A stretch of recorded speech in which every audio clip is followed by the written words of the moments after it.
Speed of light, Gray. Speed of light. Ah, well, just waiting for the computer to finally remember. Oh, right, this is how I start the game. While I'm doing that, I might as well wipe my glasses off.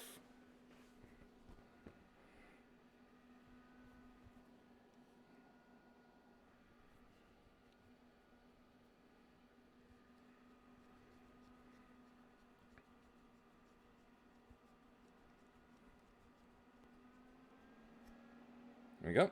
That's one.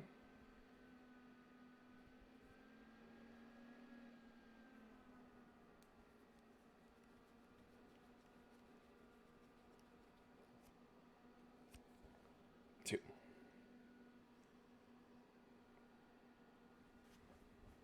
Sitting here for about...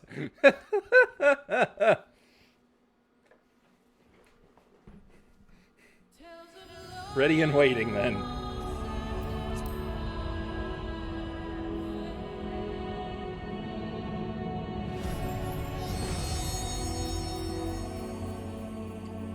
Well then, the final days are finally starting.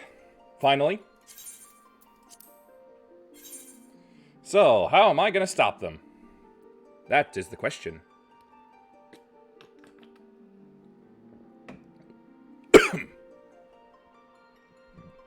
And will Radzat-Han finally let me use the Aetherite? That is another question.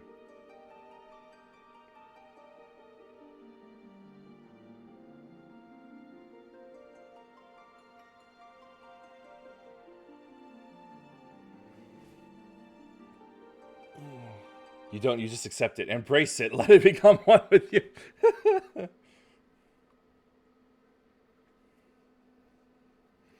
Never. No. Wow, I did not realize it was on such a high plateau. This is like... I kind of love designs like this, but at the same time, I'm terrified of them.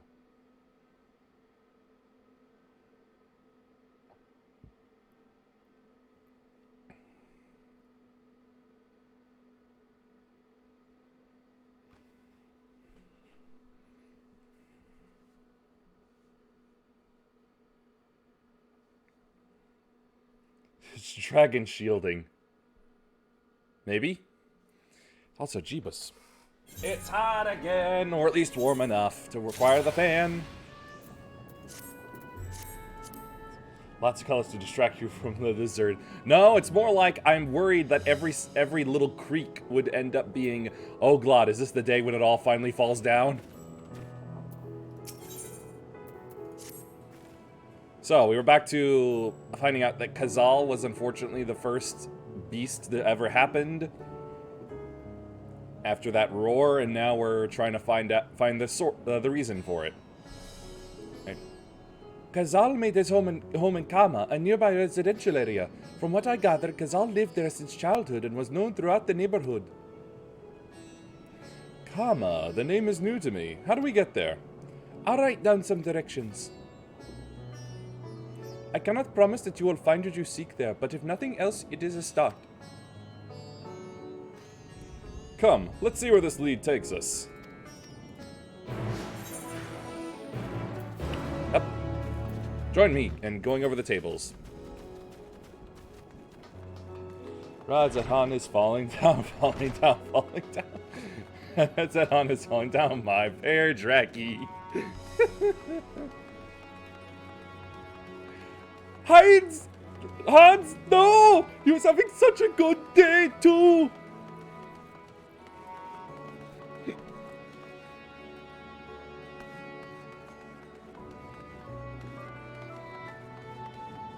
Where am I actually going? Okay. Get to running, boy! You gotta keep up with me since we can't use the Aetherite, like, at least I assume I can't without you going back to the starting point.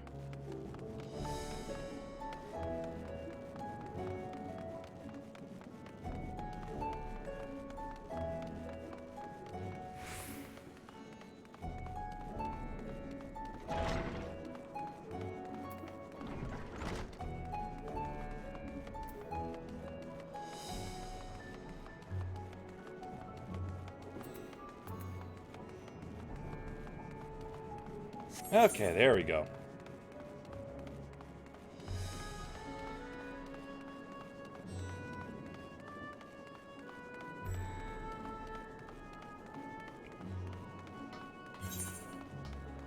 Thinking about it, this would actually be a better outfit for my machinist, really, than a paladin. I mean, it's got goggles, it's nice and breezy, kind of like industrial poofy. And he's got a nice lower, like hip cape to it. And this must be Kama. We've arrived at last. Let us begin questioning the residents without delay. No doubt someone here can tell us more about Kazal. Given recent events, I imagine many are taking shelter indoors. I suppose we just start knocking on doors then. Oh, never mind. Nobody locks their doors. Kazal, you say? Yes, I've known him since he was a boy. If there was ever a man who was born to be a merchant, it was him. Always early to depart and late to return. He'd spend his days procuring the finest wares and seeking out willing customers. You could say it came to him as easily as breathing. Sadly, business was flagging of late. No surprise, really, what with how dangerous travel has become. He was cooped up in his house from dawn till dusk the other day, no doubt racking his brain for a way to turn his fortunes around. Then, at night, I heard the door open. I looked out to see Kazal sitting on a bench, his head hung low, a man with the weight of the world on his shoulders. I see, the situation must have been quite dire indeed. Did you notice anything else out of the ordinary? Nothing to speak of, other than the troubles with his consortium. He was the same old Kazal, cordial and honest like always. These questions you are asking, has something happened to him? He wasn't caught up in that terrible incident at the bazaar, was he? I don't travel much these days, but my daughter has told me not to venture outside. Stuck in here as I am, I've heard little about these bizarre goings-on. Rest assured, the city is safe for now, but the situation may change without warning. There's nothing to worry about. Nothing at all. I urge you, stay close to your daughter and be prepared to take refuge should the satrap order it. I have the antidote. This will cure your broken leg.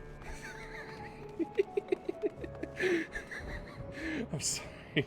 Just so amused by Dr. Vindaloo Quack.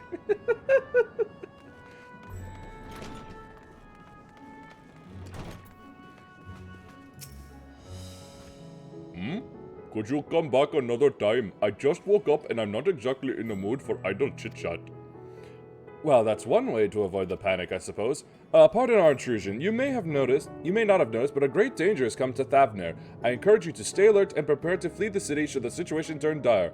But before we leave you in peace, pray allow us a question or two. Did you know a local merchant named Kazal? If so, did you notice anything unusual about him recently? Kazal? I know him. In fact, we spoke just the other day. Like many others, his business was doing poorly.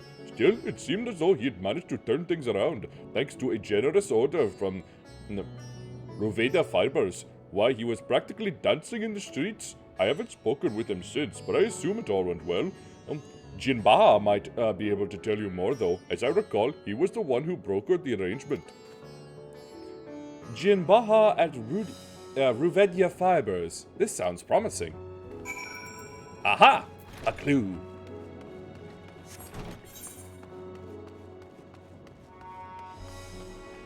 Ah, boy.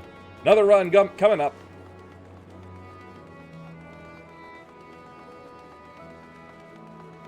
I am now ahead of Lettuce. Yudge.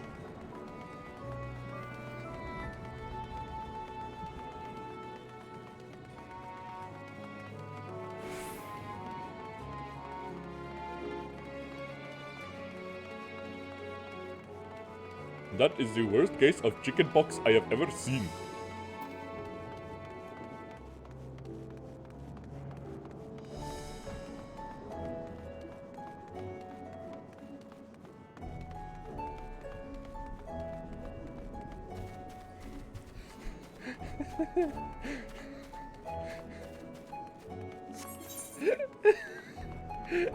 He won't leave my head. He lives rent-free in my head right now.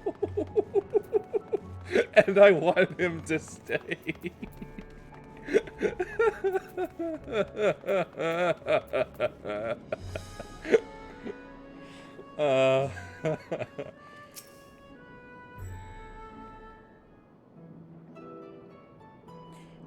Howdy, I say. There's no time to waste.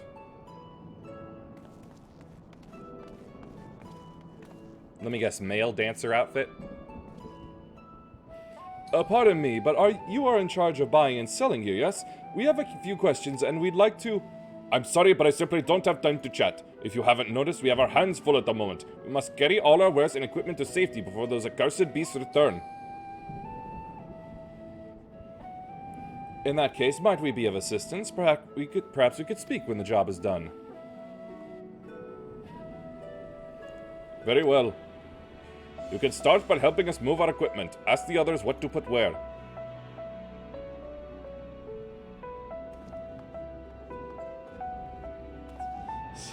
Lives in your head rent-free? Yes, Dr. Vindaloo Quack lives in my head rent-free. You howl? And you can carry our fabrics.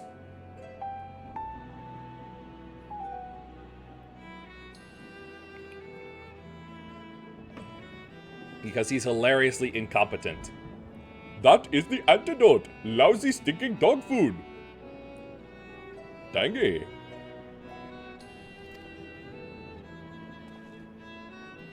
Remember, these textiles are our livelihood. Handle them with care.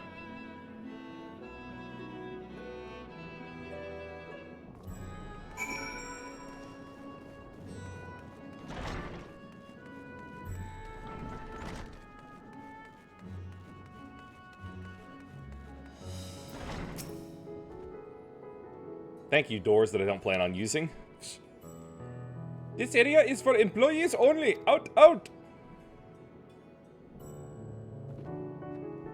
What's that? You've come to help? Oh, praise be to Mindaruva. Kind stranger, I welcome your assistance. On your way here, you pass 3 storehouses, yes? I'd like you to carry that small crate to Nabrifel. At the storehouse near the hatchery. The crate of clothing is for Ma Nua. And that massive crate there goes to Zameira by the middle storehouse. Watch your back with that one. Those are all the crates we have. Once they've been delivered, consider your work here complete. Okay, is it to be in that order?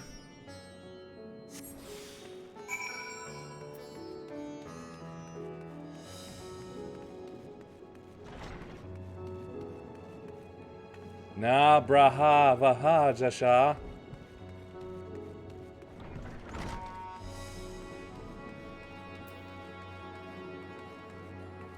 I don't know which is which!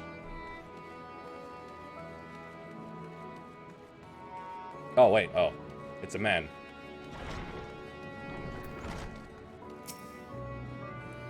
Thread, is it? Then you've come to the right place. We thank you for your aid.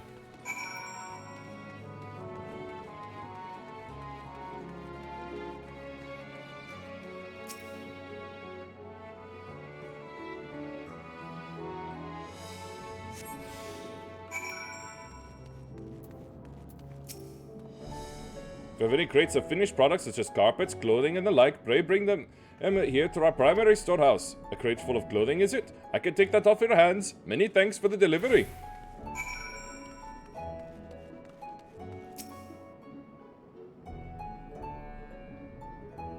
Lift the big box.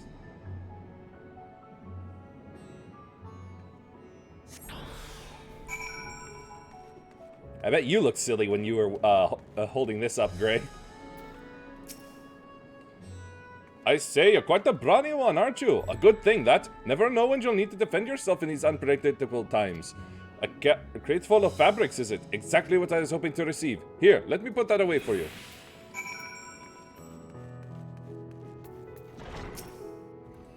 You've carried all the crates to the storehouses, you say? And so quickly, too! Why, I've never seen anyone so strong. By default, wouldn't one of these elephant folk actually be very beefy? I and my associates will see to the rest, so please return to Jinabaha and assure him your work is proceeding apace. To tell the truth, we're grateful for this distraction. Too many terrible happenings of late, but generous souls like yourself give me hope that we may emerge from this trial even stronger. I pray we meet again in more peaceful times.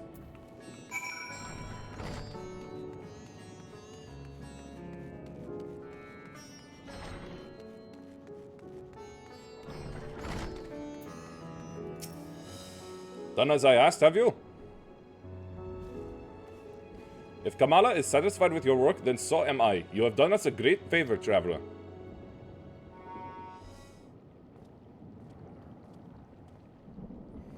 I too have delivered the instruments and apparatus entrusted to me.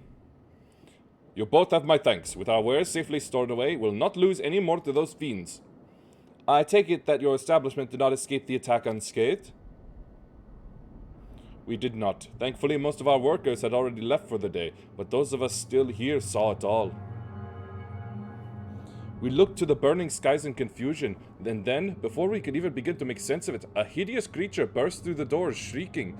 We ran for our lives, but one of my colleagues was not so fortunate. He cried out, a scream of such agony, such terror, and in the next instant, he too sprouted fearsome claws. The sight of it caused another fellow to panic, and then... he too transformed!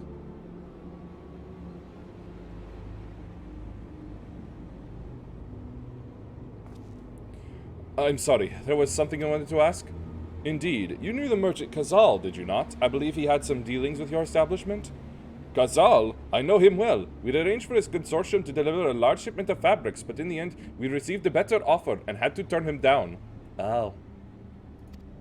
I understand his business is struggling, but so is ours. Another of our most reliable trading partners agreed to transport the goods at for a much smaller commission, and we'd have been fools to refuse.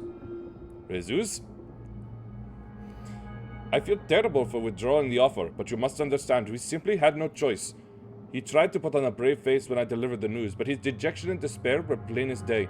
He said he'd discuss it with his associates, but I could tell he'd all but given up hope. Dejection and despair. You remember what we saw in Vanaspati, yes? Soldiers and jungle dwellers pushed to the very brink, turning into beasts one after the next. It would seem the same phenomenon occurred here. The poor craftsmen attacked by the fiends, as well as those that witnessed it, all undergoing the change. I suspect that everything began with Kazal. By all accounts, it was he who suffered from the most profound and piercing despair. Wait, could that be it? That such intense emotions were what triggered his transformation? That seems to be it. Much remains unclear, but I believe we are drawing closer to an answer. At any rate, we must discuss our findings with the others.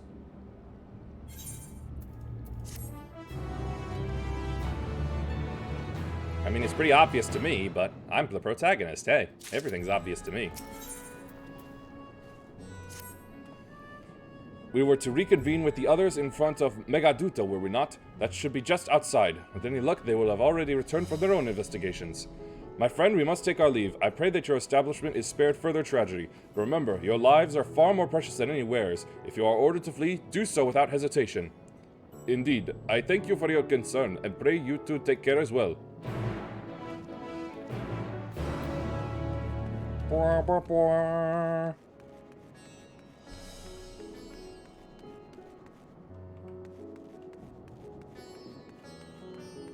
Yep. Not too far.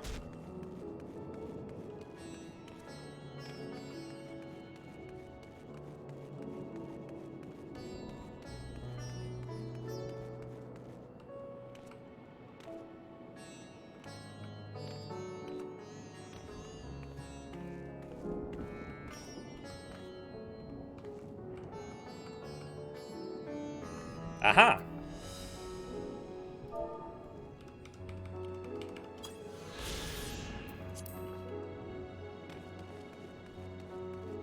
Not bad. Anyway, running.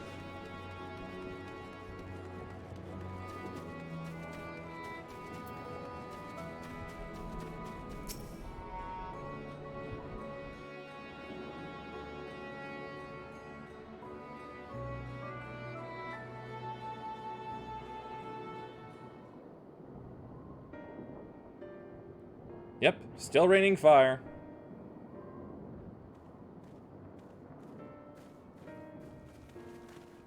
There you are. You've spoken with the survivors. Indeed. We thought to share what we have gleaned, that we might together gain a greater understanding of present circumstances. Accidentally clicked there. I'm glad it didn't register. Fortuitous timing. Alize and I completed our own investigations not long ago. Then we should take a moment to compare notes. Shall we begin with the two of you? Yes, we have figured out that despair of deepest depth is the trigger. Despair, fear, all that negative stuff, I suppose.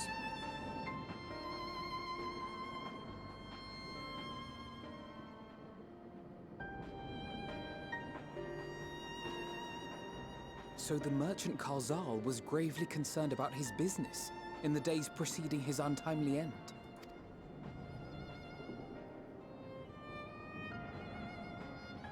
The tales we heard were much the same. The first victims to be changed into blasphemies were all overcome with anguish of one manner or another. And that is a lesson to you, Mr. It's Mr.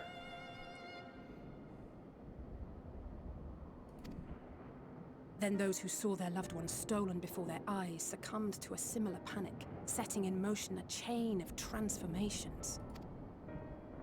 Fear, unease, despair. These negative feelings serve as a catalyst. If so, then it is not unlike the calamity that befell the ancients.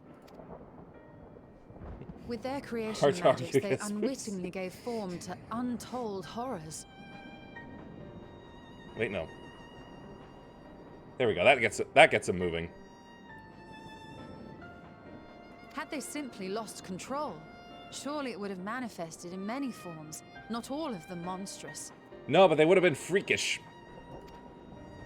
Yet somehow, this phenomenon is triggered solely by the darkness in their hearts, a common thread with what we now witness. Hey, I've suddenly stumbled into Kingdom Hearts. Common, but not identical. While the beasts the ancients faced were forged with magic alone, those of today are born of sentient beings. Why remains to be seen. But there is one fundamental difference between us and our predecessors.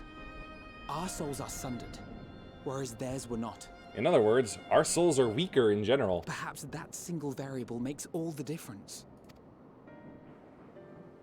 If I may, there was another detail that troubled me.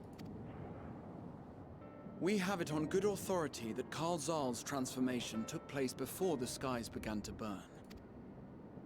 What? If that's true, then the situation's more dire than we realized. It means even if there's no ominous sign presaging the final days, anyone, anywhere, has the potential to become a beast. My God, Ul'dah would be overrun by its own people. Even in lands we thought safe, even as we speak.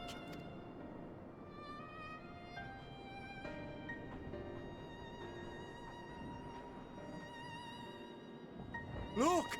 It's the Satrap! The Satrap! Thank the heavens.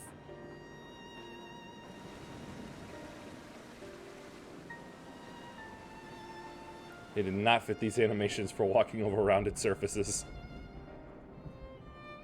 My countrymen, I am relieved and heartened to see you strong and safe. While the danger has not yet passed, far from it, allow me to assure you that the beasts that raged within the city walls have been exterminated to the last. Outside this sanctuary, the brave men and women of the Radiant Host and our dragon ally continue to battle our unholy foes. I pray these tidings put your minds at ease and help you calm your hearts. Have faith that we shall soon conquer this terrible trial. Your Excellency, is there any word from Palaka's stand?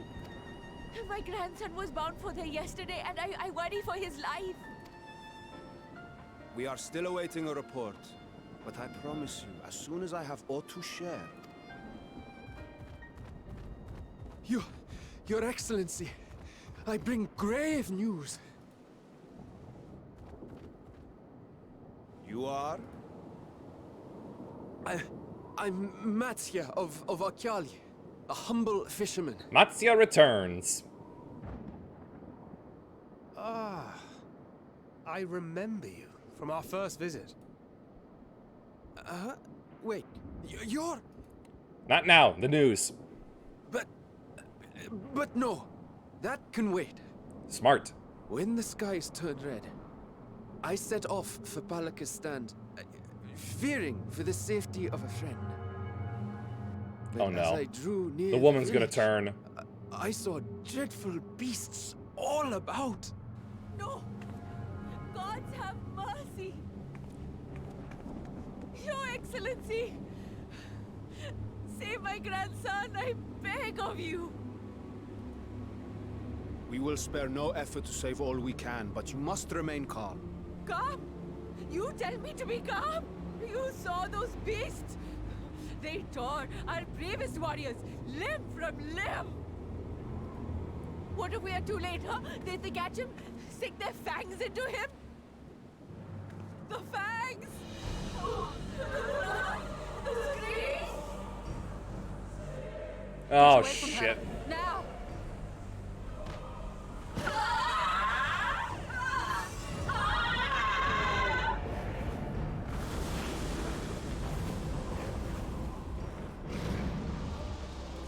Knock her out. Yeah.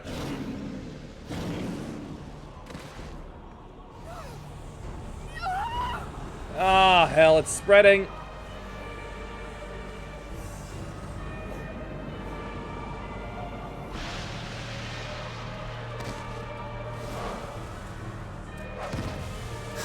Where did that evil monkey get the club from? Damn it! We've got to kill them before it spreads. We'll handle this. See the townspeople to safety.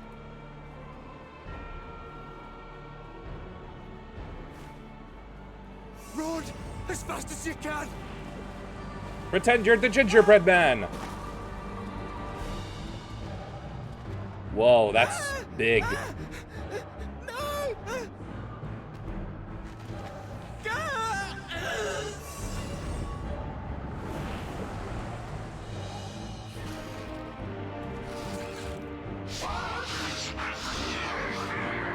Ugh. Ooh! Oh, Glad!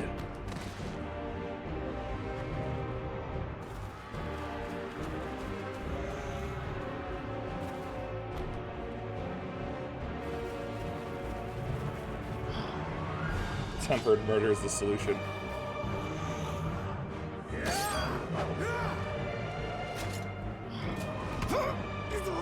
Let go of him now!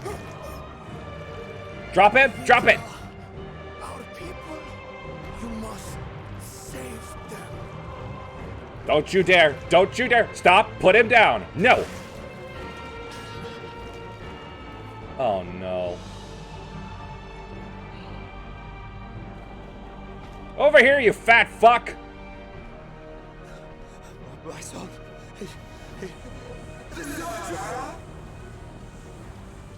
Enough! You must run. For their sake and your own.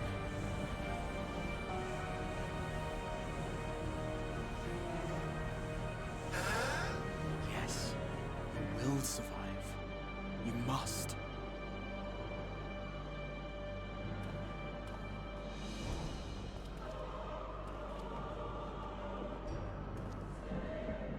Saw Trap Saturday. It's Friday!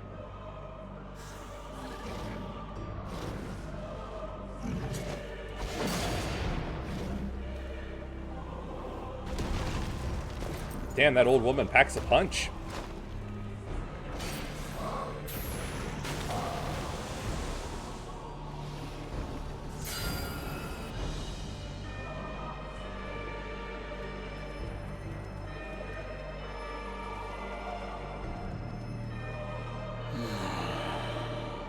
Did not need that many lip movements for that. Only on this part of the world. Well, that's that.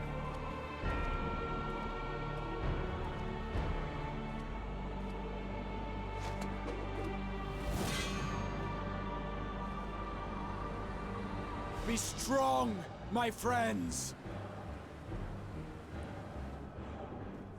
Fear not, for we will defeat these abominations! Ah, yeah, using his old previous leadership experience. Brave men and women of the Radiant Host, lend your Stola and Thancred your aid. Let not a single beast escape. The rest of you, flee this place. Carry the wounded if you must. Head indoors or underground. And above all, keep calm. Above all, stay calm. I'm predicting the No script. beast will follow you. We will see to that. The Exarch is back. Yeah, essentially. Alphino! Alizé! Leave the city to us, and make for Palaka's stand at once! Matsya, show my friends to the village. I promise you, they're more capable than the host's finest. Right. Backhanded insult Go to the with soldiers them, protecting will the you? realm. We will save these Crystal people. fucking As many Exarch, as we yeah. can. This is when he's at his best.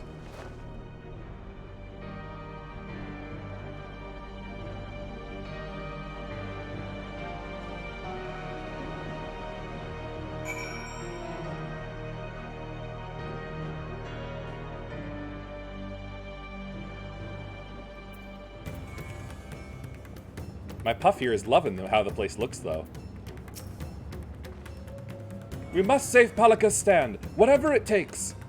Matsya, it pains me to put you into harm's way, but I would ask your aid as well. Of course, Palaka's stand is not far, just down that hill. But as I told His Excellency before, the path was blocked by terrible creatures. I had no choice but to turn back. In that case, this is what we shall do. I ask that you take the lead and dispatch any beasts you encounter. Alizé and I will keep Matsya hidden amidst the trees and follow when the path is clear. Gladly. There is no telling what danger awaits us. Keep your eyes peeled. I feel like I've lost his voice a bit. Anyway.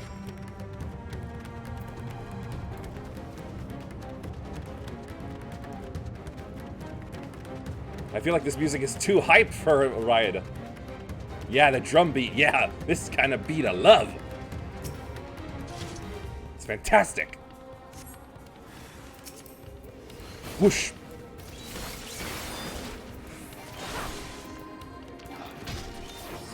Terminus Snatcher and likely then Terminus Eater.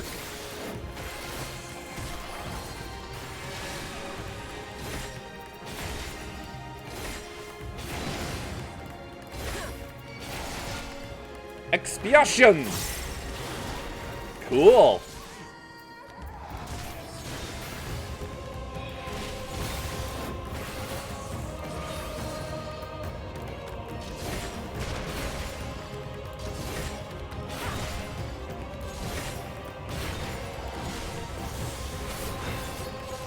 Should have done this earlier.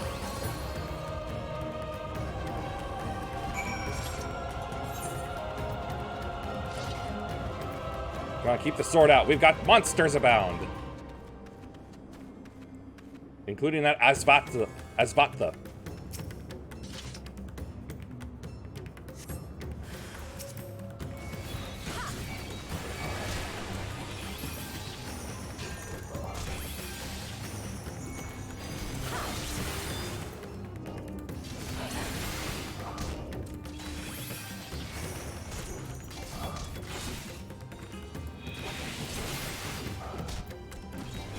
You know what? I'll give you a bonk.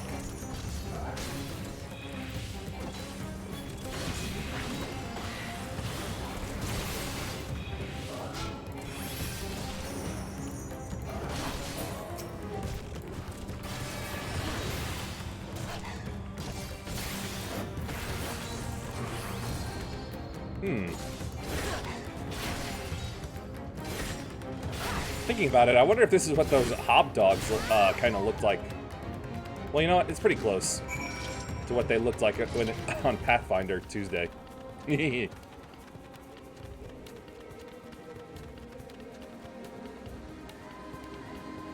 love this pose. This running pose is so good.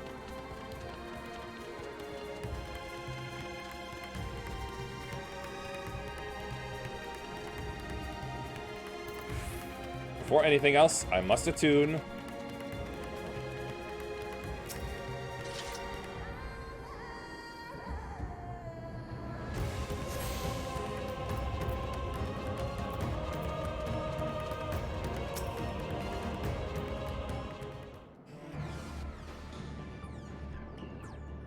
There's somebody. It cannot be. Hey, there's another person. And another. Oh. They're not there. We must heal those we can, and quickly. I see no beast, but stay on your guard.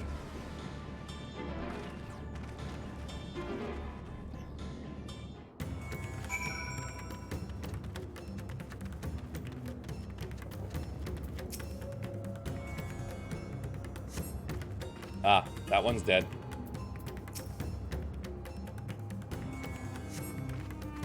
And that one's also dead. What wounds? I don't see any wounds on that model.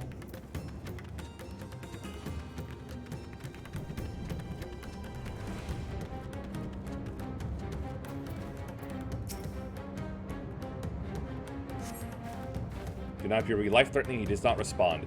His breathing grows more ragged and shallow, and his vacant eyes are those of a man who has lost the will to live. Even if I wake, the nightmare goes on. Oh, leave me to sleep.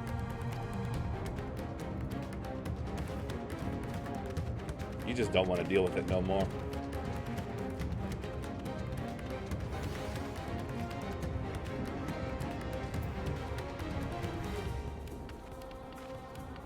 What am I looking for?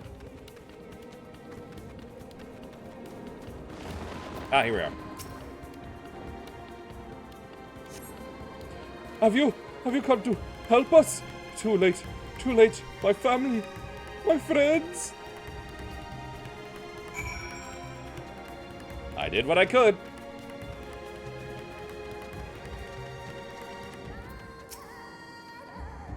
Are these the only villagers who survived? I can only hope others managed to flee, but if the rest have been turned to beasts, by the 12. Let us do what we can to see that the damage spreads no further, and no matter what comes, we must keep our spirits high, lest we ourselves suffer a similar fate. I can tend to the rest. Pray, look after Matsya. No doubt what we have seen here weighs even heavier on his heart than ours.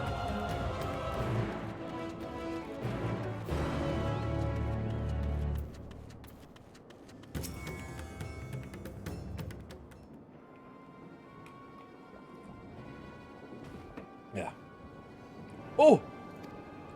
This is Yeruvet, the elder here. He is hurt, but praise be to the sisters, he still lives. Young Matsya here has told me everything. I have not the words to express my gratitude for your aid. When the heavens began to burn, we were afraid, but did our best to carry on as we always have done. Until today, when those unholy beasts came pouring into our village, a flood of midnight and death. Speaking of, what time is it?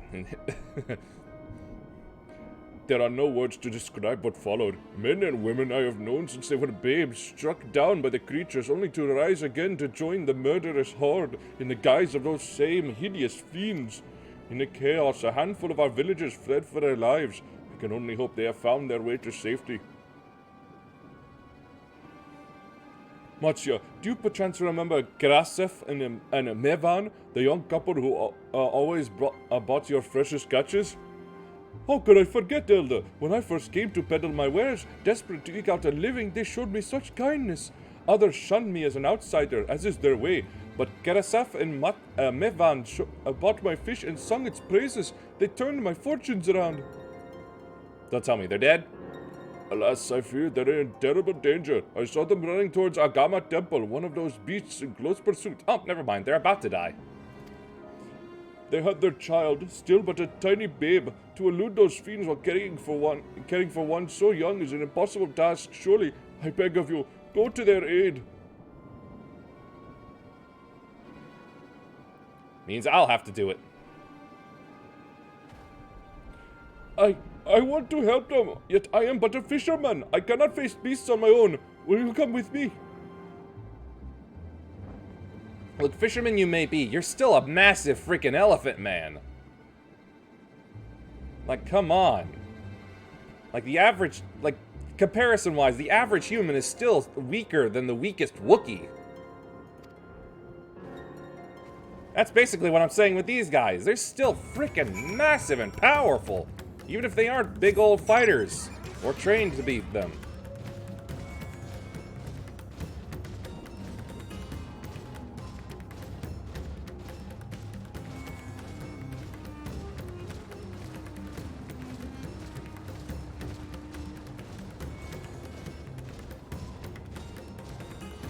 A pachyderm pal has power, but he just doesn't want to see it or use it.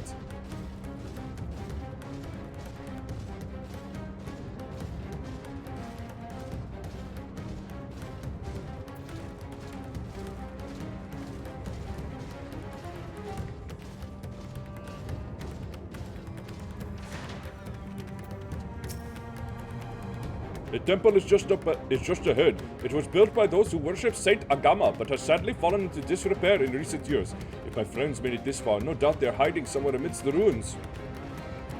Oh no. That was Kerasov! Oh no, this is not good. Please do! The cry came from the ruins. You must hurry! And here we have regular monkeys.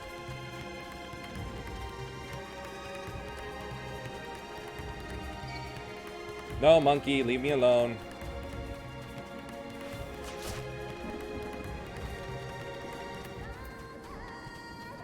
I want that monkey to give up. There we go.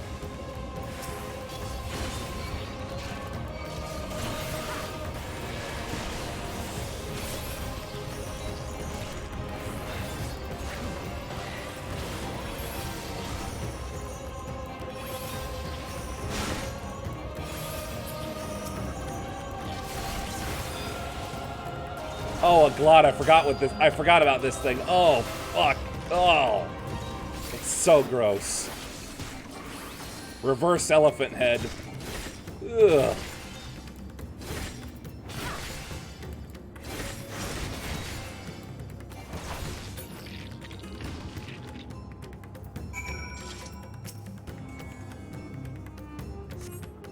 I sure hope I didn't just kill his wife and kid.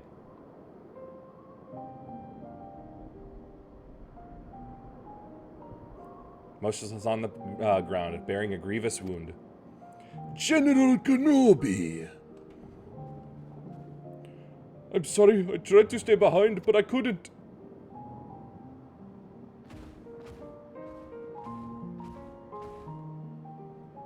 No, it cannot be. Is someone, anyone? My arms so heavy, and my legs. I cannot feel my legs. My wife fled with our daughter. Oh, thank goodness. I need to find them. Need to be with them. I need... Kerasov! No, Kerasov, you must stay strong! More time. I thought I had. I don't want to die.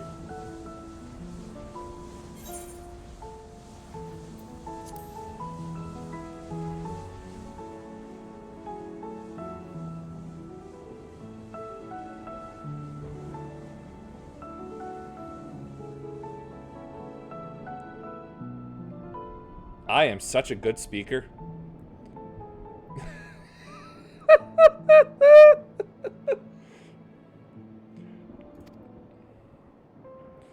Please, find them.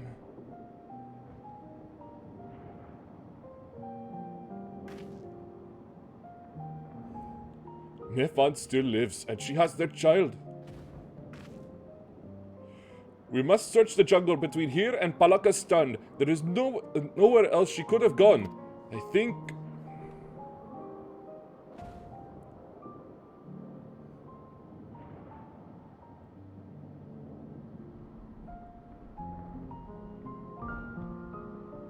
Forgive me, Kerasov.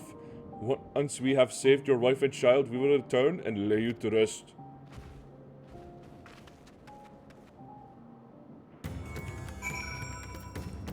And thankfully, my protagonist's intuition leads me this way.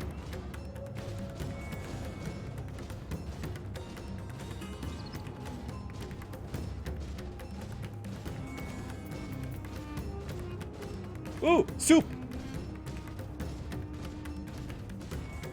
Soup comes first.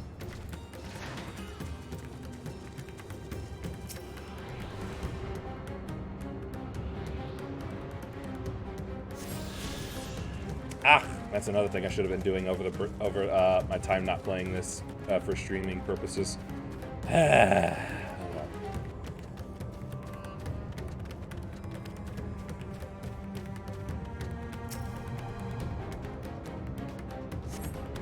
No tracks or other signs of recent travel.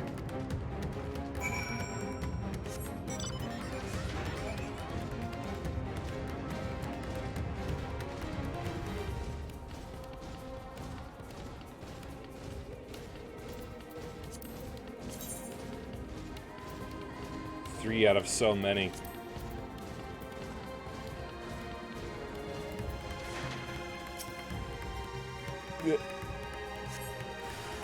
Oh, hello.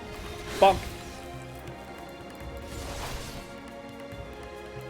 You dust noir knockoff.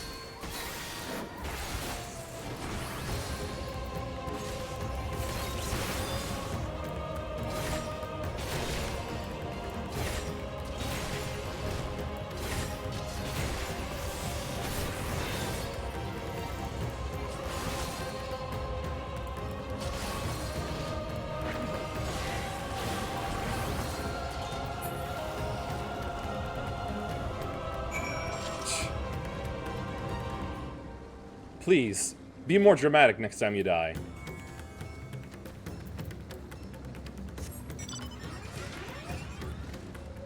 Oh, big snake.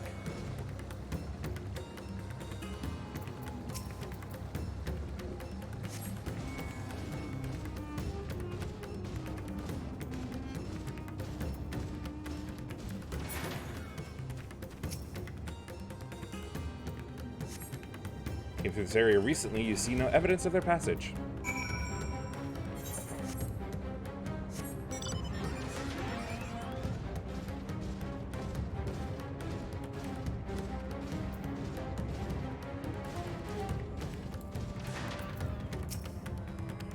Did you see any sign of them? I found nothing.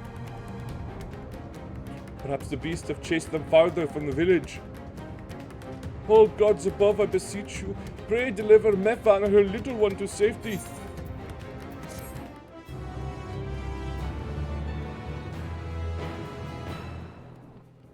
Are we about to get our answer? Meanwhile, in the skies above Thavner.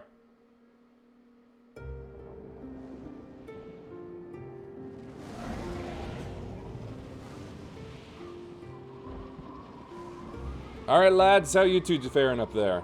No more enemies to trouble us here.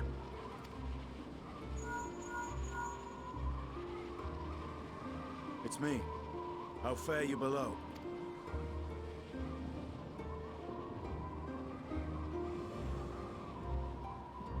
Understood. I will inform Vritra. Chaos and panic sweep Raz-at-Han, and many more have succumbed to the transformations.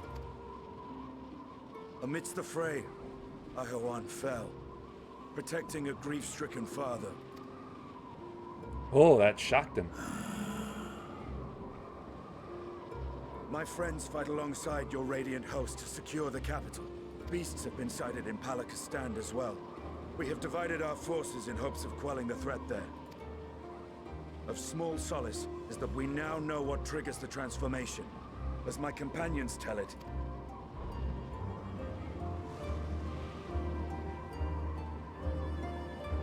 despair, fear, possibly anger, you know, anything that leads to the dark side. Fear and despair in their hearts which inflicts this abhorrent punishment upon them. A nightmare from which my children will never awake. O capricious and cruel fate, they are undeserving of such condemnation. They are.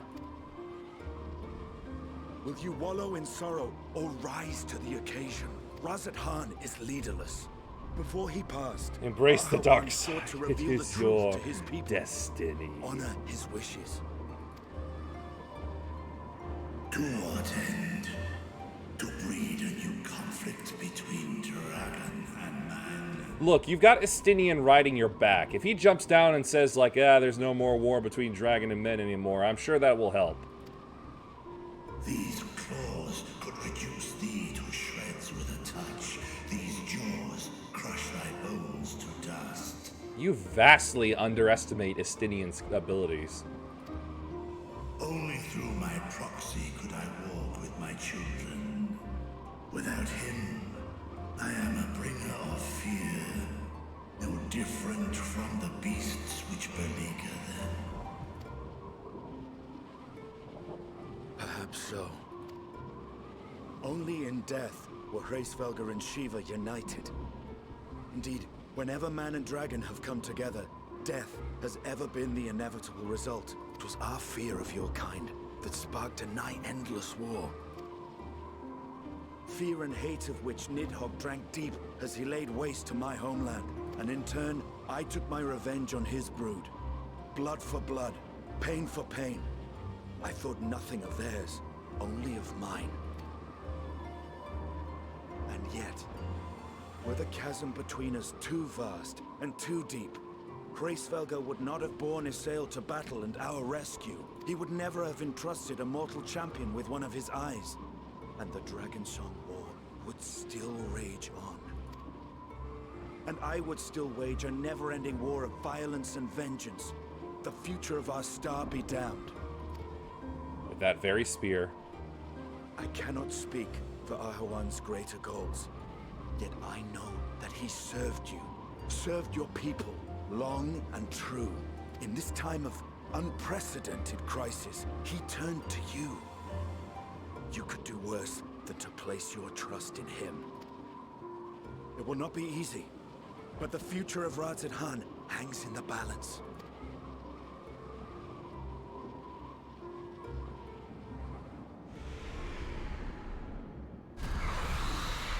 We have company.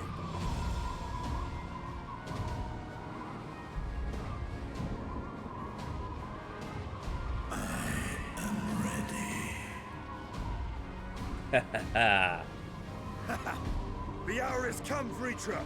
It's all or nothing.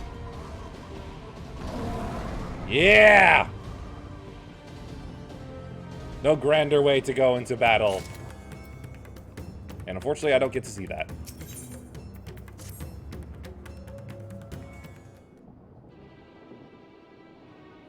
If Mevon fled deeper into the jungle, she and her child are in grave danger. Whatever are we to do? Gods have mercy! Keep calm.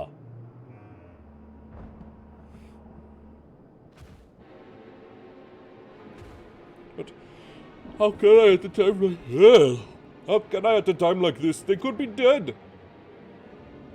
And you'll be helping them along if you keep panicking. So, if I allow myself to be overcome by this fear, I too might become a beast. I am not sure I understand, but I will do my best. I've seen to the wounded. How did the two of you fare? Did you find your friends?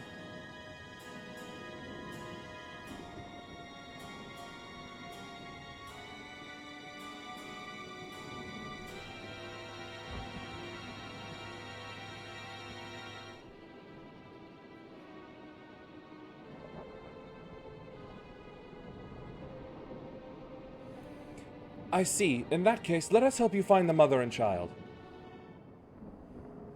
Before we leave, we must ensure the village will be safe in our absence. Nowhere is safe. Alizé and I will patrol the area and search for more beasts. Would you and Matsia speak with Elder Yeruvit? Pray explain to him the situation and join us as soon as you are able. We will save Mehvan and her child. We can do that much for Kerasaf.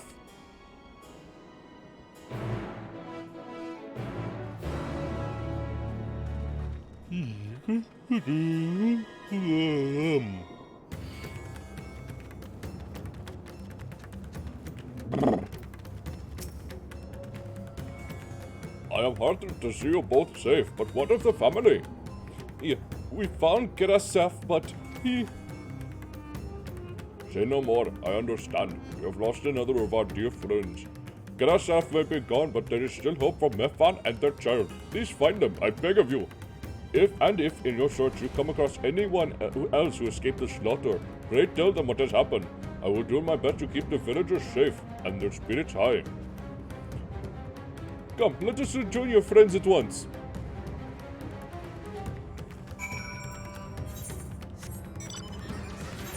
Going deeper into the Shroud of the Samga.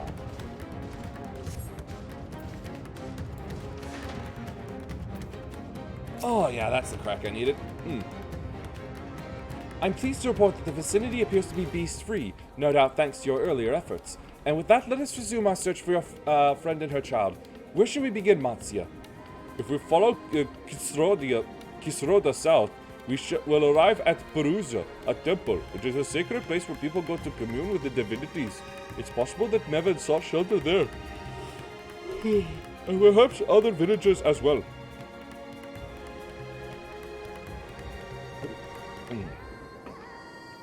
Then it's settled. Matsia, stay close to me, alright?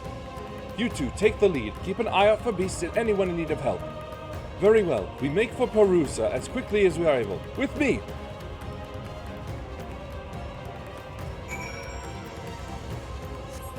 You guys went to the wrong way.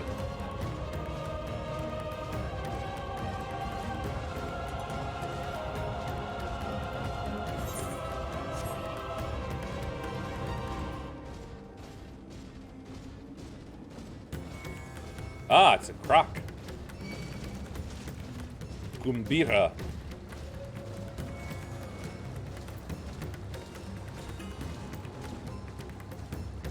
Go somewhere else and do the crocodile rock. There you go. Bonk.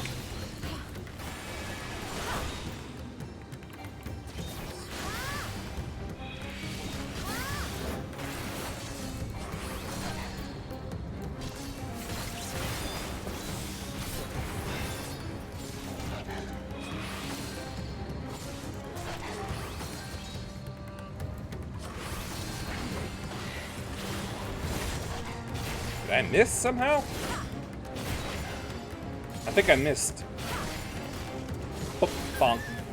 Didn't miss that time. Woman, back to the village with you. Mevan, she's a friend of mine, and too, but I have not seen her. She must still be out there somewhere, trying to avoid the beasts, and with her child, gods. Worry not for me, I can make my way back to the village on my own.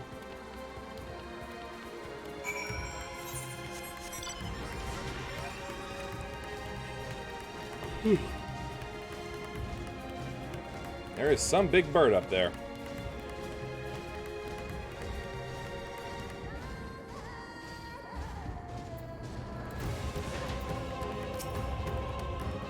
Wait, Perusa lies just up ahead, but something terrible has happened. The beasts have come, and many have already been killed.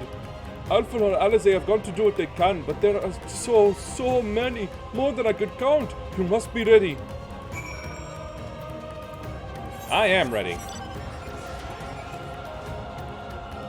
I'm not even going to try to pronounce that.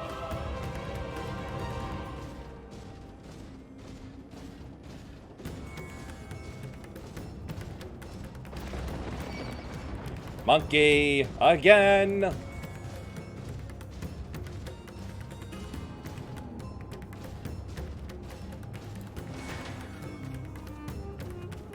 Now to kill a big bad monkey. Oh, I'm sorry, I didn't see that there. Oh wait. Oh, that's because she just turned. That means I was too late again.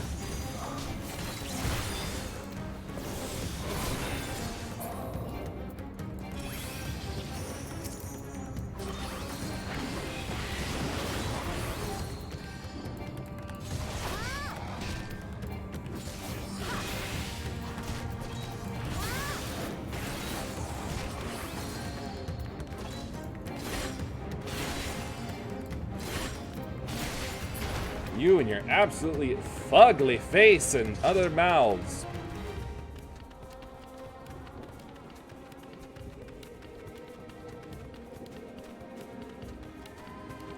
Alright, Alphanon got them. Nope, staying out of that.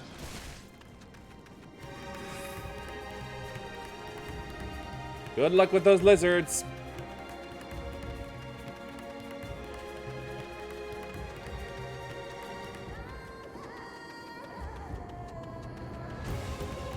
Oh. Bonk.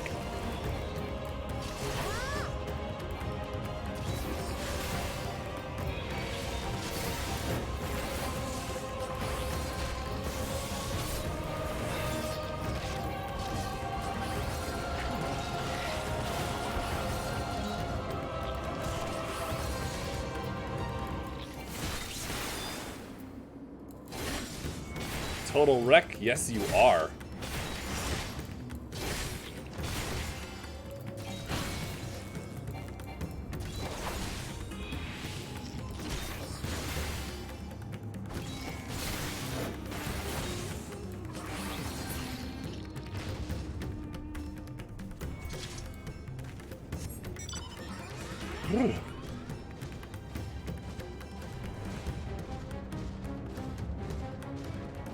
Just a simple bird. Up. And now a not so simple bird.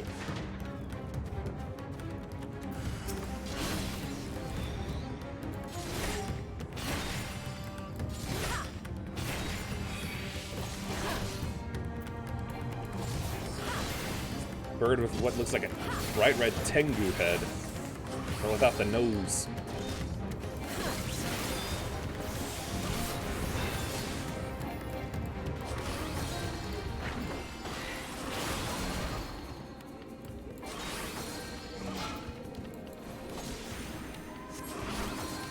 Whoops. That was not a free one.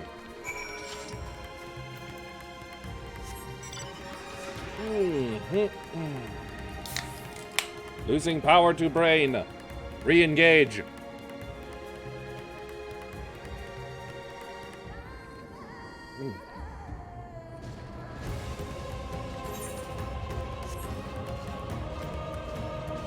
Oh, if only I could fly.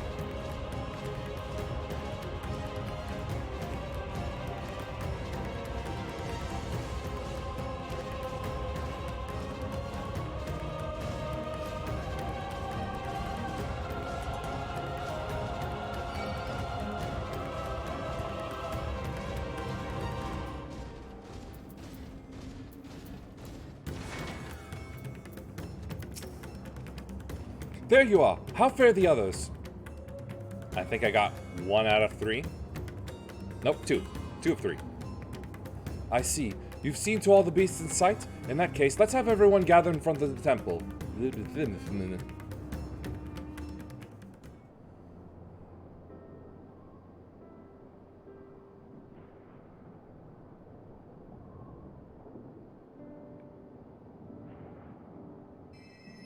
Courage, friend. The pain will pass. Has anyone seen Mevan?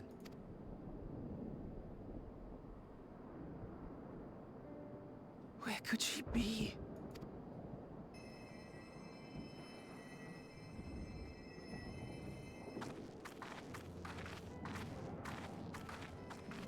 We've dealt with all the blasphemies, and made certain no villagers are still in hiding.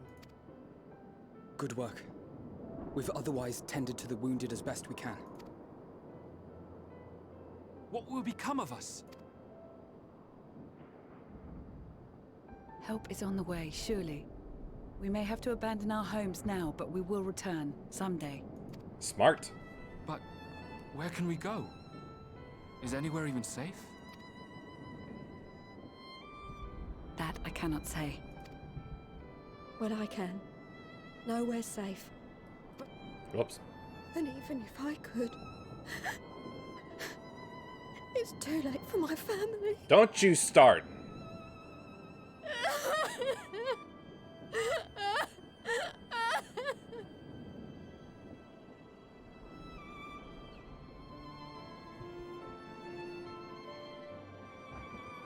This isn't good. The more they dwell on the tragedy, the more likely we are to lose them too.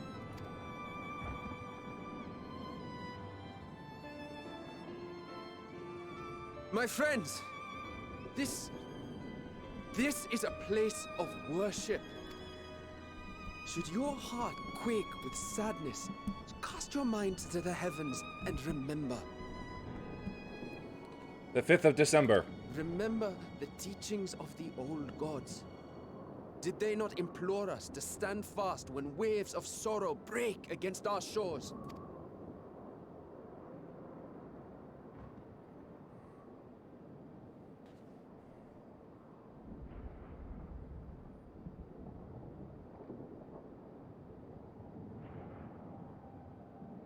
Know this, my children.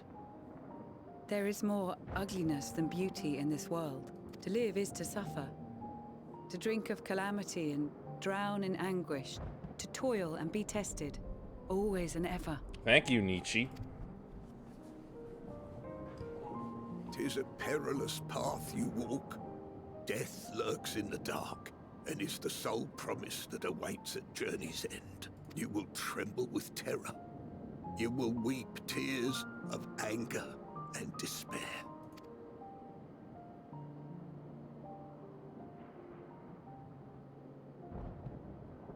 Is your point? But do not avert your eyes.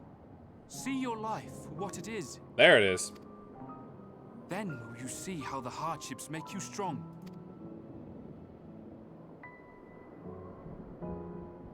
Every doubt reforged as scales for your armor. Every agony to temper your blade.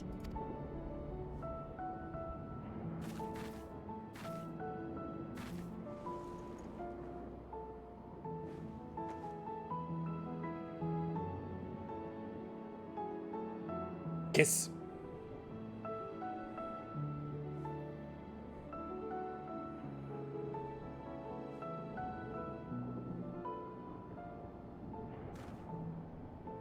Thank you, lad. We'd almost forgotten who we are.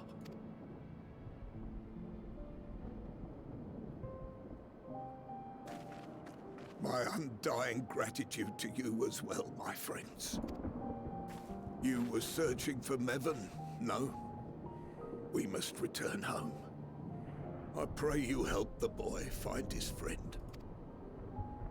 Gladly. We dispatched what beasts we could, but the roads are still dangerous. Stay together and go in safety.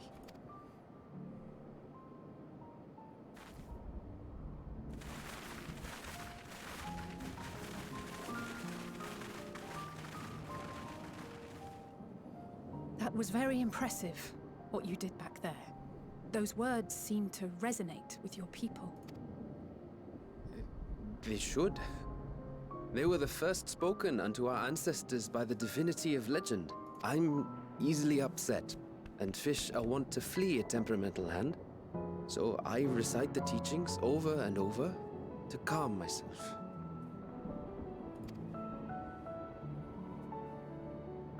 They're lovely and inspiring to hear, though I imagine they were born of great misfortune.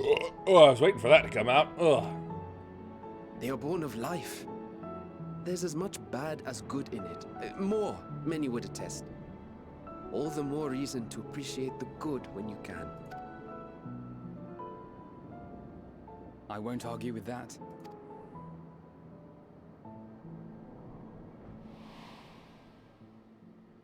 In darkness, seek joy. That's a little loud for me. Surrender not to sadness, and see beyond despair.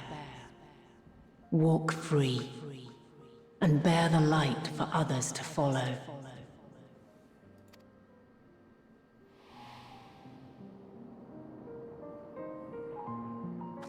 And with that, let us see if we can't find Mervyn. Uh-oh. Did you see? That beast was chasing someone. I just saw something big and red and ugly walking. I wouldn't call it chasing.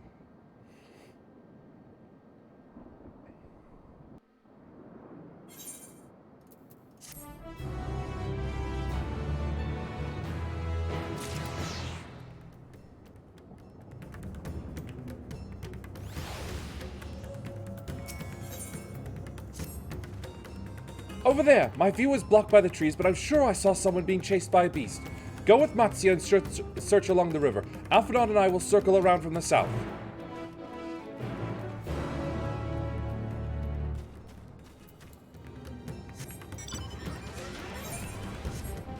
On the mouth of the river!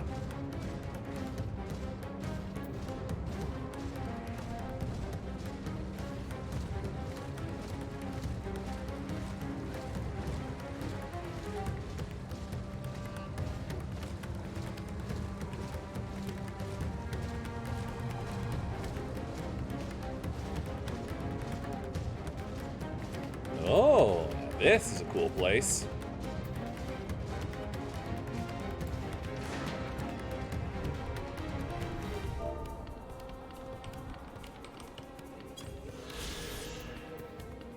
The Font of Maya.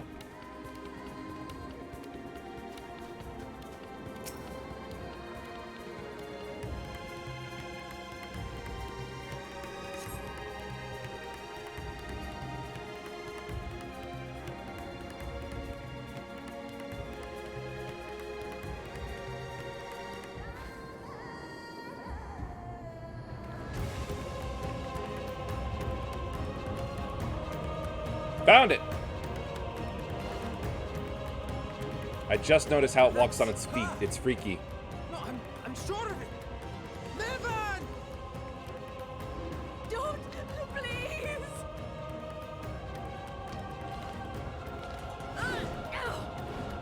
Good try.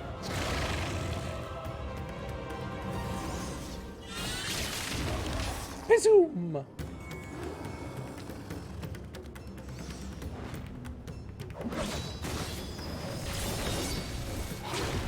Uh-oh. Ooh! Fumble.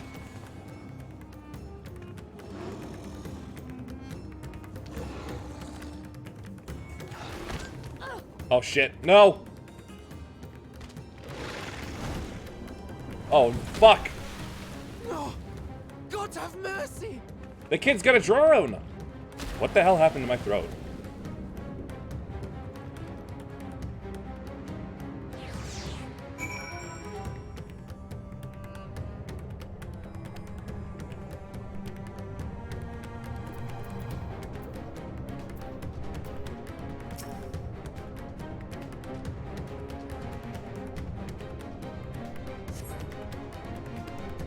Aw, hell. Yep, that's surface tension for you. Don't ever believe movies. Surface tension is a real thing and it will kill you.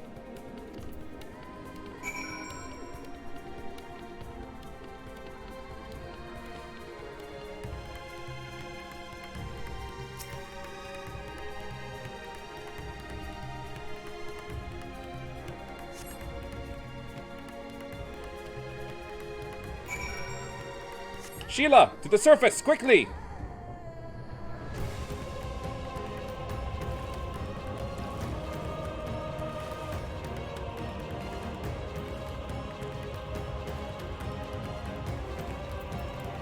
Alright, swim quick.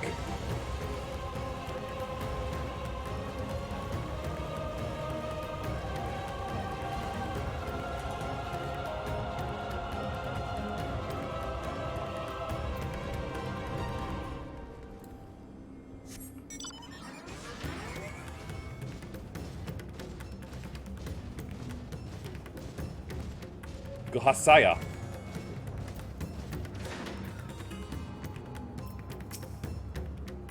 Did you find Mephin and the child?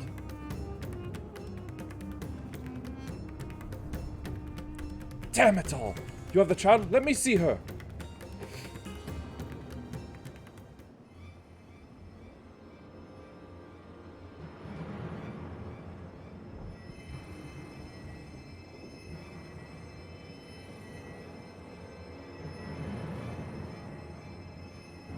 She's so cold, Elfino.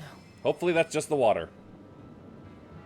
The child is alert, and I see no wounds, and yet she grows weaker. Probably because she drowned. My spells can do no more. What she needs is a change of clothes and a warm bed. We must hurry back.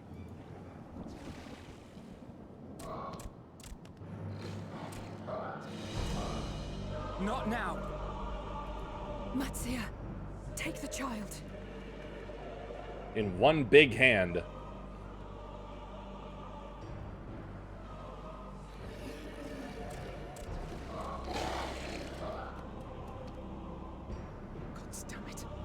It appears we've made enough noise to be heard for miles around. More will be upon us ere long. We make our stand here. Mattia, can you take her back to the village? But the child, all by myself. You can't be serious! Yes, it's all an elaborate joke. Get moving! We'll follow you home unless we stop them here. And so we shall. Be strong, Matsia. Her life is in your hands. Right. I can do it. I know you can. We'll keep them busy, Matsia. Go! Quickly! Book it now!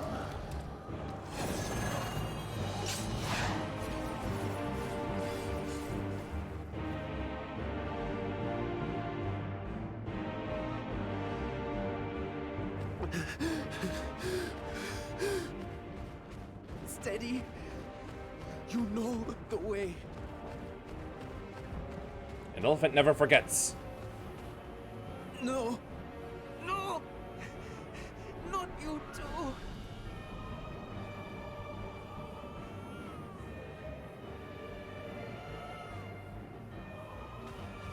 Don't be afraid.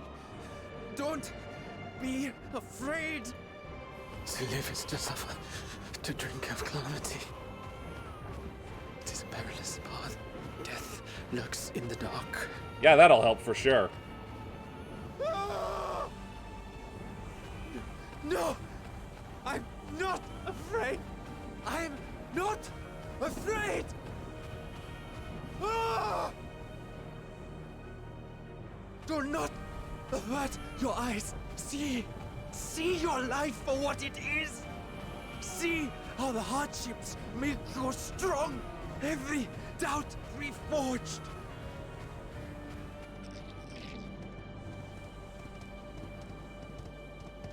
Ah, just what he needed.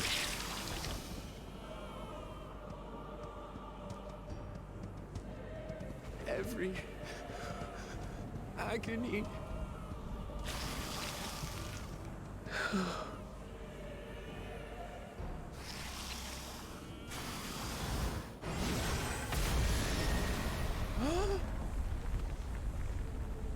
Oh yeah!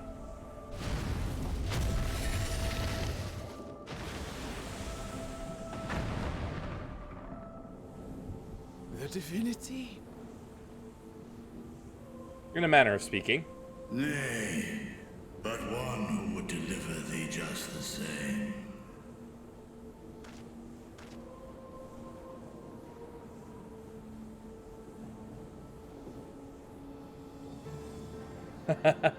Please.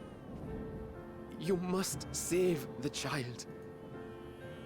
She is all that remains of Mevan and Grasef. Please.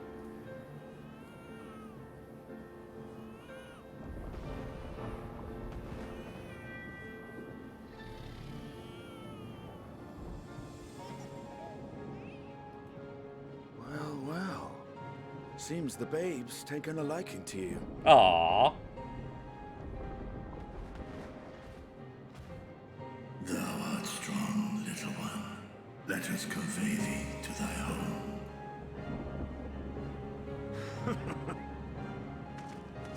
I spied our friends as we flew in. They appeared to be holding their own against the Horde. Please, we should be winning if I'm there. And I am.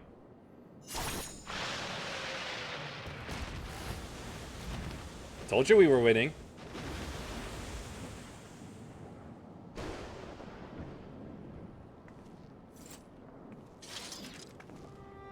Right. That's the last of them. We should hurry and find Matsia. He had help from on high. What, like divine aid? Again, in a manner of battle it speaking. must have been. Shame I missed it. Or just one who jumps good. Estinian, it was you who came to Matsia's aid. I was only along for the ride. Vritra was the one who saw the boy was in need. The two are headed back to the village. Where the worm will honor Ahiwan's wishes and finally reveal himself to his people. Perhaps so. Will you go and join them? There's something I need to do first. Mervyn gave her life so that her child might live. She deserves better than to be left to drift alone. She deserves to be laid to rest I'm beside at Al. her husband at least.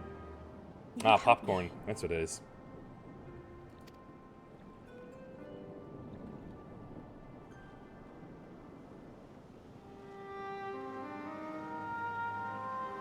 Yeah, I better pull her corpse out of the water before it starts bloating.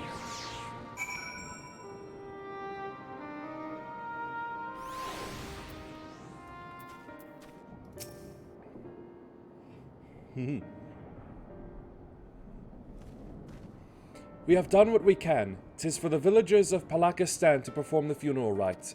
If nothing else, Mevan and Kirasaf died as they lived, as themselves and not as beasts. Their souls will find peace in the ethereal sea. To think the day would come when even that smallest of solaces would be this comforting. Ooh! Soup! Finally. You are ready then? In that case, let's head to Palaka's stand. No doubt Vitra is waiting us. Awaiting. Blech!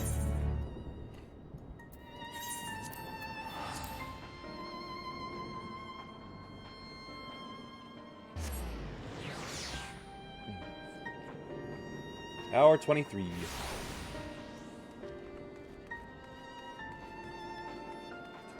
What is up, big man?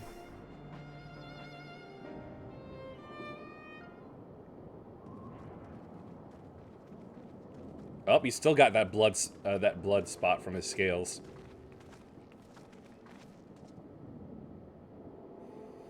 Rest easy, for all is well here. Young Matsya returned with the babe safe in his arms.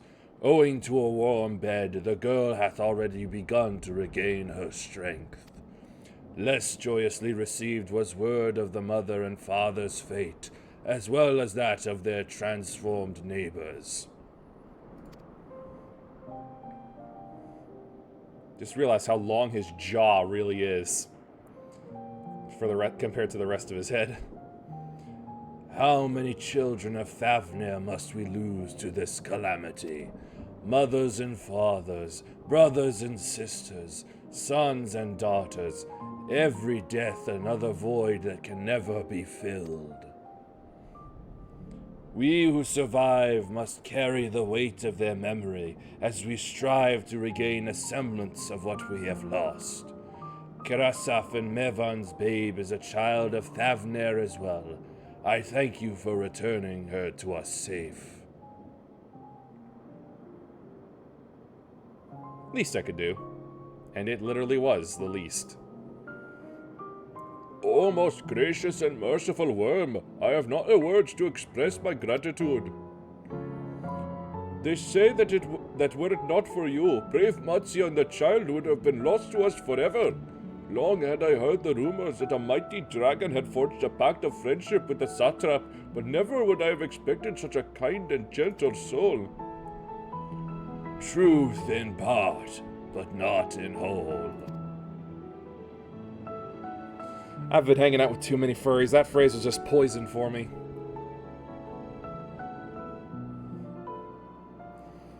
I am Vitra, and for years uncounted hath this isle served as mine abode. An isle I have ruled over as satrap, with Ahewan as my loyal servant. Are my ears to be believed? You were a satrap all along? Oh, my mistake. Nidhana! What are you doing here?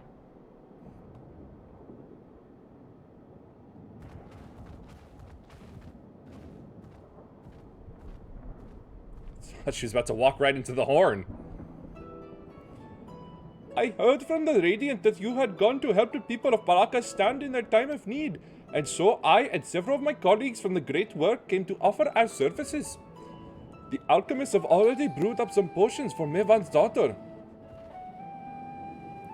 But enough about us. You and your role are the far greater enigma.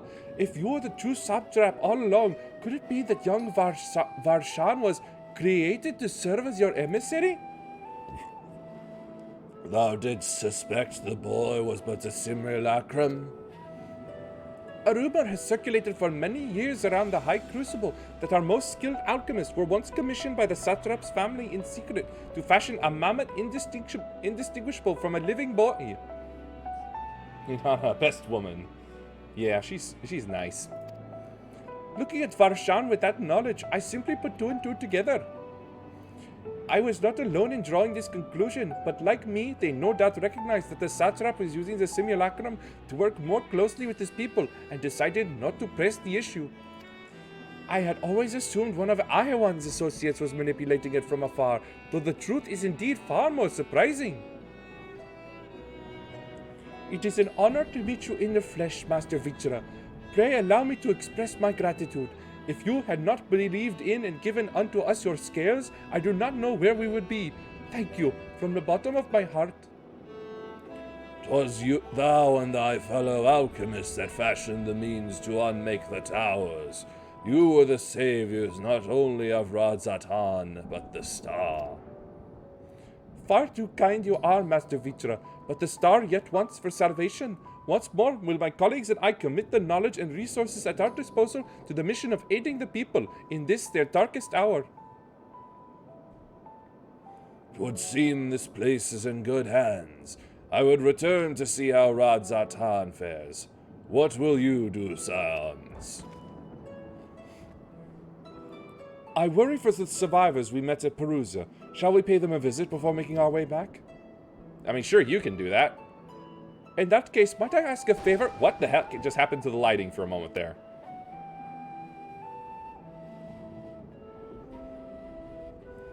Nothing too burdensome, I promise. This way.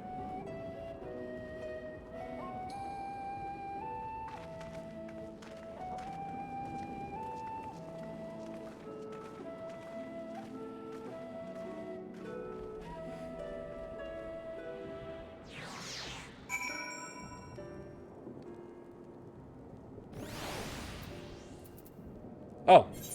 Wait. Oh, never mind. Needs to simmer just a bit longer, I'd say. In the meantime, I was hoping I might ask you a few questions. The red sky, these terrible beasts. What in the name of the sisters is happening here in Thavner? The final days. Oh my, that's rather a lot to take in. It would seem the situation is even more grave than we suspected. Thank you, friend. My colleagues and I will use your knowledge to see if it can further our own research. And with that, here we are. A pot of piping hot chai, brewed from my own secret recipe of spices and tea leaves, together with hearty helpings of rich milk and purest sugar. I've made enough for everyone in the village. Might I trouble you to deliver a few cups? The drink has medicinal properties, then? Not in the least. The ingredients are quite ordinary. It's so very tasty, though, and has a way of lifting the spirits. The spicy aroma and distinctive sweetness of chai is a simple, everyday pleasure on our island. Sometimes the best medicine is the simplest. A lovely sentiment, Nidhana. By all means, allow us to assist.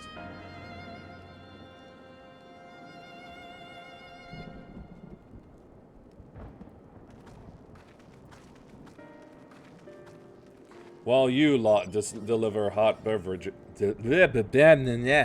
distribute hot beverages, I'll do a sweep for errant beasts to slay. A far less arduous task, no doubt. When you've finished, look for me at the wakeful Torana. The what now? Who?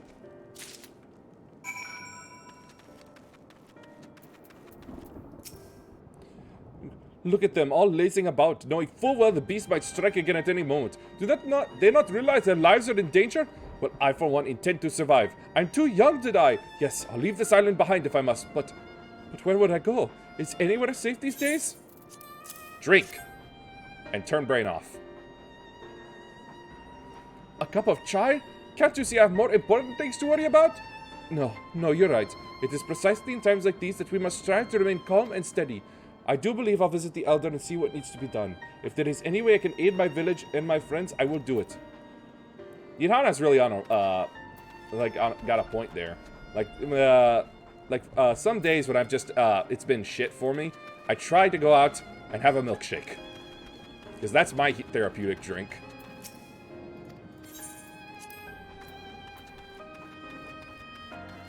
That gives me the happy sugar cocaine feeling.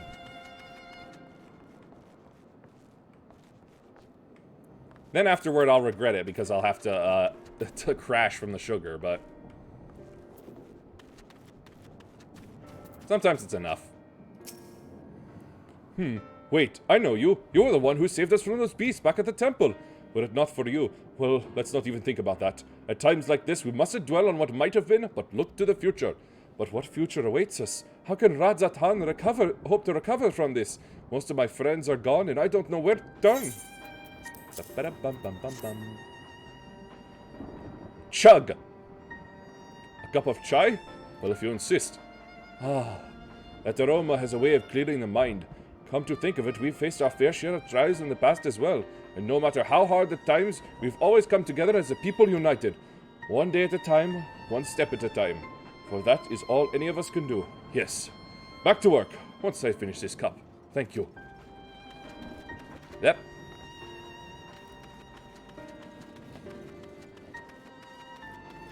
Anybody in here?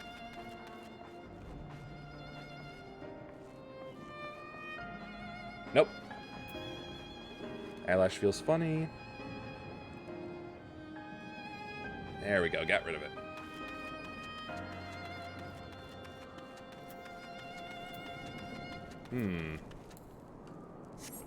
Up on the wall?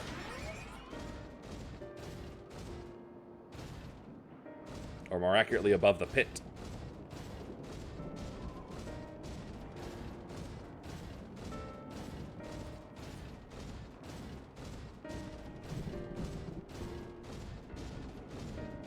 Ah, maybe in that little hovel.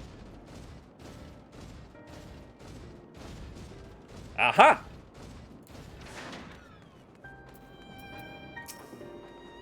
I'm sorry, I just want to be left alone. My best friend and I, we fled the village together. One of the beasts took him and it was all I could do to run.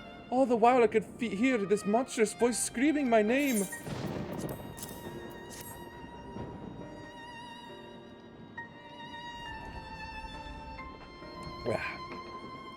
This is for me? We used to drink chai together often. Shared stories over steaming cups after a hard day's work. Thank you, friend. The pain may never pass, but I must press on all the same. For his memory and for we who must remember. Ah, that must be the soup missions. Better grab them.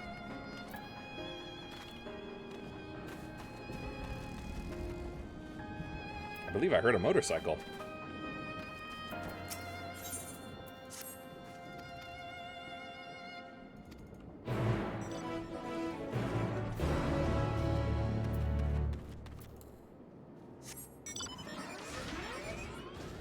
One of these days, I'll find out where to get that darn motorcycle.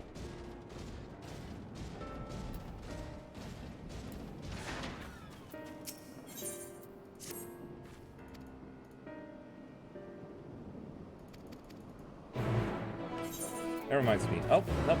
I don't need to do anything. Not yet, at least. No rearrangements needed.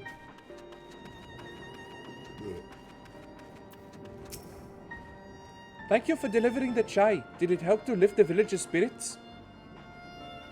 This is heartening to hear indeed. The final day shows no signs of abating, but that is all the more reason that we must try to keep our composure.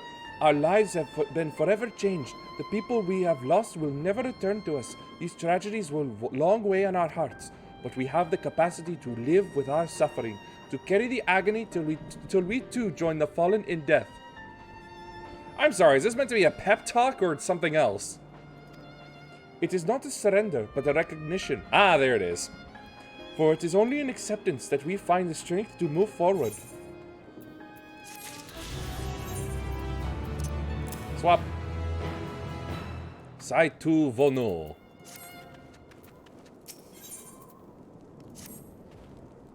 As you have finished your deliveries, might I talk with you for a moment? I was curious to know, what has become of Mevan and Krasav's remains? Oh, thank you, friend. Surely they will be able to rest peacefully by each other's side. I and the people of Palaka's stand will perform the rites as soon as we are able. As for the child, it will not be easy for her growing up without her parents, but I promise to do what I can. Once she is able to eat solid food, the fish I catch will help nourish her. Chop it up with the fishy pasty mush. Well, we finished delivering the chai. I do believe everyone has a piping hot cup.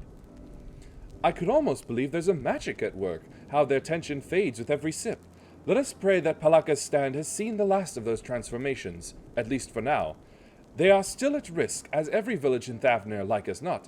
Still, I trust we can leave this place in the care of our friends from the Radiant and the High Crucible. Shall we return to Rad's at hand? By all means, do not let us keep you further. There are still many who have need of your wisdom and strength to deliver them from this terrible calamity. And I will do what I can as well. I will bring rations and supplies from Akyale. We have plenty to spare. Then let us find Estinian and be on our way. Where did he wander off to again? The wakeful Tirana, near the bridge to Rad's at hand, as I recall. Very well then.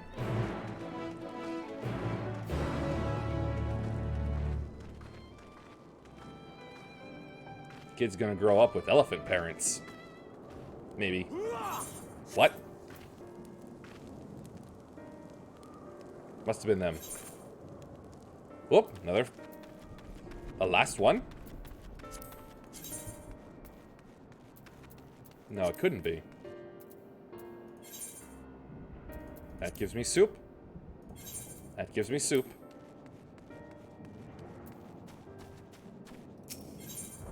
Yep, nothing. Now then. Ah, yes, that's right. It still can reach there from here. I can't get there from here.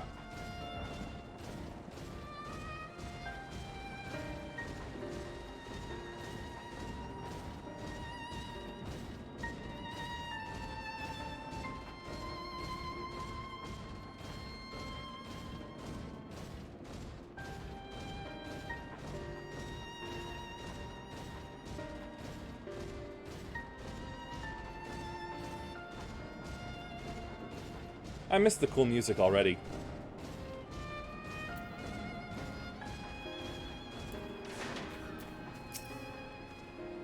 Alphanod told me everything. Full glad am I to hear the people are safe. Likewise, you will be pleased to know I found no evidence of lingering beasts in the jungle and ruins. It would seem you finished off the last of them. Trying times yet lie ahead for the people of Thavner. Fortunately, they have a wise and benevolent satrap to shepherd them through. Speaking of which, I received word from Thancred not a short while ago. He waits our return to the city on Alzadal's path. Come.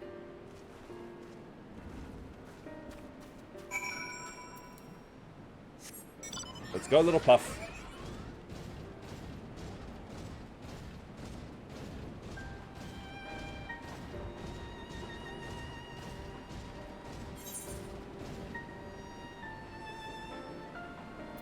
Okay. First time I've ever seen that.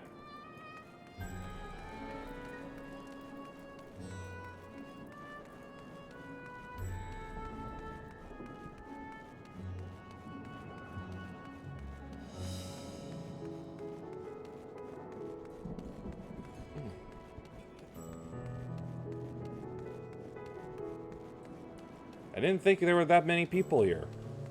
Or at least not as many here as compared to, say, the other hub areas. It's good to see you safe. Given the skies, 'tis all too easy to fear the worst. Speaking of, we got some nice sun coming out, apparently. I'm pleased to report that we've succeeded in quelling the threat here in the city. The beasts have all been felled, and the citizens are safe for now. I've also heard from the Radiant that an important proclamation will be made in the city square, though they said no more than that. Might you have any idea what this is about? A clue or two. Hello! Artist. Doing alright, just trying to keep my voice lubricated and also playing through this for the first time.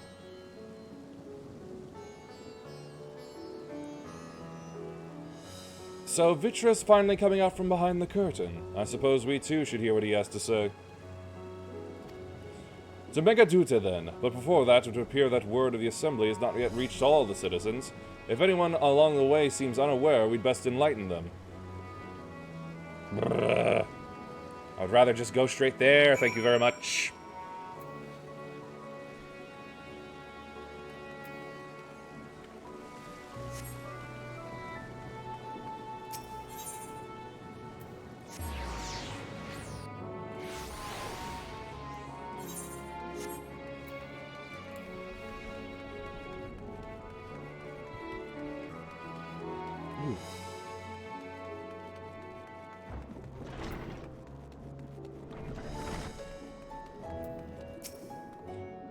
Are the beasts all gone? I've been hiding and I'm too scared to go out and look. Really? It's just not like freeware stuff that I just threw together from pre-made stuff.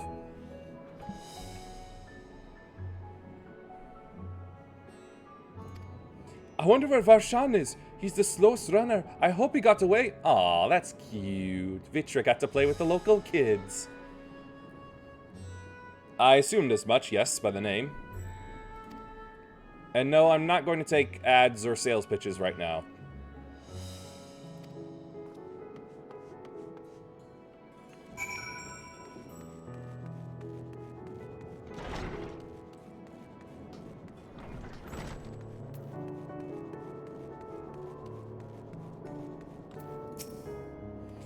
Leave me be, please! I swear to you, my flesh tastes absolutely terrible! Do I look like I... Never mind, I can't finish that. Oh gods, what are you doing scaring me like that? If we're not quiet, those beasts will find us! The square, you say? No, the circle. But that's where the satrap was killed. With my very eyes I saw him crushed in that creature's maw. So many lives lost, such terrible carnage. And you say there is someone else who would lead Razathan in his stead? Whoever they are, if they say anything to sully the memory of our beloved satrap, I'll make them regret it! Sure you will, kiddo. I would like to get to live 2D at some point, but I'm kind of just using 3 as it is because it's just free and I have no artistic talent of my own. And again, please, if this is an attempt to advertise your services, no, please, some other place.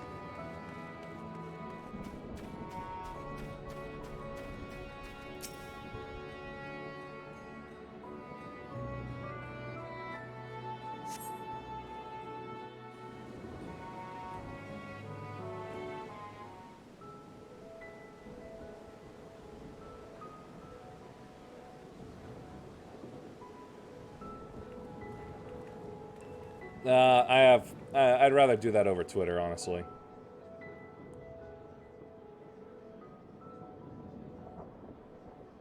Look, someone's coming.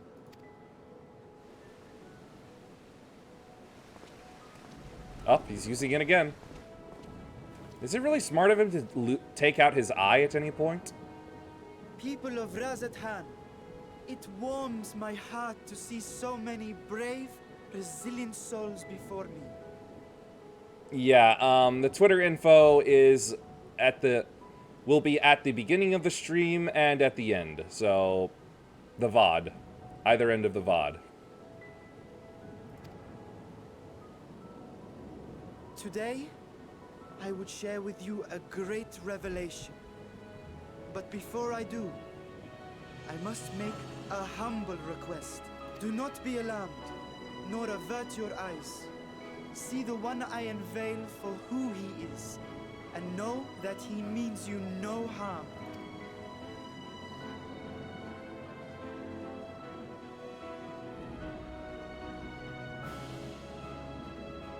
Very well.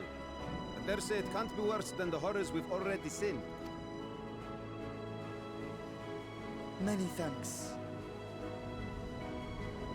I mean, yeah, he would think that, but it's just like, still, it's not exactly a great time, I think, to split his power. But I guess if this is the last time he uses it for a while, that's alright.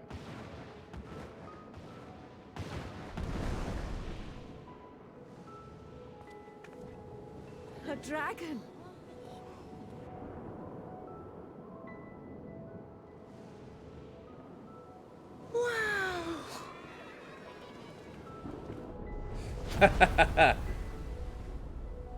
Dragons are cool. People of Radzathan, I am Vritra, and for years uncounted hath this isle served as mine abode.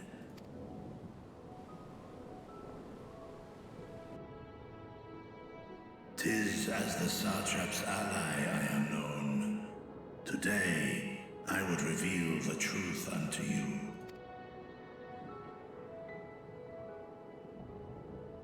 Let us hope they accept him. Well, you got a great start so far.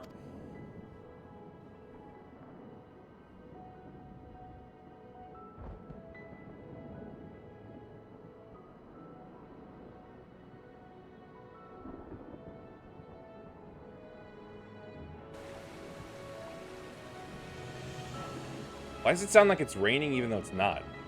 Oh wait, never mind. That must have been wind and grass. Right, you were the satrap all along? Vashan! I mean, Master Vitra, does your divine eye really see all? Where did he put Varshan now, anyway? Nay, child. While mine eye hath borne witness to the whole of our nation's history, to its future I am blind as thee. Countrymen, calamity the likes of which we have never known is come to Thavnir, our home. Friends and loved ones have been taken from us. I, too, have lost my closest confidant. Oh, there it is. Loved this land and served it with dignity till his dying breath. A nobler satrap there will never be. For so long, I lacked the courage to face you. I will not easily earn. Whoops. And yet, I cannot sit idly by and abandon Radzathan to her fate. A font of boundless vibrancy, this jewel of the ocean. Since time immemorial, hath she glittered with every color imaginable. And one's unimaginable. To this dragon, slumbering in his dark lair, 'twas a mesmerizing sight, and one that brought no end of joy to my heart. This calamity hath stolen too much from you already, yet so long as you live, the light of Radzathan will never be extinguished. I pray you let me watch over it. Over you. Over easy. And lend me your strength, that we might face this trial and those to come as one.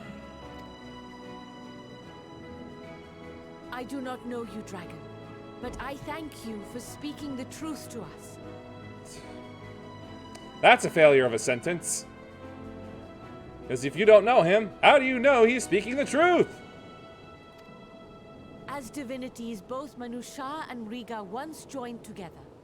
So too do I believe that hand in hand, we can overcome this ordeal and welcome an era of peace.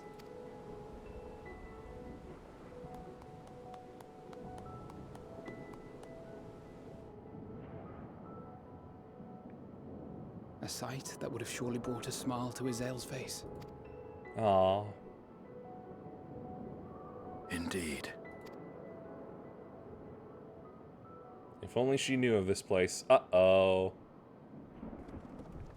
And just what are you doing here?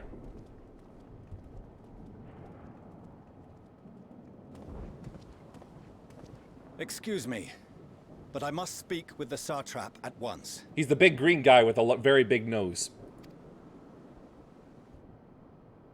Father.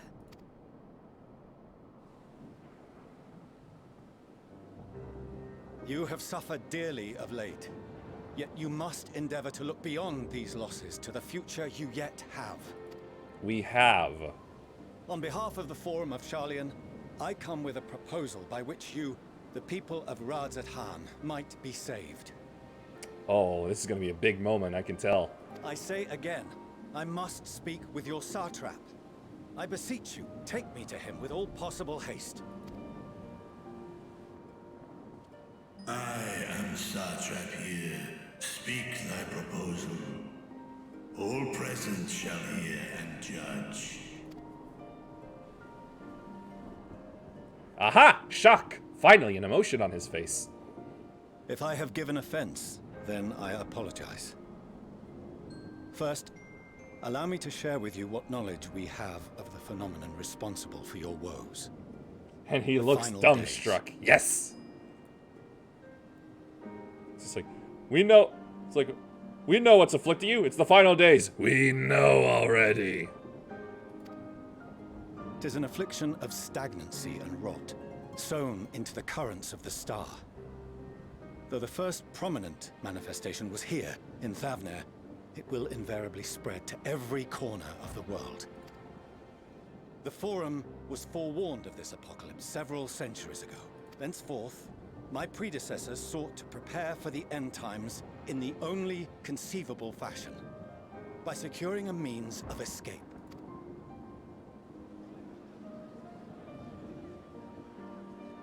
Escape the star? What madness is this? No less mad than a dragon being your lord. 'Tis by no means madness. It's Sparta. Fuck! I hate myself for doing that. Umbral calamity. The true nature of the Red Moon, Dalamud, was revealed. That it was an artificial construct of ancient Alag. But what of the Silver Moon? This celestial satellite is yet another technological marvel, fashioned and maintained by ancient allies.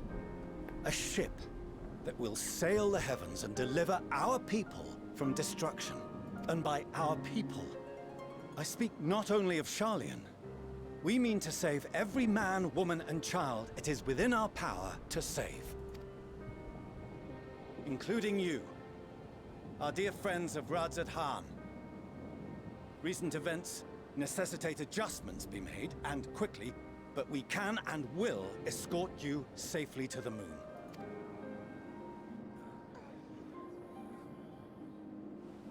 Long has thy forum been allies to Thavner. I trust thou dost not extend this offer lightly. Yet I wonder, is this truly the way? Is there a future to be built for us beyond this star our father deemed the last bastion of hope? Ah, that question finally comes back around. It is for that very reason I come before you and your people. To answer any and all of your questions. To offer my assurances and allay your fears. Though, if you wish the best for your people, I advise you to render your decision swiftly.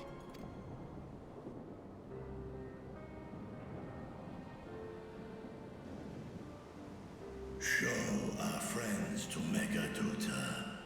They are to be received as honored guests.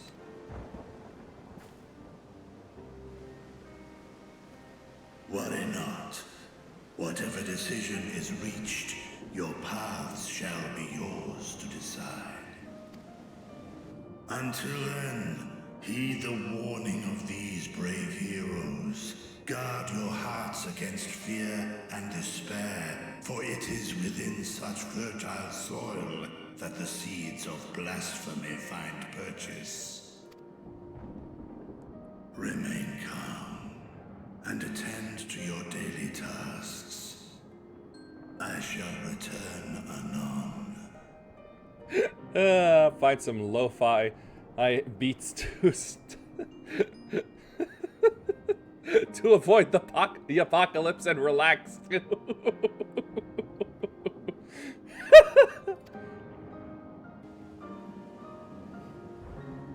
We'll do as you say, Master Vitra. We believe in you. I really think they should have gotten a child to do that instead.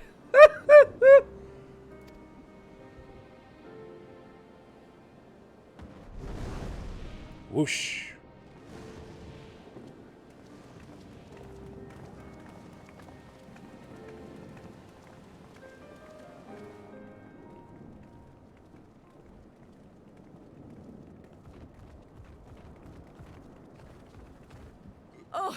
You're still here. What a relief. What's up? Nidano, what's the matter? Has something happened at Palaka's stand? Oh, no, not that I know of. I just hope to hear your thoughts on a theory of mine. All who undergo the transformation are drained of their ether, yes? What is it then that gives these beasts the strength to carry on as they do? Another follow-up question. What exactly is it that drains them of their aether? Logically, they must be drawing upon an alternate form of vital energy. That put me in mind of our earlier conversation, when I tried to explain the essence which many confuse with ether. The emotional energy. Akasha. Yes, I remember. The unseen gift bestowed from on high. An energy influenced solely by emotion. Yes, yes. In this instance, negative ones set Akasha into motion, thereby infusing the beasts with vitality. I posit this as the mechanism by which the beasts are born and sustained. Ah, do you still have that flower? I should. There it is. Oh. What?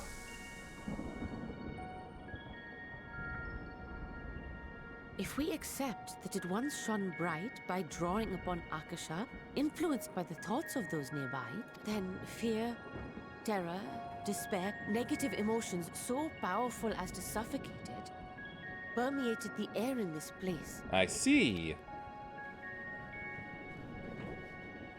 You must be very careful. The forces which drive the final days may be beyond our ability to perceive. Oh, that's comforting.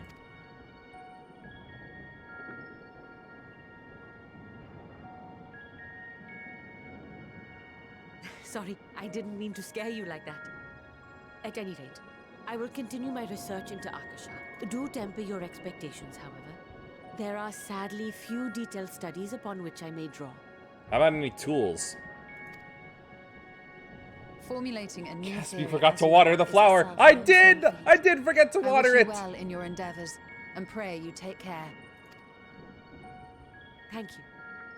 You stay safe as well, yes? Till next we meet. And we will meet again.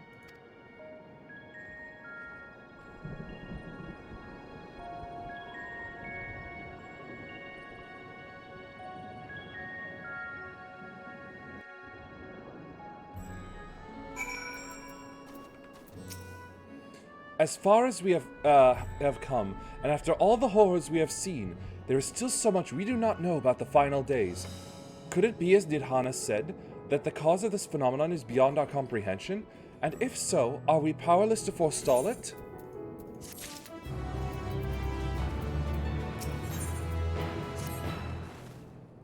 Greetings, honored scions of the 7th Dawn. I have a message from His Excellency the Satrap. Brave scions, you have my gratitude for aiding my people in this most trying of times. Alas, matters here at Megaduta prevent me from meeting you all in person. As a token of mine appreciation, and I have arranged for a feast to be held in your honor. May it nourish you in preparation for the trials ahead. Such are the words of Master Vitra. The feast he speaks of awaits you at Merd Mehen. Pray make your way there whenever your business here is done. We thank you for your kindness. Indeed, I was hoping we might find a place to discuss our next course of action. Sorry, I lash again. And that seems an ideal venue. Ah, and to you, Yohime Thane, there is someone who we had hoped to introduce you to in particular. While I am loath to detain you further, might you spare a moment of your time? A personal invitation, knowing full well your services are in the highest demand right now. This must be important. Worry not, we'll save some food for you, so take all the time you need. Dadgummit. Thank you, friend. Whenever you are ready, please join me in the Aetherite Plaza. I shall go on ahead. Where is it? Where is it? Here we are.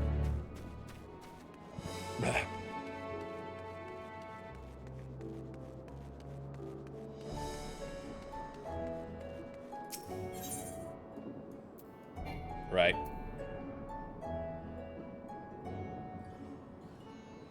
Screw it, I'll walk.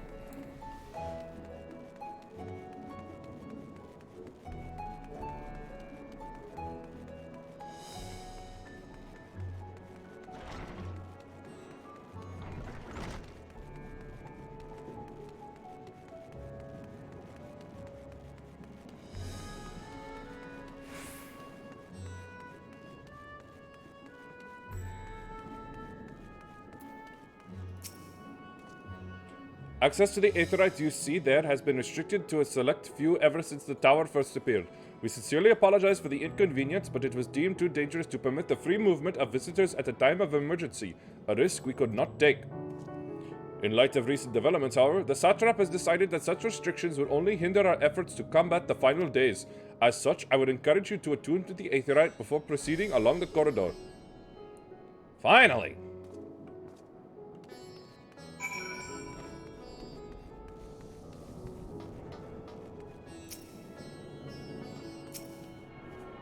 Somehow clicked on someone else, I think.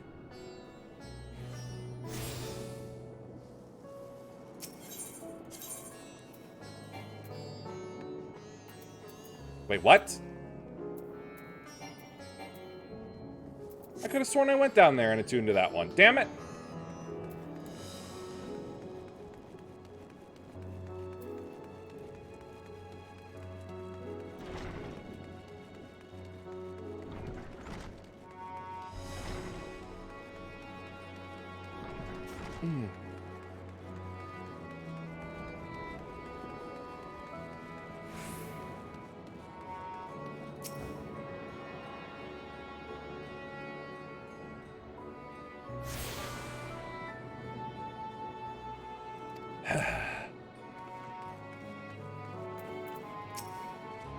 Ah, you must be wondering what this place is. You stand in the hall of the Radiant Host, from where our leadership oversees all of Radz-at-Han's military operations. Sundrop, our destination, lies just ahead.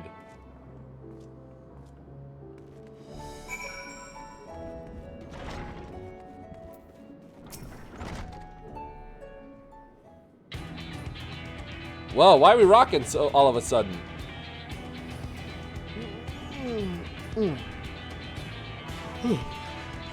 Welcome to Sundrop. Without further ado, allow me to introduce you to...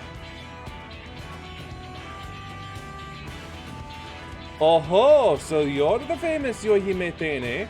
I knew it the moment you stepped through the door. You've the look of one who's walked through hell.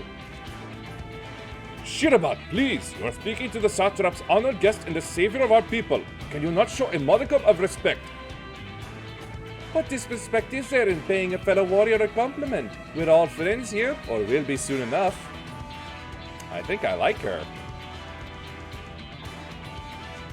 More formally then, for the benefit of my countrymen, it is a pleasure to have you with us, O great champion of Eorzea, scion of the 7th Dawn, warrior of the light, an all-around good egg, I'm sure.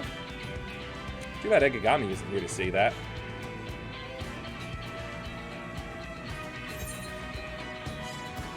Talk of eggs reminds me I'm late for dinner. Yeah. Who are you?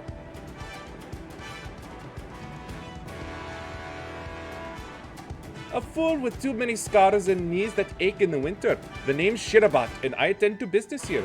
As for what sort of business, how can I put it? Radz-at-Han welcomes delegates from other lands to oversee trade and diplomatic dealings. Then there are military matters to discuss, which is why all these officers are stationed here in Sundrop. I imagine you're more than familiar with each of the nations they represent, yes? See, there's an Ishgardian, Doman. We've got representatives from Doma, Ul'dah and Alamigo. Okay, that's some pretty nice looking armor there. Limsa Laminsa. Gridania.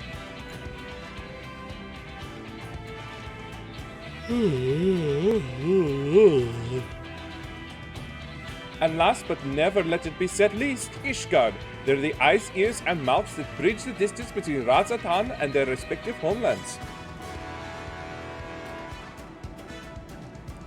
We've used this brief respite to share the details of our plight with our overseas counterparts. And wouldn't you know it, all of their leaders requested a few words from you specifically.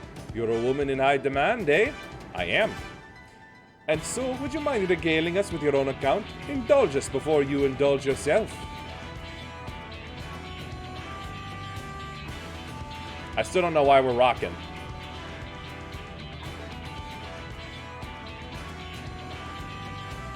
I thank you for the report. The conditions under which men are turned to beasts, the etheric anomalies you have observed, you have given us much to consider. It is concerning that the first transformation apparently occurred before the skies turned red. It is contrary to what one would expect. Thankfully, the information you conveyed to Lucy upon your return from the moon has already proved invaluable.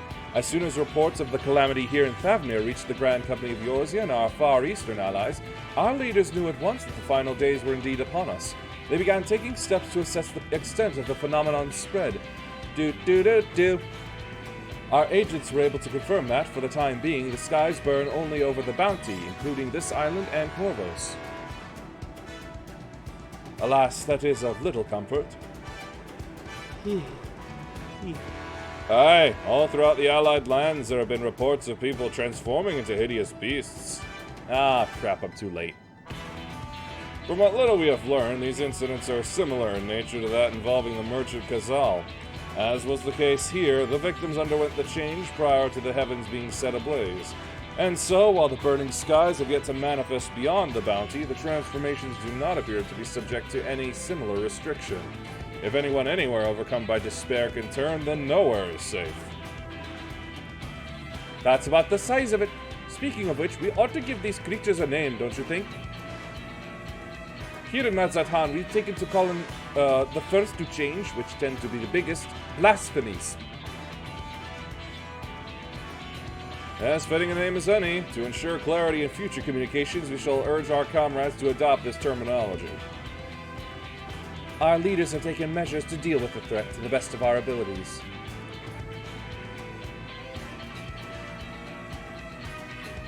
Aye, each nation has assembled their own groups of elite soldiers to put down these so-called blasphemies and their spawn as and when they appear. At the same time, they're doing all in their power to put the people's minds at ease and prevent panic and fear from spreading. That said, brave souls with the strength and fortitude to fell these terrible fiends are not easily found. Just so, and it is for that very reason that we turn to you. Pray, lend us your strength and help us slay the blasphemies that plague our homelands. Now, you don't have to help to give your reply before dinner. I shall also mention that each blasphemy seems to possess wildly different characteristics. What works well against one may serve you poorly against another. So before you go rushing off to save everyone's day, do have a word with the delegates. They'll tell you what to expect. Is this a bit like the class quest from the Crystarium? That's what this feels like.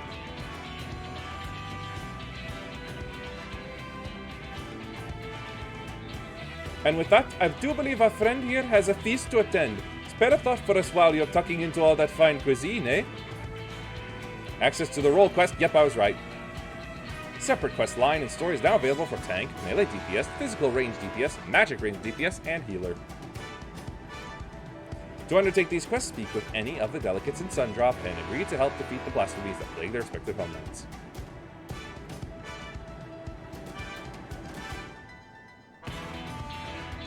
Cool! Whoever's the healer is shit out of luck, though. Prefect gives Shirabat her rudeness. She can be a bit boisterous at times, but it is simply her nature. Anyway, my apologies for keeping you from your hard-earned rest. You will be rejoining your companions, yes?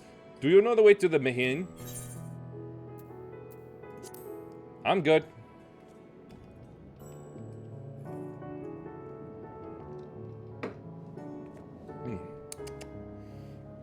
Glad to hear you're becoming familiar with our fair city. You'll be pleased to hear that all drinks are on the house, so order whatever suits your fancy.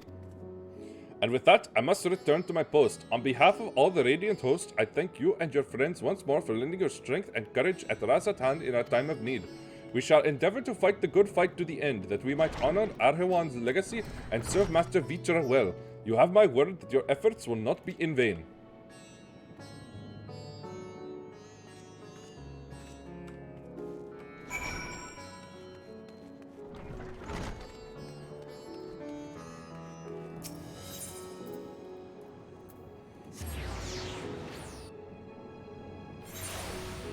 Ah, that's out of the way.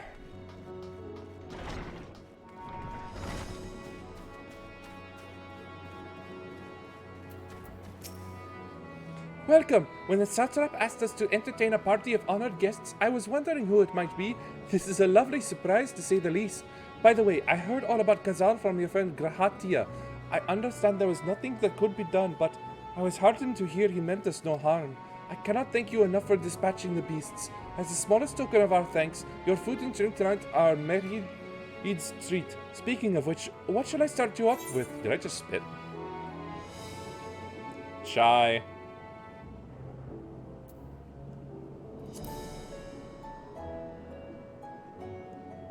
What kind of alcohol you got round here? As you wish, pray join your friends and I will bring you your drink. Welcome back. Whatever did the Radiant want with you, pray tell? Our allies have sent military delegates. That's news to me. Mind sharing the details?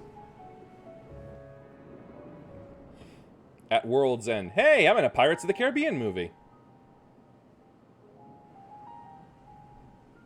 So blasphemies now plague all the realm. It will only get worse if what Father said is true. As it did in Amarot. If that's our model, then shouldn't we expect the effects to grow more severe as it feeds off its own spread? As if people transforming into those monstrosities wasn't bad enough. If the flora and fauna, if the land itself turned against us. No one would survive. Thankfully, we haven't seen anything like that yet.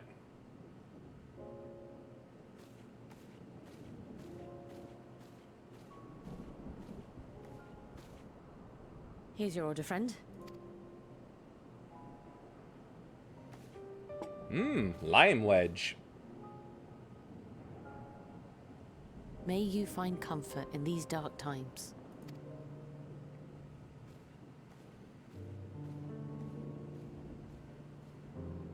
Where do we go from here?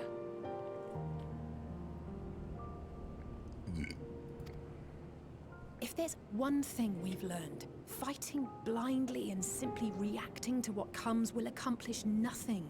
We must find a solution that addresses the fundamental cause. Before our strength is exhausted, before this crisis spirals out of control. Is there something, anything we've overlooked? If there is an answer, Hydaelyn herself will have it.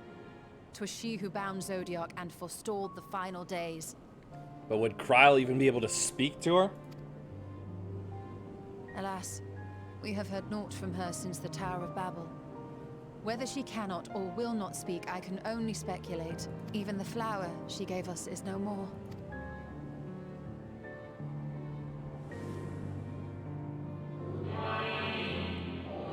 Yeah, not again.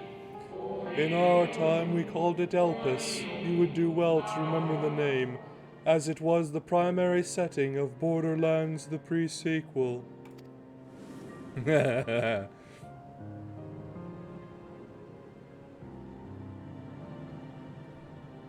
So advised the Watcher. But what could be the significance of that name? It is entirely unfamiliar to me. Well, she's clearly not a Borderlands fan. To me as well. It meant something to the ancients, though. In our time. Most surely. Yet I do not recall a single mention of it in the records of Anida. Another dead end. And quite literally. It's not as if there are any ancients living we could go and ask. Emmett Selk! Okay, never mind. Not alive as such, but not quite dead. Ah! I was right.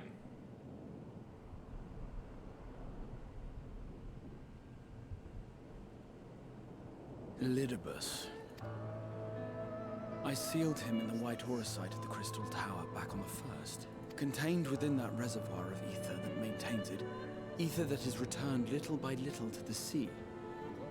Naught may remain of his soul. I guess that's another option. However, if part of it lingers, we might be able to speak with him there. I know we can no longer make that journey, but you, my friend, still can.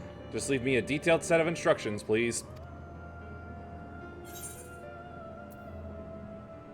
Worth a try. Yes, we can but act and hope for the best. If nothing else, should we learn the First is safe, we'll have that much more reason to keep fighting the good fight. That said, the odds are not in our favor, to say the least. Which is why we're fortunate to have Urianger up there on the moon, working hard to make all the necessary preparations for our departure, should it come to it. I totally forgot that he was there doing that. And why we have nothing to lose by staying the course till the last instant. Indeed. To the last, let us all do what we can. I will consult with Master Matoya and see if she knows of a way to reach Hydaelyn from the ethereal sea. And I will visit the nation's leaders and attempt to ascertain how far the final days have progressed elsewhere. Keep me abreast of your findings. I can seek out and slay the worst of the immediate threats, if only to slow the spread. Unease, terror, despair. Try as we might to suppress them, these emotions will return to harry us time and time again. But when they do, remember this. Your friends and loved ones are out there somewhere, sharing in your struggle. You are not alone.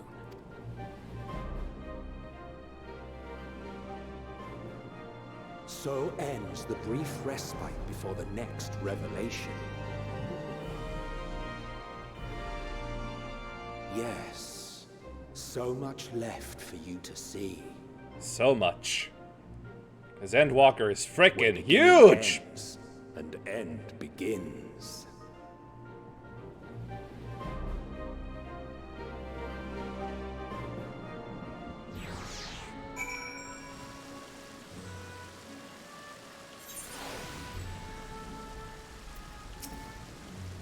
Now then, is there anything we've forgotten to mention? Are your arms and armor in good order? Yeah, I haven't gone through a duty, so yeah, no need to repair.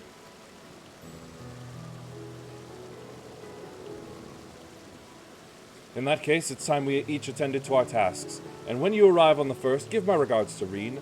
Tell her I miss her. Aww.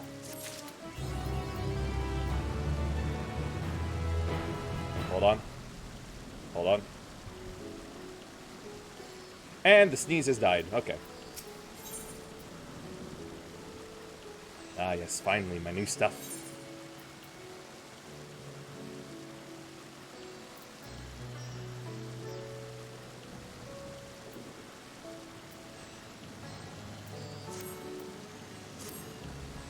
Take this, my spirit vessel. Oh yeah, right. I will need your blood. Empty now, of course, but it should allow you to operate the tower's systems in the umbilicus. If even the smallest fragment of Elidibus' essence remains, it should be possible to locate it. As for access to the umbilicus, pray seek out Lena for assistance. Chances are she still stands watch at the Ascensor Gate. Should she or anyone else ask after me, tell them I am living my life to the fullest. And I'm happy, hardships and all. Well, we had best be on our respective ways. God's willing, we will see each other again ere long.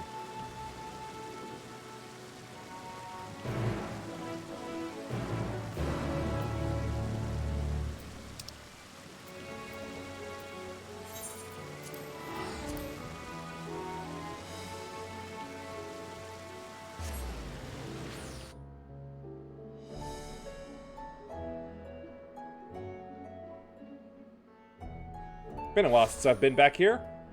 I still really need to finish that Eden saga.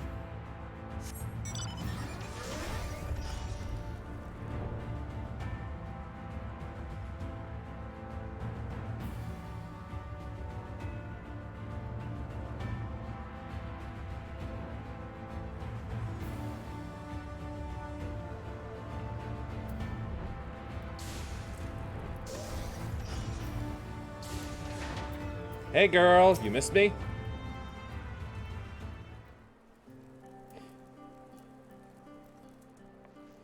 You are returned!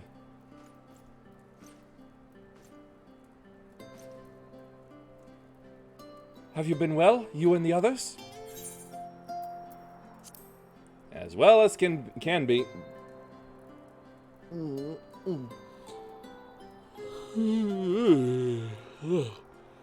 Full glad am I to hear that. I trust my lord is enjoying himself. Yep. He said this to you? Those exact words? Oh, to know that he is happy, it fills my heart with joy. Thank you for taking care of him. He's like a leech to me. When next you see him, please tell him not to overexert himself, futile a request though it is. And tell him that all is well here. The peace you gifted us continues, and we work hard to build new lives for ourselves. In the course of this, we occasionally bicker, but we've never been more optimistic for the morrow. If I had to mention one dilemma, it would be the question of our governance. Even as we speak, debate rages on over how we should run the city in the Exarch's absence. Most are of a mind that the Settlement Council should continue to oversee the general running of the Crystarium, while representatives are elected to determine policy and handle diplomacy. Thus far, nothing is set in stone, but however we choose to proceed, we will not replace our lord. No one could.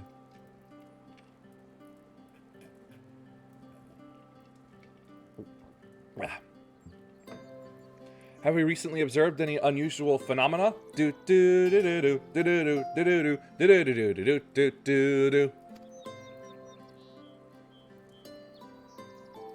No, I cannot say there have been. Curious that you should ask me this question, though. Some days ago, Reen came and asked the very same. She was rather unsettled, in stark contrast to how cheerful she has been of late. Oh, she can tell. Reen has been dedicating herself to the restoration of the empty, you see. Yes, I know, I haven't finished that yet. Though it will take many long years, the goal seems to have given her a newfound sense of purpose and fulfillment.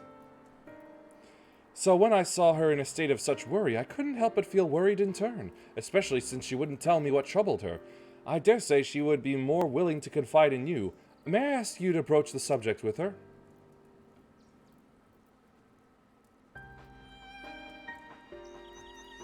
You wish to enter the umbilicus? Very well, I shall fetch the key at once and take the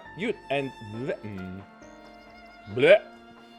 Please wait for me in the city, in front of the Cabinet of Curiosity, shall we say? I will be along as soon as I can.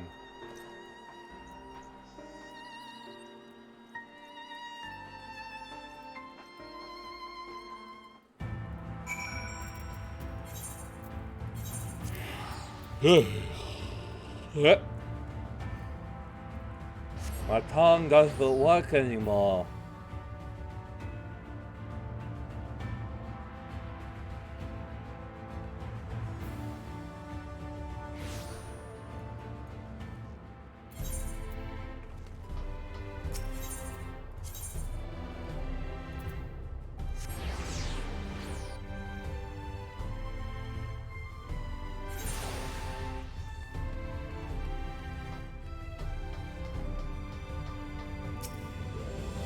Cannot be skipped.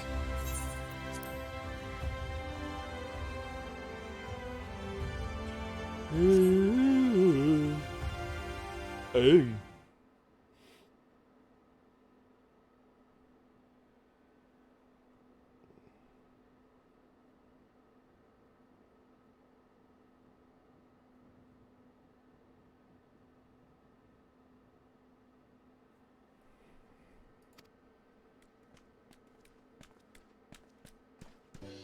Oh, what do you know?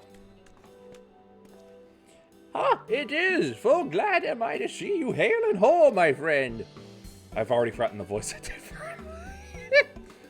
What a wonderful surprise it is to have you back with us, and at this most opportune time. In case you haven't heard, we are planning to produce a tome chronicling events from the flood to the Knight's return. For this project, we intended to draw upon records kept by the world's peoples. Historical and contemporary first-hand accounts will be the centerpiece of the tome, but yours would be the one to crown them all. I've been asked to contribute a chapter on the soul, a subject that is key to understanding much of your endeavors. In the course of developing the spirit vessel, I gained valuable insights into travel beyond the rift, knowledge that will allow me to attest to your existence and deeds. There is no end to the questions I would ask you, but if you could indulge me just one for now. In your quest to restore the Knight, you faced many a formidable foe. Among them, who offered you the greatest struggle? Let's see, Titania, Vothri, Hades.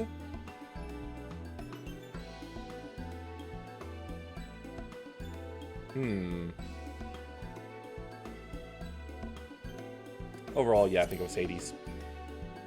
Ah, yes, Hades. He sought to resurrect his ancient brethren. He was the final obstacle in your quest to restore the night. Your battle in the depths of the Tempest, the stuff of epics.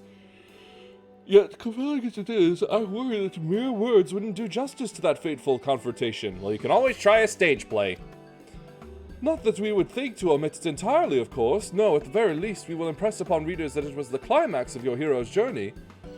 I know you'd love to talk her ear off, Morin, but we really should be on our way. Those documents from Yulmore won't collect themselves. Of course, and afterwards, would you care to join me for tea? I was hoping you might clarify a few points in your treatise. Until next time, then, do tell the others to look after themselves. Our overzealous friend in particular. Remind him not to overexert himself, again and again, till his ears fall off, if that's what it takes for him to take it to heart. Ah, I think I found it again.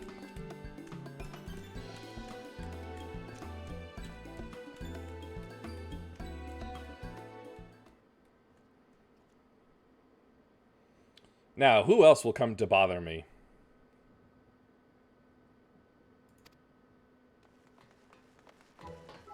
The kids! It's her! It's really her! What are you doing here? If you're going to battle, I could give you some medicine. I made it myself. Best not, Riki. You'd only give her a stomach ache. Wow, that's rude. We've come to see Morin to get his advice. One of the guard finally agreed to teach us how to fight. But first, we need to choose a fighting style. While I know I want to be a mage, Arkil isn't sure. Magic isn't really my thing, so I was thinking of taking up the axe, or the sword, or maybe the bow. They all seem alright, but it's hard to decide, so I thought I'd ask Morin. He knows about lots of things. No, he wouldn't help you with that. Well, that too. He isn't here? Aww. Ooh, why don't you have the Warrior of Darkness choose for you? What do you think suits Arkil best? Axe, sword, or bow? Smiting your opponent, protecting your friends, fighting and hunting both.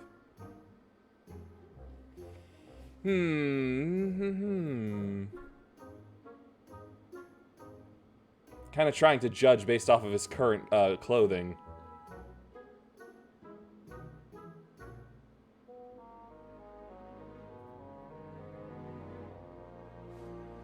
I'll let him be the bow. The bow? If you took up the bow, you could be just like Renda Ray, the Warrior of Light. Ah, I see. It would have ended up on either of them. Well, any of them. I love that tale. Let's borrow the book today. It's really popular, though. I hope it's still there. Thanks for helping me decide, Warrior of Darkness. I'll start with that style and maybe try something else later on. Oh no, he's poking the fourth wall. He already understands that you can take multiple classes. And when I get really strong, I hope to have a bout with you.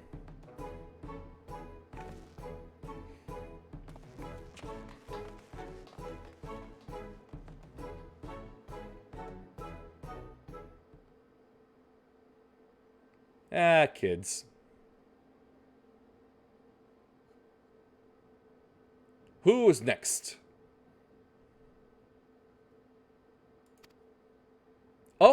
Oh, I get it. I've waited and waited, but she won't so much as acknowledge the presence of her beautiful branch, even though they're right here. Such a heartless thing our sapling is. Cold and cruel and heartless.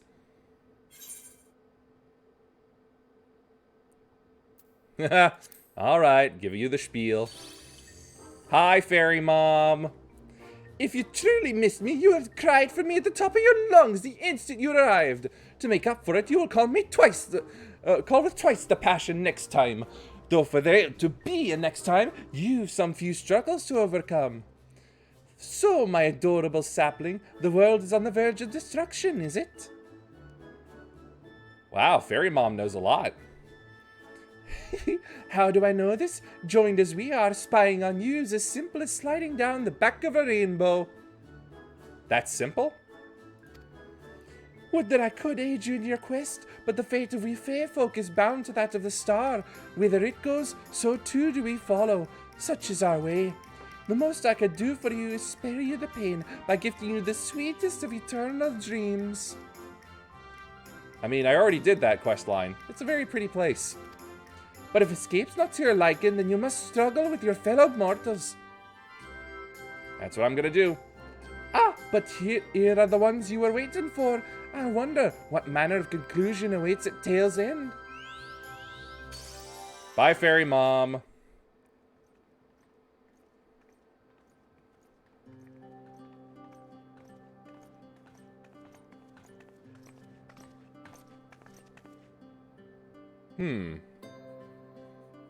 I wonder now, is this cutscene height accurate for different races? My apologies for the delay. It's so wonderful to see you again. You doubtless have much catching up to do, so I shall leave you to it. I've taken the liberty of unlocking the umbilicus, and you may enter at your leisure.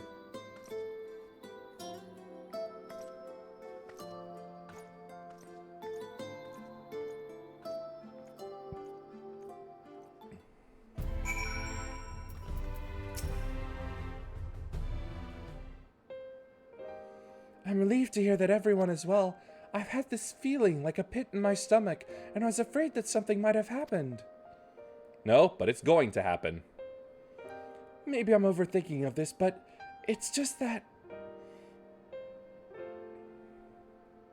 I'm the Oracle of Light, but I've never spoken with Hydaelyn, never once heard her call. Even so, I've always had this feeling deep inside me, a connection to... Shh, did I just whistle?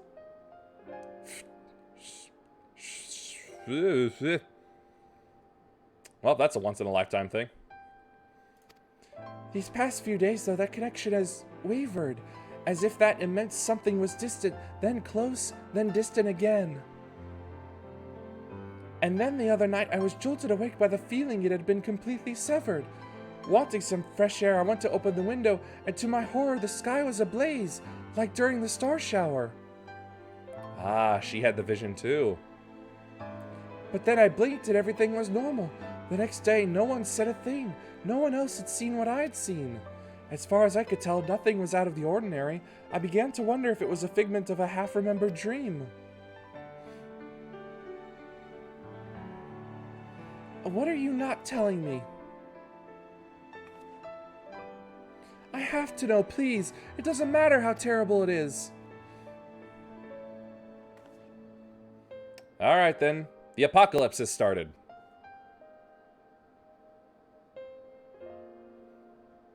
Two and a half. Sheesh. For whatever reason, it feels like I've been going for longer. What is wrong with my sense of time?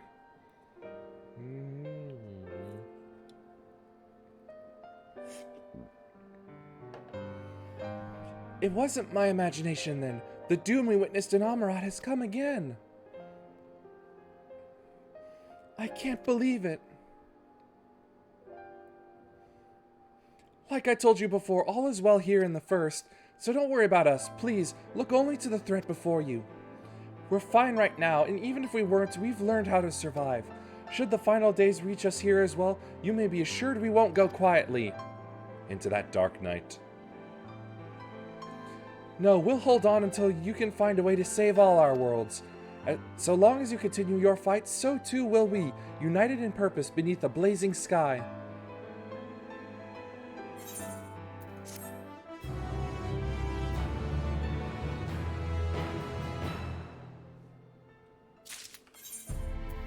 Poppin'.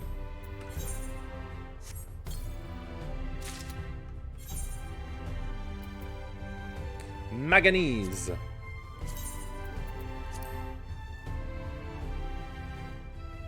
Wait a minute, is that?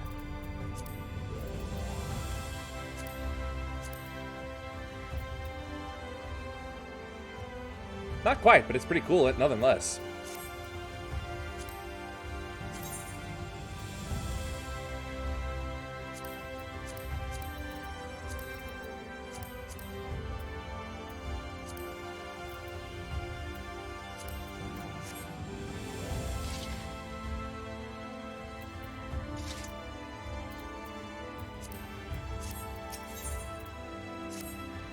You're headed to the Umbilicus to consult with Elidibus, right?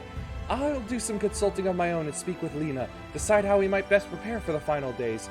So it's farewell for now, but we'll see each other again, I'm certain of it.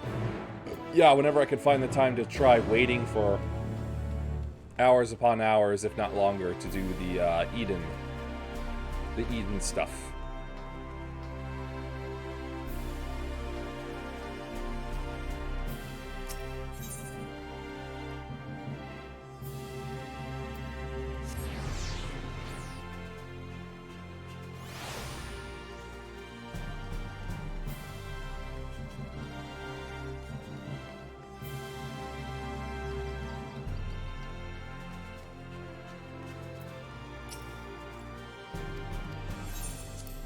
To the ocular!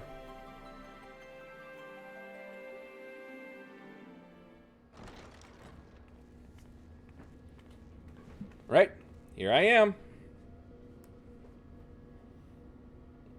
So how does this work again? Ah.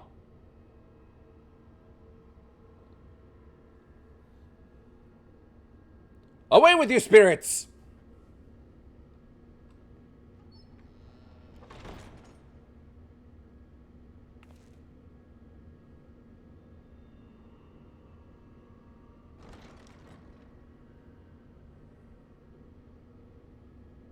It looks like a face.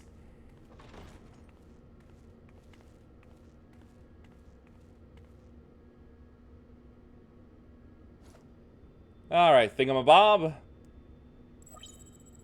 Hey, you did your job. Biometric authentication complete. Please state your business.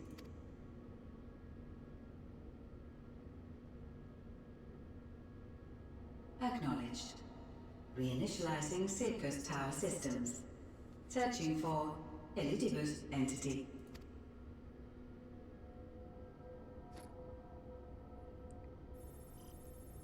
Will this work? Target located in subterranean core power accumulator. Projecting image. Is he supposed to be there? My home. My friends.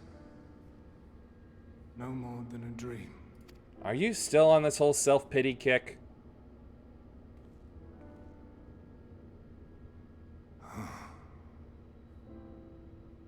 You. Why have you awakened me? I no longer sense those places beyond, or Lord Zodiac. You must explain all.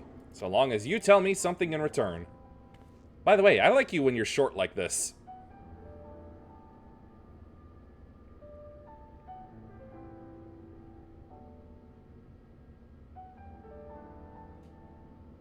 So, he is fallen, and my brethren's... Blame Fandaniel. The doom we sacrificed so much to prevent is come again. Old burdens now yours to bear. But if this is Fandaniel's design, then I, as Elidibus, have a duty to fulfill. Computer, could you please calm down? Your unsolicited act has restored to me some few memories of the convocation. Such knowledge as I have, I will share. Thanks. I do this not for you. I merely perform my duty, as I have ever done. Didn't need to be that dramatic with your hands. Where to begin? Ah, the end. Your understanding of what caused the final days is consistent with our own. The decay first took root where the currents were weakest. Yes, a conclusion drawn by him, Fandaniel. Fanny Danny. Not the him of here and now, but as I knew him. Long, long ago. The original Fandaniel. Having shed light upon the phenomenon, He dedicated himself to devising a countermeasure. Were it not for his knowledge of the Celestial, we would never have made the connection, and thence forestalled the final days. And though he inherited that noble soul, how different this last incarnation. So consumed by self-loathing and hate. Because it could remember its past self before it became possessed.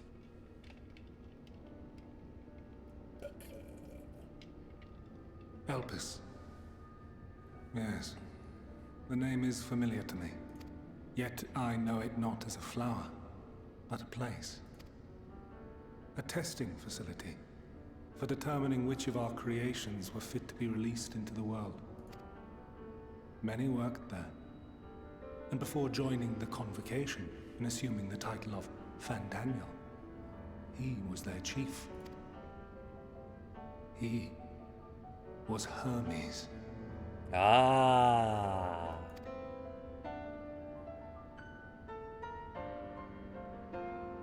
That is all I know.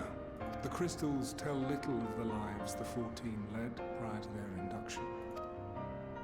Elpis itself would tell even less. Nary a ruin has survived. What? Wait. I saw you there. In Elpis. No. I did not. But I did.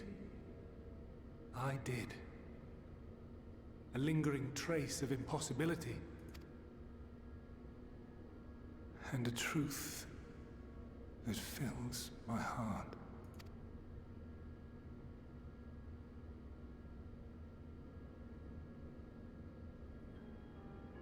My memories remain clouded, I fear. However, they have revealed to me one possible course. You must travel to Elpis, to the time when Hermes served as its chief. Come again? In glimpsing the Exarch's memories, not only did I make his summoning magic mine own, which, having absorbed my empowered essence, now harbors an abundance of energy. As such, I believe I can deliver you unto the past, unto that place and that precise moment. At 88 miles per hour? Given the eons that must be traversed, the gateway will not be fully formed. Your form will be less tangible still than those warriors of light I had summoned. Uh-oh, that sounds painful. In all likelihood, none will be able to see or hear you. Yet even should you manage to interact with others, you will be unable to effect meaningful change. Yeah, I'm sure that's how that works. For the reality you wish to save, the reality to which you must return, exists as a result of the final days.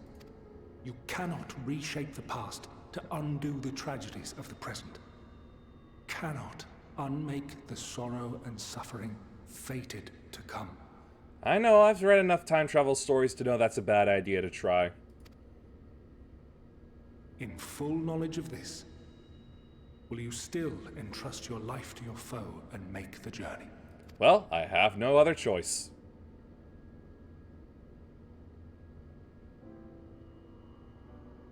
Very well. I shall cast you unto the river of time. Let this be my final act. You must input the commands. I no longer have the authority. Okay, but there's no keyboard here, so I don't know how to do that. First, you must reconfigure the systems, that the tower's ether may be channeled for the magic. And you've already lost me.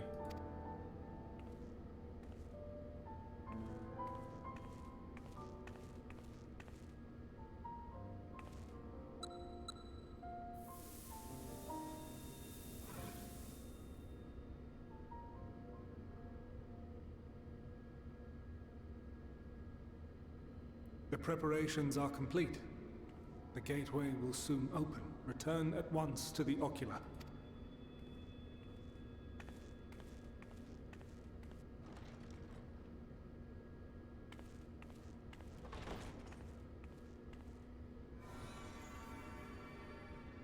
All appears to be in order.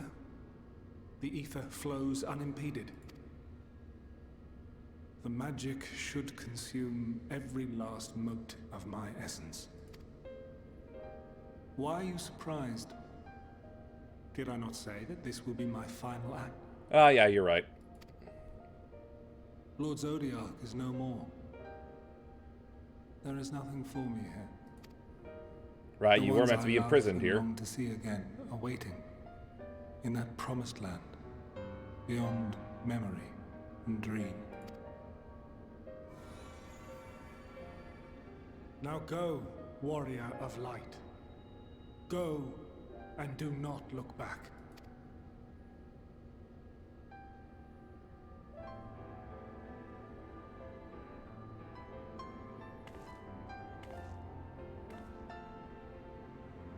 Well, Heidelin, I take my leave of you.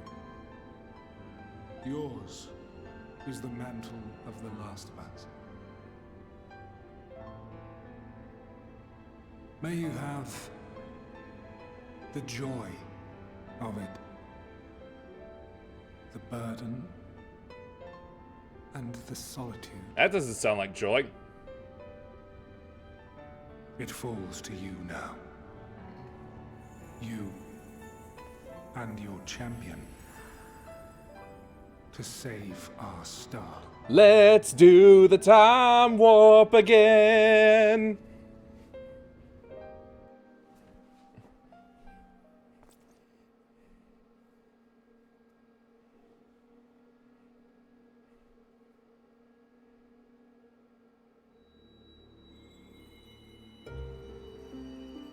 Woo! Flying at 88 miles per hour. I'm seeing some serious shit.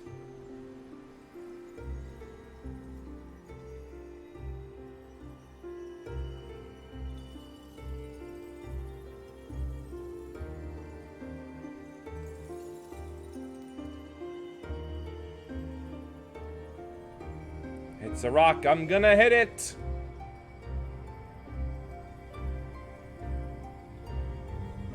Ah, it's too bright. I'm being flashbanged. POV, Discord light theme.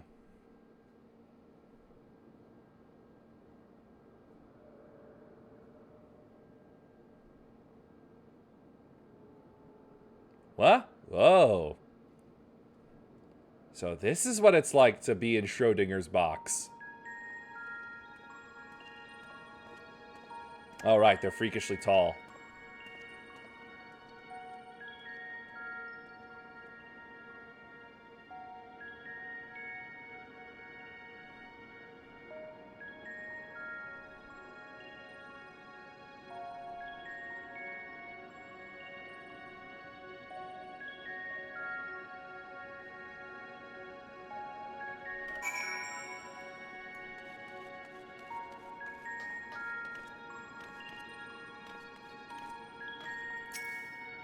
The device is reminiscent of an aetherite. Perhaps it is possible to attune with it.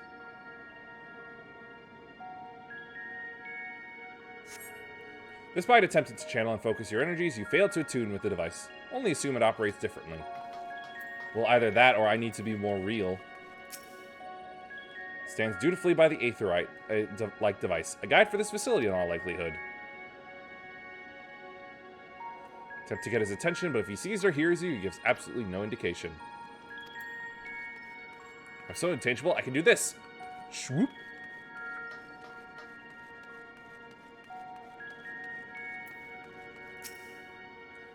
This is the right place, yes? Yes, Propylion? Judging by the woman's words, this facility is called Propylion. Nope. Propylion. Proppy.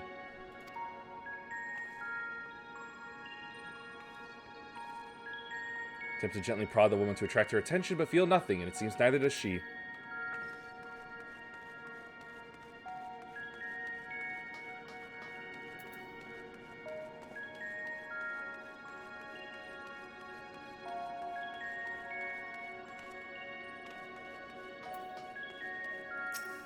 Remarkably, a large man wears a black robe and a half mask, much like the phantoms you encountered in Mare Lamentorum and the recreated Amarat. Seem you have made it to your destination.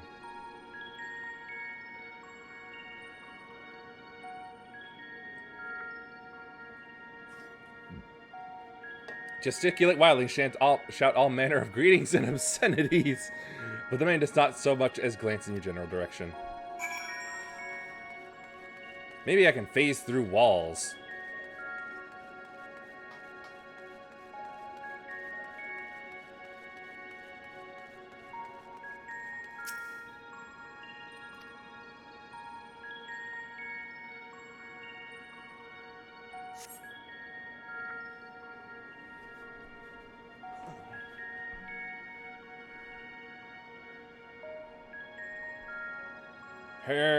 Focus.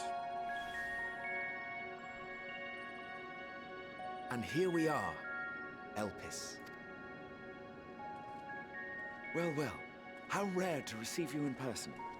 To what do we owe the honor? Oh, just a few odd tasks. We'll be here a while. You're welcome to stay as long as you see fit, of course. As a matter of procedure, however, I must ask that you kindly remove your masks.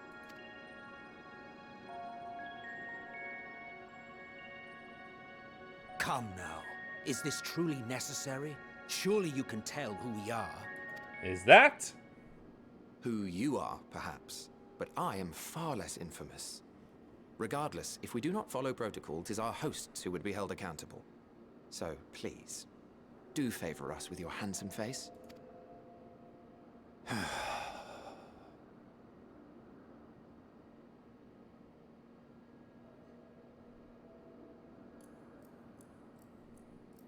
Oh my god!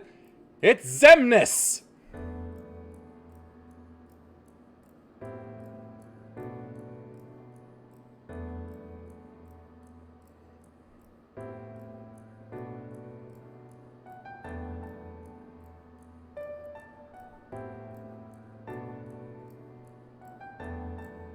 Satisfied?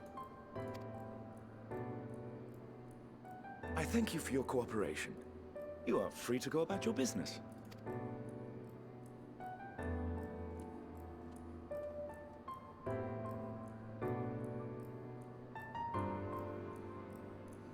Yeah, better step out of the way.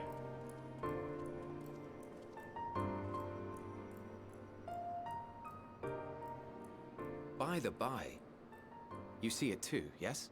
Excuse me, I have a name.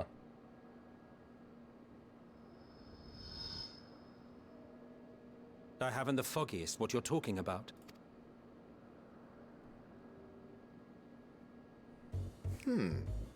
That's odd. Now we're getting jazzy with it.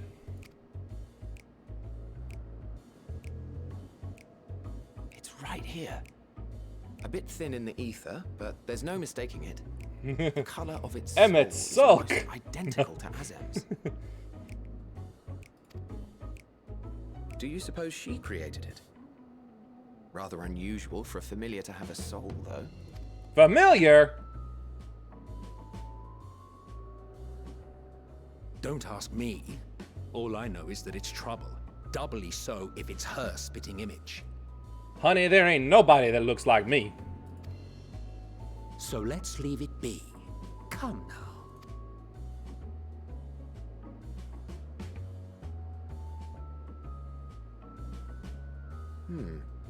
It's trying to say something, but it's literally too intangible to form words. Yep, I am totally Schrodinger's protagonist right now. Why don't you give it some ether? Spare a snifter of your bounteous reserves. Who do you take me for? Why, a dear Those are friend, pretty purple of eyes. course. They are, they're very strong purple. One who wouldn't let acts of kindness, such as my accompanying him on errands to far-flung outposts, go unrewarded?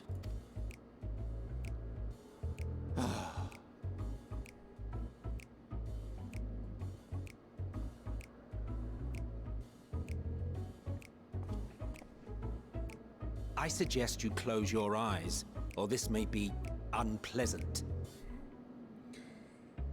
Really? This is what Emmett Selk wanted to come back. He wanted to be this again. Doesn't seem like it.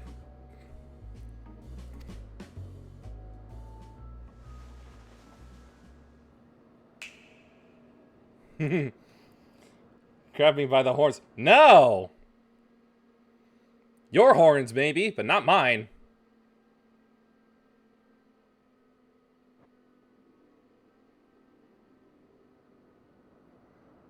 You may open your eyes.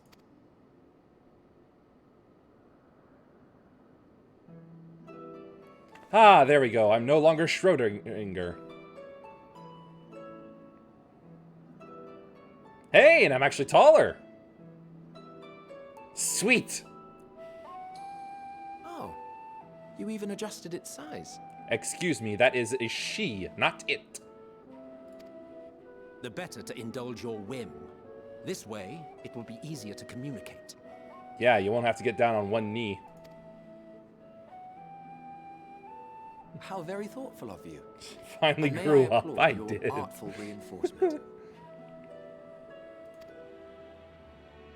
Without further ado then. Greetings. I am Hythlodaeus, Chief of the Bureau of the Architect. Ah, I get it now.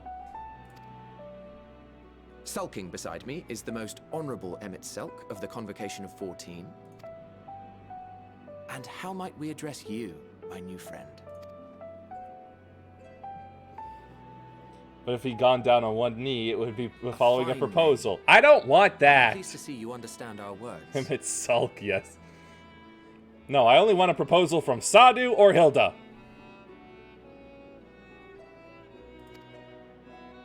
So, tell us, whence have you come? The thinness of your essence suggests you weren't created here.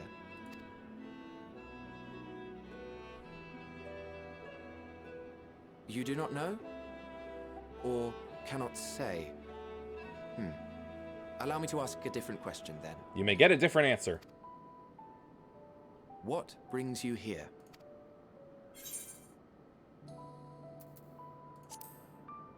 I'm looking for Hermes... I'm looking for Hermes Costello. Well now, the same as us. Perhaps Azim wished to come too, but had to settle for a familiar. If she truly wished to be here, then she would be. Right you are. My apologies if we've given offense. The two of us can discern the color of souls, you see, and yours happens to resemble that of a friend. Sorry, that color of his soul always reminds me of Scatman's world. And with your purpose matching our own besides, we jumped to a hasty conclusion. We are here to speak with Hermes, the chief overseer of this facility, which we also intend to tour in order to gain greater insight into the man's work. We, I say, though this is Emmett Selk's charge. I am here only to serve as his guide. And I should be happy to serve as yours as well, by way of an apology for the misunderstanding. Wait, are you suggesting that we bring it along on official business? This thing we know next to nothing about? I am a lady and I am at perfect ball stabbing height, sir. If you harbor suspicions, better to keep it close than leave it to its own devices. Wouldn't you agree?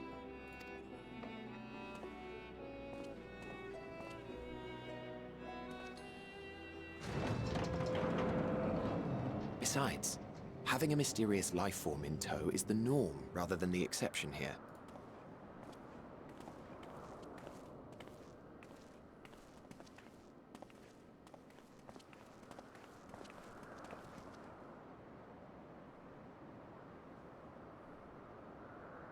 Welcome, my friends, to the testing ground of creation at Heaven's Edge, Elpis. Are we inside a building right now?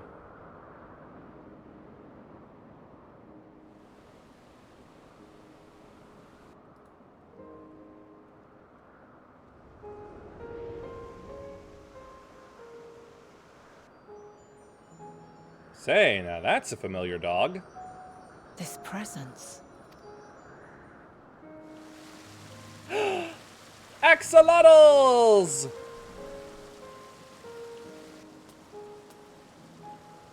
Hermes! Visitors! We have visitors! You're so cute.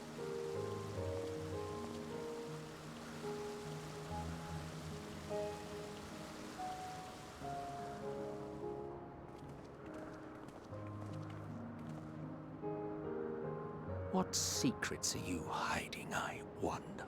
You could just come out and ask me, you know.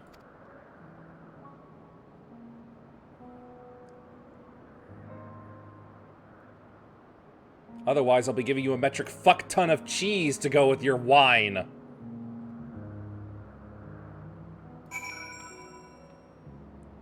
Oh, hello there, little freak. You tiny gremlin, you.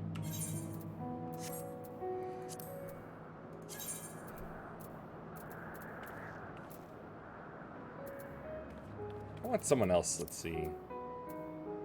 Yes.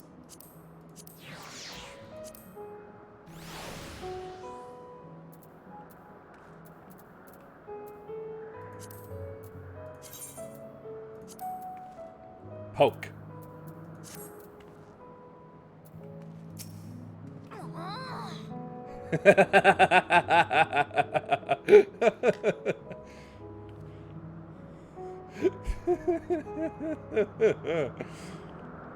This is hardly my first time here, but the scenery never fails to take my breath away. Why, it feels as if you could reach out and touch the heavens.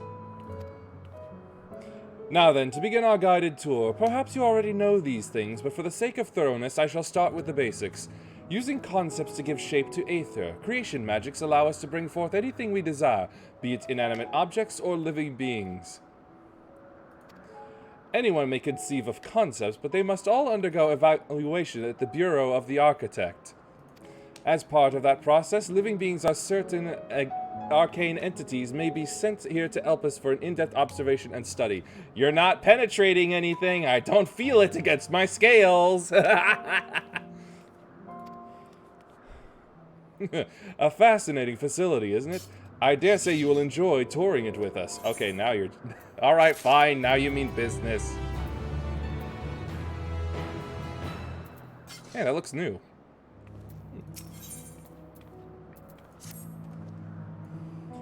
Now then, our friend Hermes. Aside from overseeing the facility, he also conducts his own research.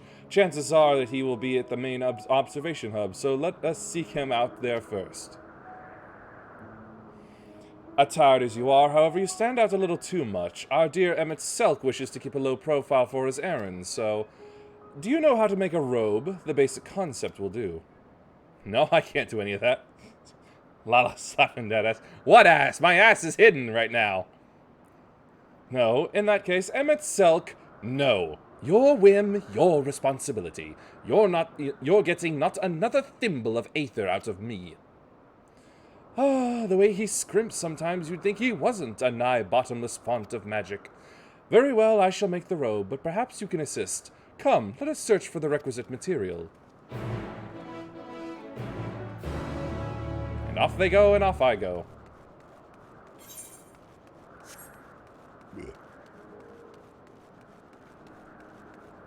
Butterflies and flower dinosaurs?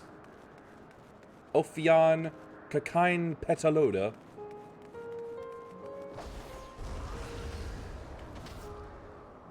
Leave the dinosaur alone. It didn't do nothing to me.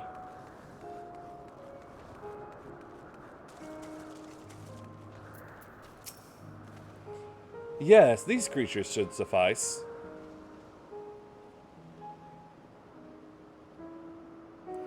An etheric rope. I want you to use it to capture, shall we say, 2 Petalodi. There are 3 species here, I believe. Any 2 different kinds should serve. Now, I should mention that the strength of the rope is tied, no pun intended, to the strength of its user. As your aether is still thin compared to ours, you'll need to weaken the Petalodi first. Good luck. I'm gonna wrangle me a Butterfree. Right after you deal with this annoying thing.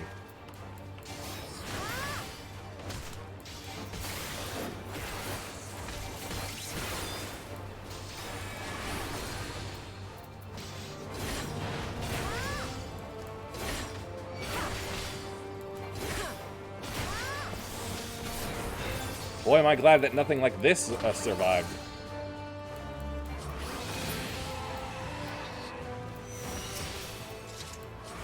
Come here, bug. Bonk.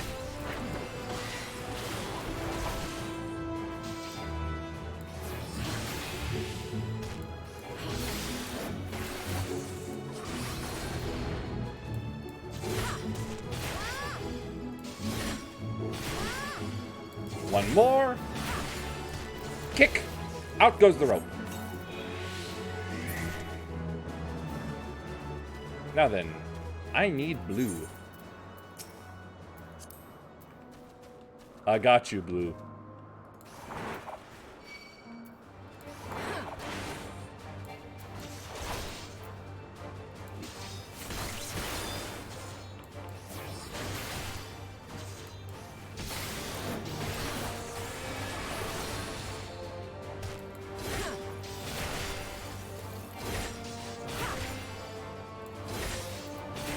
And kick again, rope.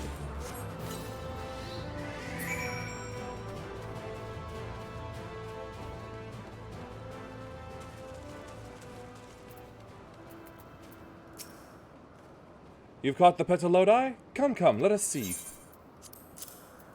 2 big bugs, right for you. Yes, these fine fellows will do nicely. And now for a spot of reversion.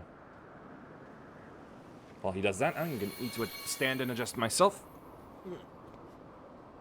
There, it's ready.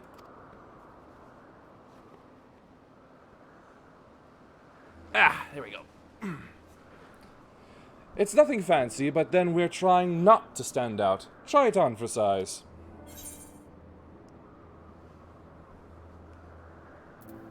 Turn living beings into clothing.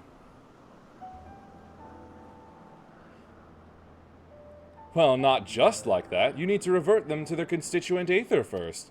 Lest you wonder why I asked for 2 species, it is due to the difference in their aetheric balance. Blending them allows us to produce garb with superior aetheric stability. Well and good to disguise and educate it, but it won't fool anyone who could see worth a damn. Fair point, but at the very least it should spare you unwanted attention from casual observers. Emmett Selk speaks true. Even dressed like us, your unusual nature will be plain to those who think to look. I mean, I do have a tail and horns, so... Should someone question your presence, don't make up excuses, much less try to explain what you actually are. No, best to simply say that you're a familiar. Ouch. The question is whose? Ah, of course, Azem's. If you say you belong to her, people will give you the benefit of the doubt for any and all outlandish behavior. Sweet. So I can act out in public. Awesome. Exploiting our associate's absence. For her lack of her presence, obviously. Were she here, she'd have been the first to propose the idea, and you know it.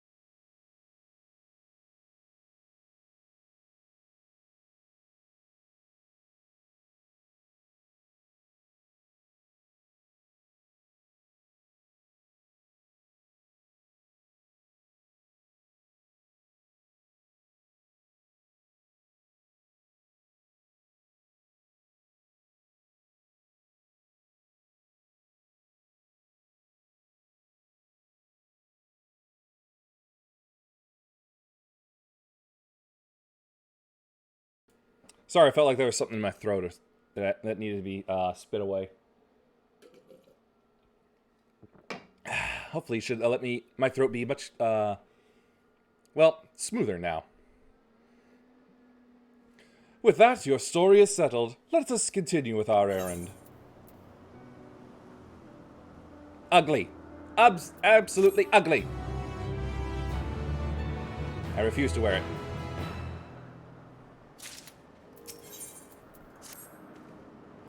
If you are ready, let us continue along the path to Anagnorisis. The place serves as an observation hub and residence both. Someone there should be able to point us in the direction of Hermes.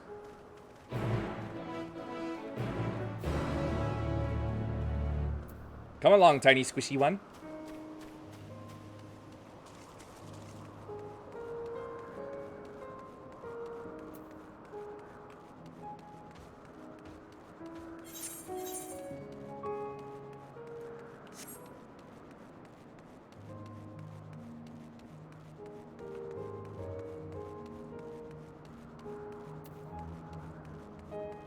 I wonder what they'd think of this.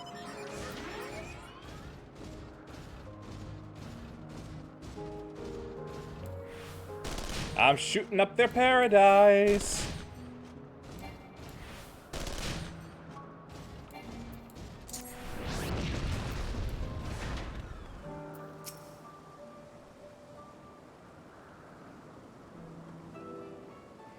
Yes, can I help you? We wish to speak with Chief Hermes. Do you know where we might find him?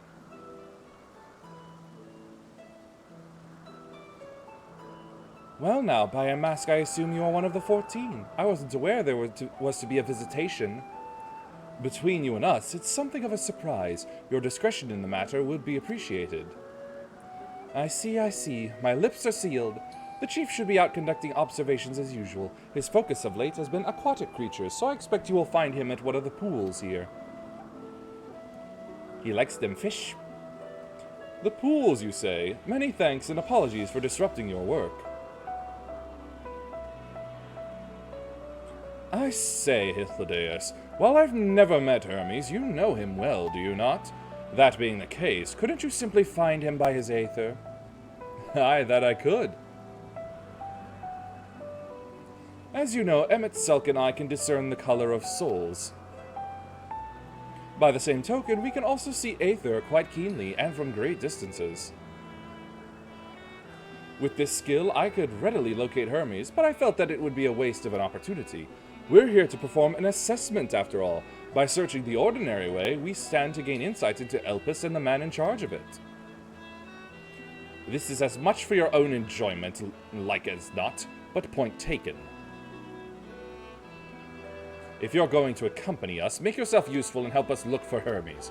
According to his profile, he has short, dark hair. And I'm sure he wears the same shit robes as the rest of you. So you know, it's because we're in Elpis that we don't have our cowls up. A special exemption due to the need to be aware of dangerous creatures. Elsewhere, we do not exhibit our individuality. It's unseemly. This is all common sense, but I would not assume you possess any. Well, no, because your society is utterly alien and starting to sound a little... No, I probably can't say that word. It's a rare treat indeed to be able to search for someone by their appearance, and I thank you for humoring me. Come, let's find our man.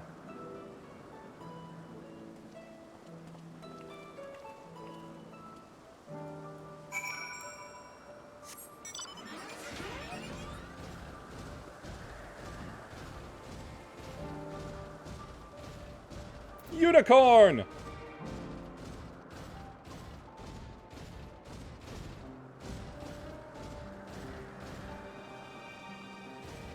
Oh, I see a bunch of animals that don't want to attack me. I like it, I like it.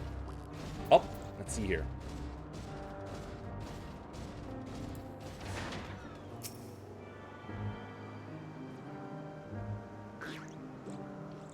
Excellent. Someone named Iced Buns seems to be having fun on their cactuar.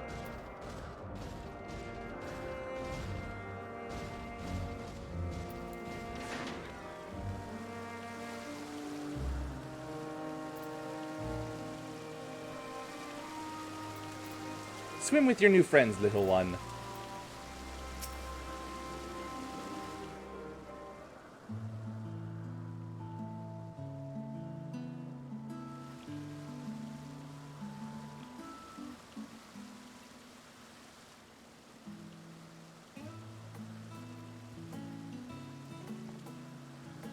Ah, you are... Oh. Careful with those different. feet. You're different too. You and me. We're alike. Friends. I want to be... Words are apparently hard for you, but I get what you mean. Wait. Please. Wait.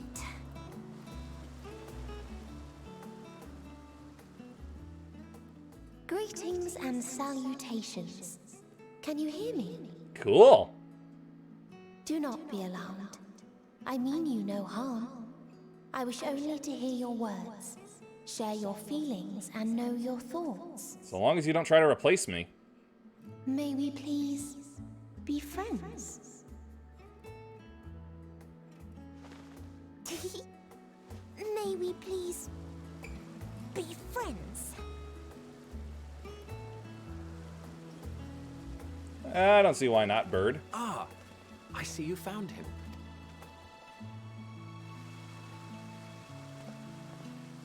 It's Ladeus. It's been a while. Too long, I think. Too long indeed for close collaborators. On this blessed occasion, I bring not only myself, but others who long to speak with you.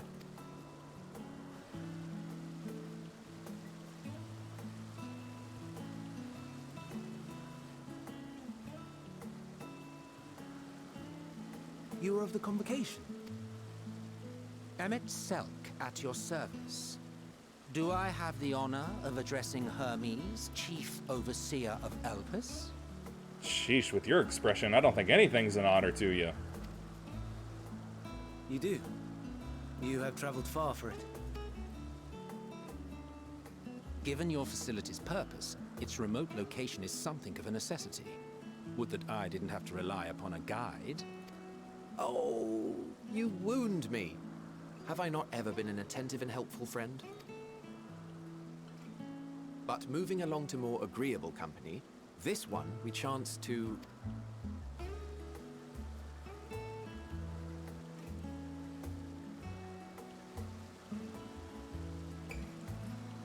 Bird!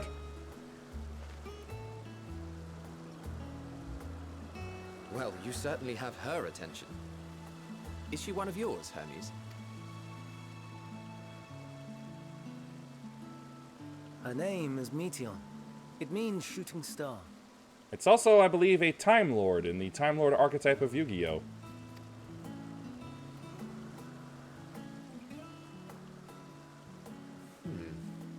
If I may make an observation, her ether is terribly thin.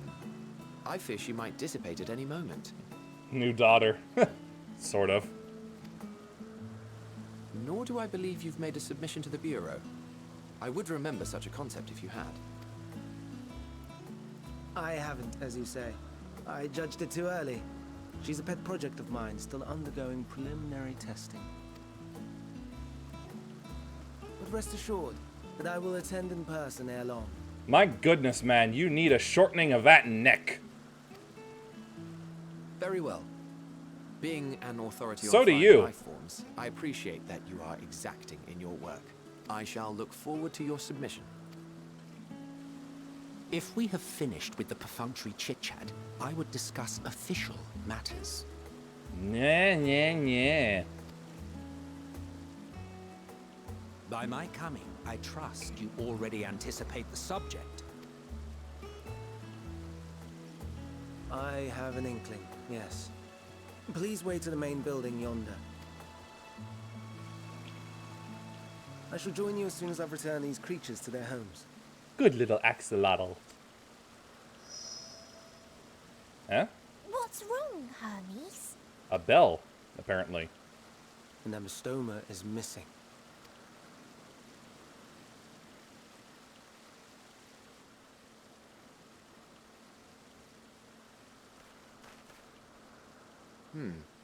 I may have found it. A creature with the self-same ether as those there, nestled in the boughs of a tree outside the grounds.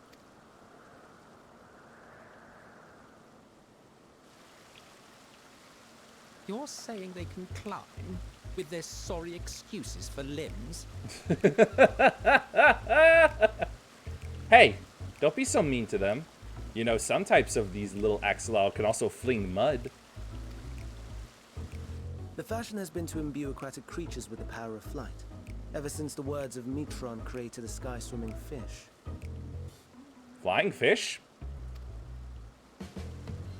The Ambistomas too can fly, if only slightly, and they could conceivably climb a tree. Whether they can come down safely, however. Excuse me.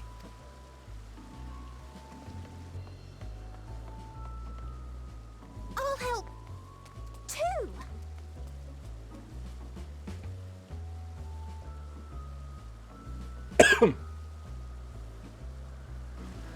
And what are we supposed to do with this lot? I will eat your soul. May I suggest we split up? If you would be so good as to assist Hermes, Emmett Selk and I shall keep an eye on these adorable creations in the meantime. They are adorable.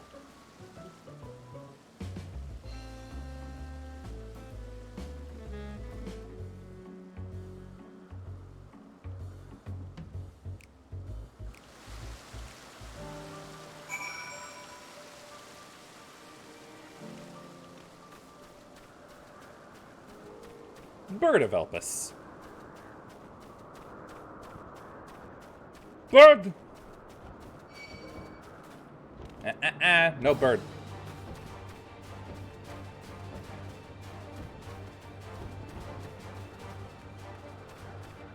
There's that little Dickens.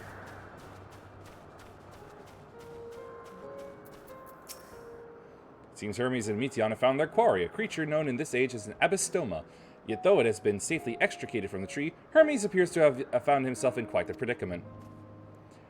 The Abystoma! Hermes saw it high up in the tree. He climbed up to get it, but it jumped on him, and he slipped. Need a hand?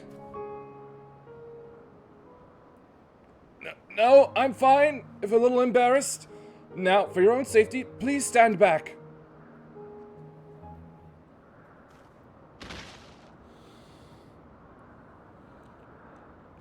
Well done.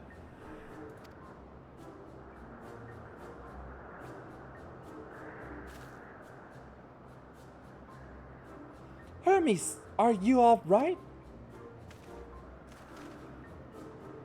Quite all right, yes. My apologies for making you worry, Meteon. Both you and, VTuber. Yuehime you are called. An intriguing name, somehow reminiscent of a new creation. Thank you for coming after me.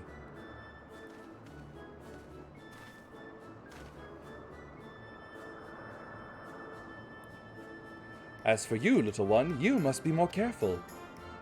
Wiggle, wiggle. You may be able to fly, but it doesn't mean you cannot fall and hurt yourself. Oh no, I'd forgotten all about its fellows! They're not going anywhere. Truly? What a relief. I must thank Emmett Selk and Hythlodaeus when I return to them. But first, with the distractions out of the way. As Chief Overseer of Elpis, permit me to welcome you to our facility. I hope you will enjoy your time here. Speak with words, girl. Not what I can only assume were bird chirpings.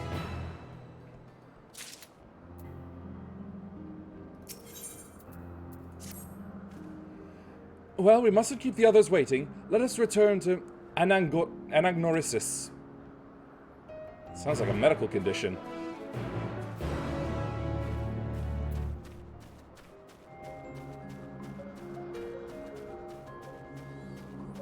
Chips chocolate.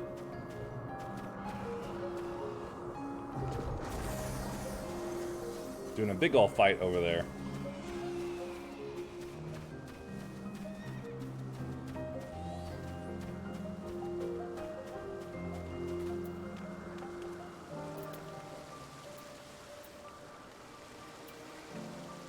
There's the little guy. My apologies for the trouble. Owing to your kind assistance, all the Abystomas are safe and well. I will presently send them back to their space if you would go on ahead to the main building. Upon entering, you will see a table and chairs, a meeting area. We may speak there. Very well. Take care not to let the creatures slip away again.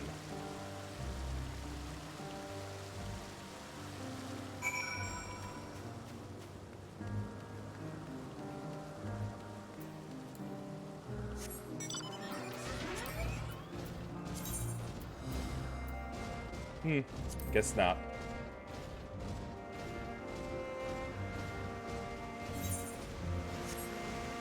Or maybe there are.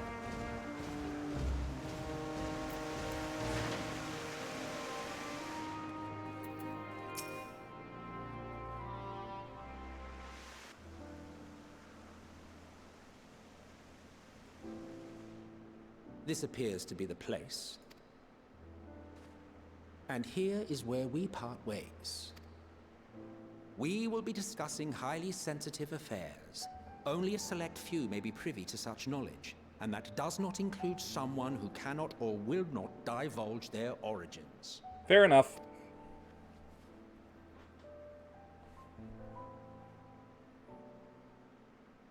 What? Will I have to remove you by force? Hey, I've beaten you once before. I can do it again.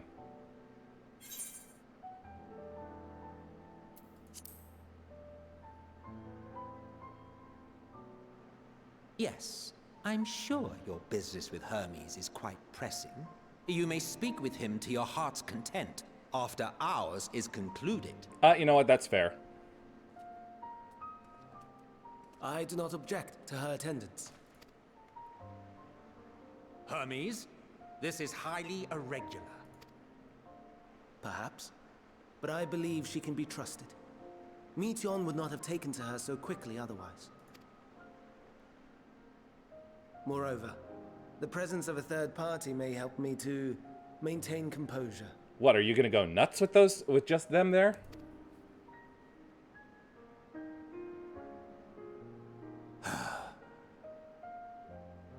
As you wish, then. Behave yourself. Do you hear? Yeah. But I feel like I'll never be well behaved enough for you. Bitch.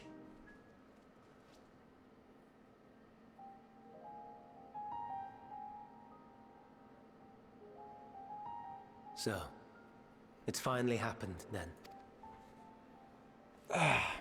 Aye. Van Daniels declared his intention to step down and named you as his preferred successor. In recognition of your knowledge and your works, the Convocation is giving the recommendation due consideration. As one who does not know you personally, I am to use my impartial eye to take your measure. And above all else, to ascertain your disposition towards the invitation.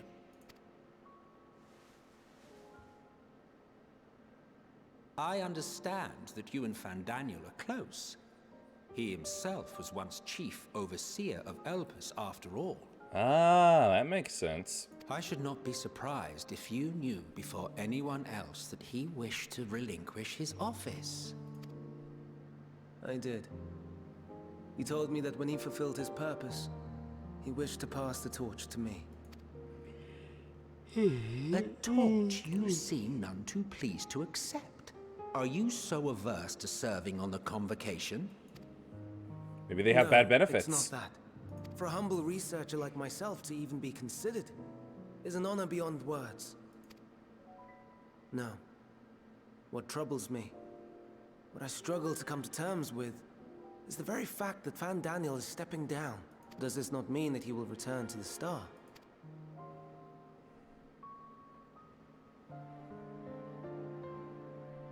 Of his own volition, yes. Like so many others have before him. Return to the Star? Does that mean die? Well now, that's not a word I hear often. Is that what you say here in Elpis? Mankind is the life of Atheris. Each of us, a drop of blood flowing through its veins, bearing sustenance. In our finite time upon it, 'tis our duty to make it a better place, that all who call it home, now and in future, may abide in happiness. Oh, you're actually not immortal. Jeez, the way they kept on blathering on about this, about themselves in this place, it made me think that they were just like a bunch of immortal super people that just To never that died end, of natural we have causes or dedicated old age. ourselves to the pursuit of enlightened creation. And by our efforts did we transform this once untamed wilderness into the peaceful paradise you enjoy today. To return to the star whence we came is a privilege afforded to we who have so loved and nurtured it. A choice embraced by those who have lived their lives to the fullest, in service to our world.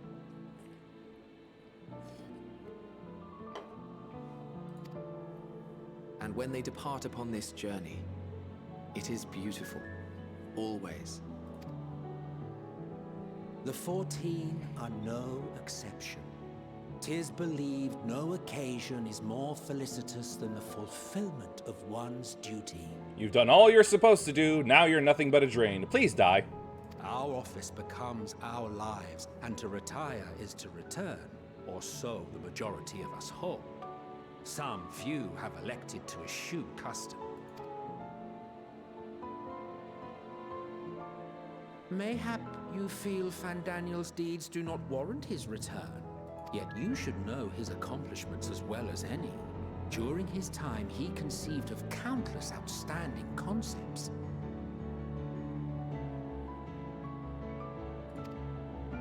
And channeling the wealth of experience he attained here in Elpis, he brought forth many new specimens. It's probably that he thinks there's a lot more that Fandaniel could still do.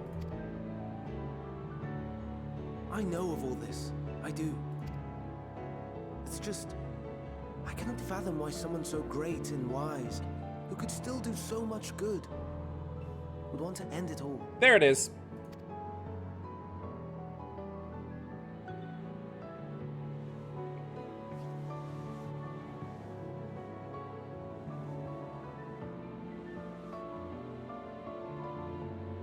Oh no.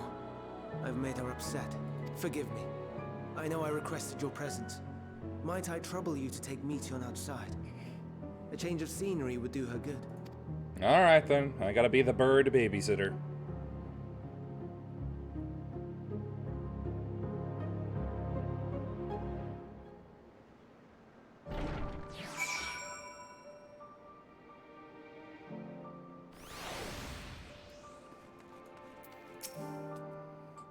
I'm sorry, I didn't mean a walk. Perhaps we can go for a walk? What are the purpose of headwings anyway?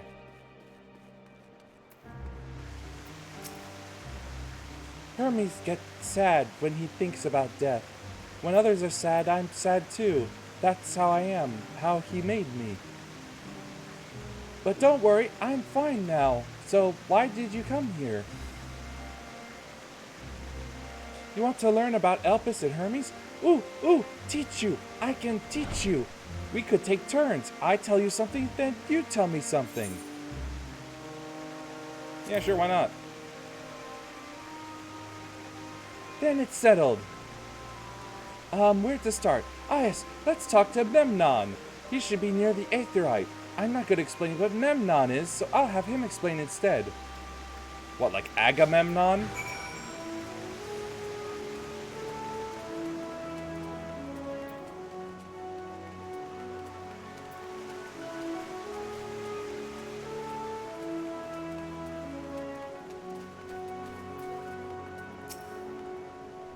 And what have we here? Though you look like a person, you have the horns and scales of a beast. I assume you are familiar like Meteon. Is there something you need? Oh. oh, I can't possibly imagine what they would have said about Alala. This is Yuhime. Could you teach her about Elpis? Ah, newly arrived familiar, is she? Very well, I should be glad to introduce our fair facility to her. As you know, it is mankind's duty to make the star a better place. As part of this duty, we employ creation magics to bring forth new life. However, we cannot simply release our works into the world, for it would lead to chaos. No, any and all existing life forms must undergo extensive testing to determine their fitness to exist. Testing which is conducted here in Elpis. Testing. Every candidate is subjected to rigorous study, in which we identify their properties, surmise what habitats might be suitable, and speculate as to the effects they may have on the environment and other species. Should it be judged a beneficial addition to the star, it will be allowed to take its place in the world. The two of you, too, were created with the hope of making the star a better place. So heed your masters well and be good, do you hear? We will, Memnon, we will! Thanks for the lesson. You had a turn, now I get a turn. Where did you come from? A place far, far away. Then I probably don't know it. I don't know much about other places. But this place is important to you. I can feel it. Oh, my power! I haven't told you about it. A creation. Let's find a creation. One not being watched. Then I'll explain my power.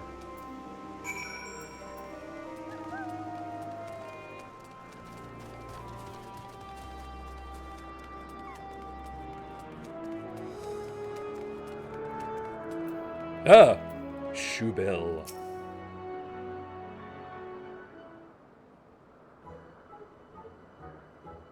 Angry Shubil. Oh, this creation is perfect! But I don't remember seeing it before. Perhaps it's new? Anyway, I'll try reading its mind. That's my power.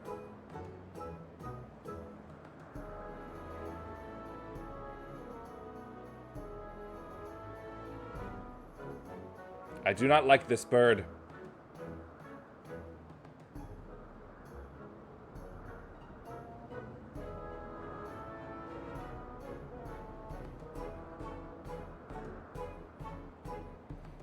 I can't read it. Or maybe there's nothing to read? Never mind, I take it back. It's not a dodo. I mean, fuck. Well, joke is ruined. There we go.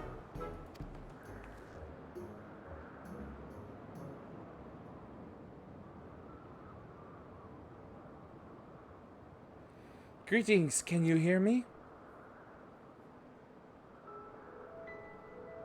This is my power. I can read the emotions of those around me and project my emotions to others in return. I am not actually speaking to you in your mind. Rather, you are converting my emotions into words and intention, a process performed subconsciously by intelligent life forms. This ability is vital to my mission, for it allows me to interact with intelligent beings, even should they communicate via unknown languages or other nonverbal means. As a consequence, I am clumsy at speaking. Yet though I struggle to express myself in this fashion, I think I just whistled again. Hermes wants me to speak as much as possible, for everyone has thoughts and feelings that they may wish to hide. You know, it's that I think I whistle, but at the same time when I whistle, I sound like freaking Gopher from Winnie the Pooh. That's what it sounds like to me. I harbor an affection for you, one that is difficult to define. Aside from the fact that you share common traits with us, your thoughts are complex, prismatic. They draw me in and leave me wanting to know more. Out of respect for your privacy, I will refrain from using my power when speaking with you. Nevertheless, I want you to know that I wish to be your friend.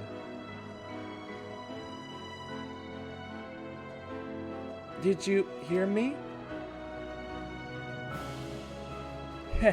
Good! Now it's my turn again. So, what are you good at? Fighting.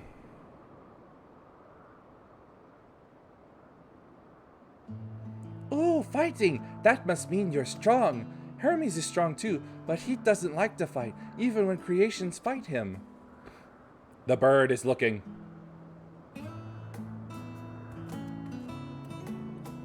The bird is angry.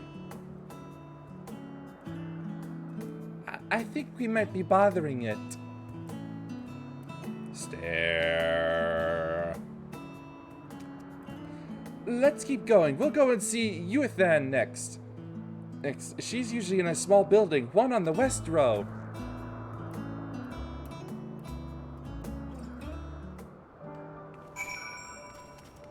Ah, these little fellas. Spriggans.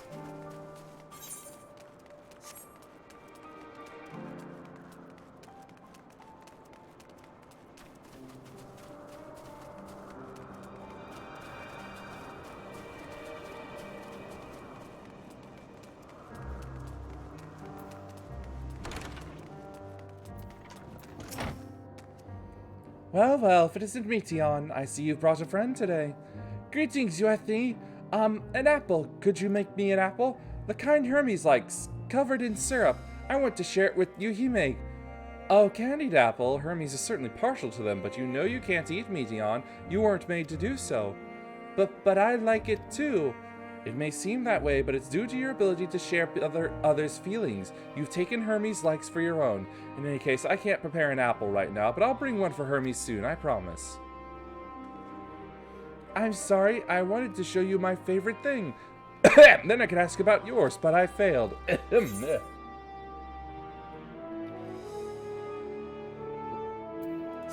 I'll say so anyway. Oh, that's what you like. Yes, yes, I can feel it. Your joy and happiness. Headcanon as I told her about Sadhu and Hilda. Yeah. And it makes me happy too. Thanks for sharing it with me. Well, we've walked and talked a lot. Maybe Hermes has finished talking too. Shall we go and see?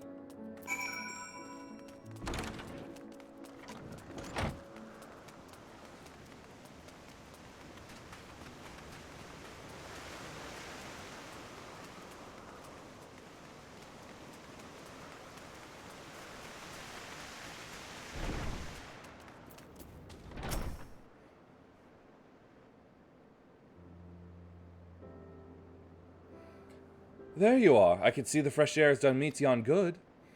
Yuhime wanted to learn about you and Elpis, so I taught her. About this place, about my power, about your favorite food. I'm not sure if that last one will be of any use. But I do appreciate your keeping Meteon company. While you were away, I finished speaking with our guests. Finished? Hardly. You requested time to consider the invitation, so we have no choice but to occupy ourselves with an inspection of your work. My apologies. It has been decided that Emmett, Selka, and Hythlodaeus will accompany me as I attend to my duties. If you wish to learn more, perhaps you would like to come too? I'm compelled to remind you that she is in no way associated with a convocation. We simply chanced to meet at Proppy. Yeah, there is no guarantee that the matters we discuss will remain private. I do not mind. To see the joy her presence brings Meteon, I cannot imagine our mysterious friend harbors malicious intent. Yuhime is kind, really truly. She taught me as much as I taught her. You're coming, of course, to watch Hermes. You're bound to learn lots and lots. Lots and lots and lots of sucks.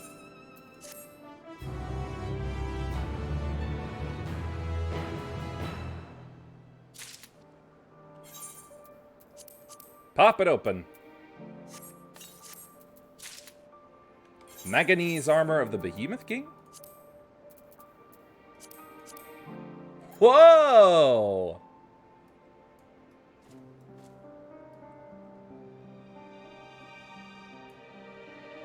Well, I could do without the shoulder spines, but it's looking pretty good anyway.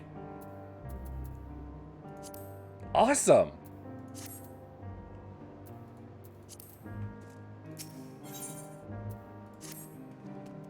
If everyone is ready, there are a few creations I need to check on. First, we shall return to the spot where we found our...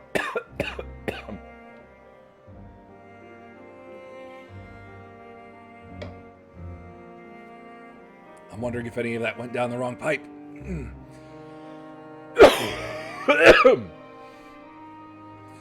Where we found our wayward Abystoma. Have care when you step outside a hub, for there may be more unruly creatures about.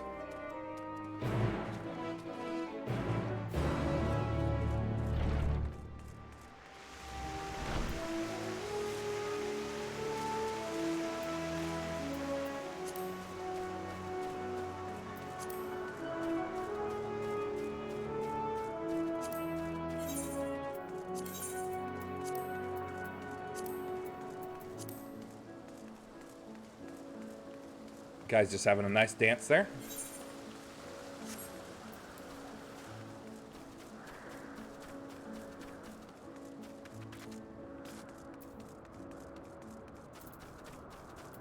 Ah, the butterflies. This here is a new species of Petaloda we recently set loose. It has been doing very well, managing to maintain a stable existence thus far. If it can see... it see its observation period to the end without issue, we shall release it unto the world. Tell me, do you know the difference between living beings and arcane entities? It is the presence of a soul, yet the soul isn't something you can choose to have at will. No, it manifests only in those beings whose forms adhere to the laws of creation, that can endure on their own. Beings that do not fulfill this requirement, such as those spontaneously born of magic or natural phenomena, do not have souls. No matter how much it might resemble flora or fauna, if it lacks a soul, then it is considered an arcane entity. Ah, feels like something's really stuck in there now. So you see, it is not for mankind to decide what is living. That domain lies beyond our manipulation, and it is hubris to assume otherwise.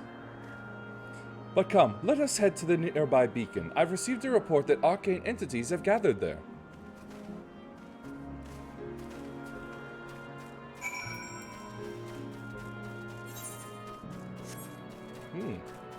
Bit of a run.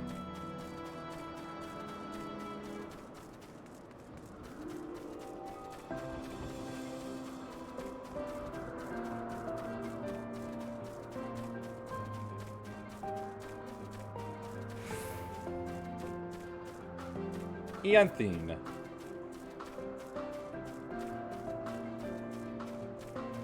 By a big old obelisk.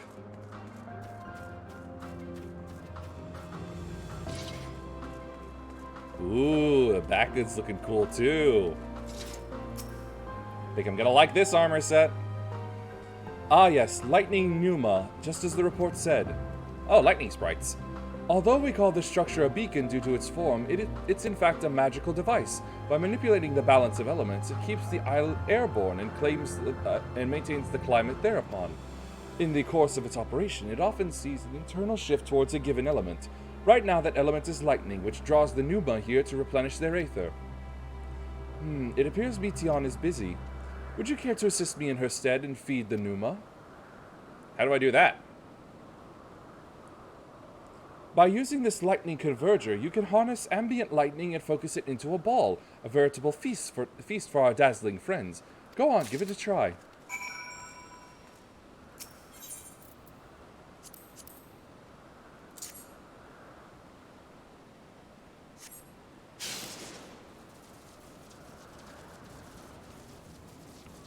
Okay, I did it.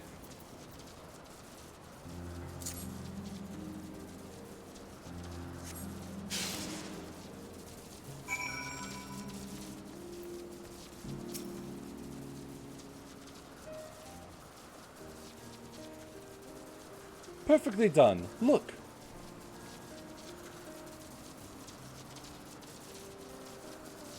See how they gather to feed, how they express themselves through their actions despite their lack of words. Speech is not the sole defining characteristic of a thinking, feeling creature, nor is silence an indication that they do not possess these qualities. Be it a soulless arcane entity such as the pneuma, or an ephemeral life form such as the petaloda, they all seek to perpetuate their existence, to survive. Meteon living?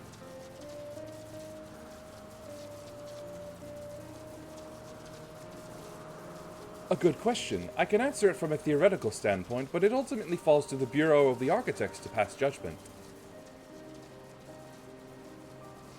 Those with exceptional vision, such as Hythlodaeus, may be able to ascertain her true nature. But to me, it doesn't matter. She is herself, and that is all I need to know.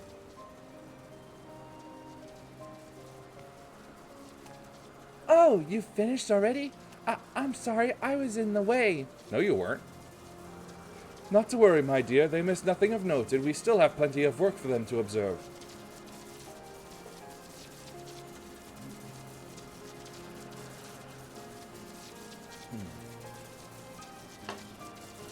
Next, we will head to the Morning Dew. I need to speak with some observers there. Second time a place or person I've seen has had to be named Morning Dew. Only spelled differently.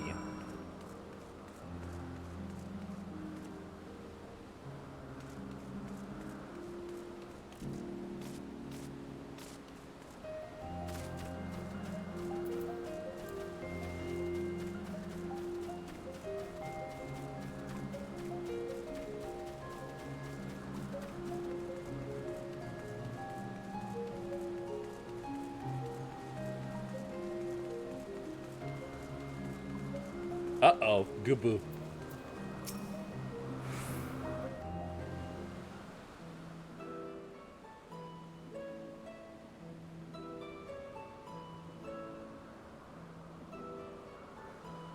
Amazing, is it not? The Ampelos, one of our newest subjects.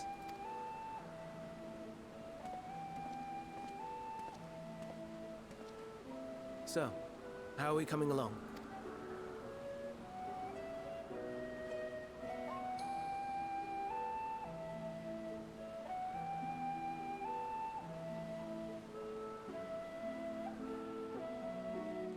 Ah, the flowers again.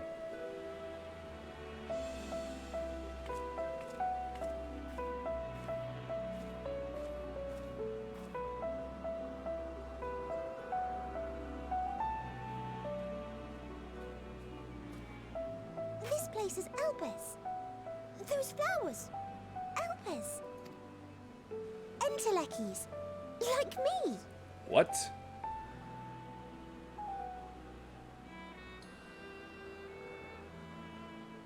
They are a product of Elpis, and so named for their birthplace. A happy accident, born of the hands of a former researcher who loved beautiful blossoms. Unique for how they change color, to reflect the emotional state of those nearby. Yep, I know that. Though be it here or else... Whoops. Reflect the emotional state, you say? By what means do they achieve this? In creation, there exists an energy wholly apart from ether. One driven, like manner to how we manipulate ether, this flower is subject to the influence of said energy. Well, well, well. There is a second set of energy. Nice to know.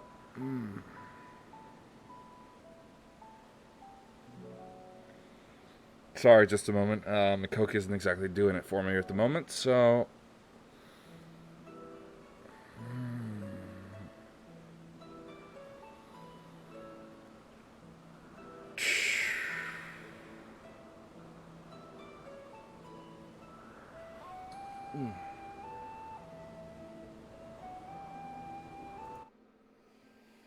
Yeah, gonna try to wake myself up more.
The blood must flow within me and hopefully reach my brain.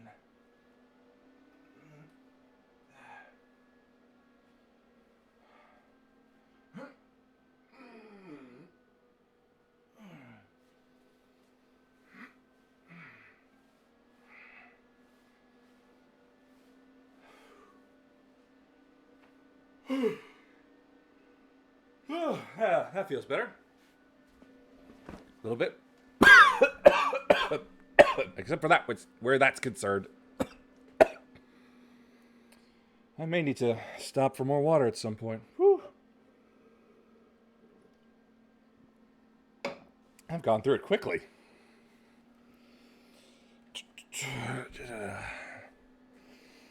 Okay, back to it.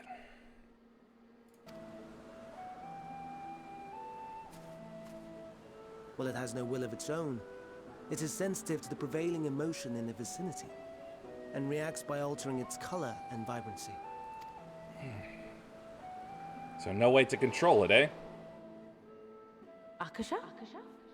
It is one of the unseen energies defined by Harnish alchemical theory. Though a gross oversimplification, some describe it as an essence influenced by feeling.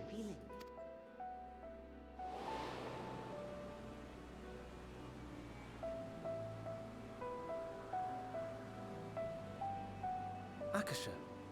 Though I'm not familiar with the term, your description suggests it is the self-same energy. Dynamis, we call it. Ah. I like that name And there's better. entities like the Elpis flower that have the ability to interact with this energy, converting emotions into tangible phenomena, are Antelekis. That's me! That's me! An Enteleki! Ah.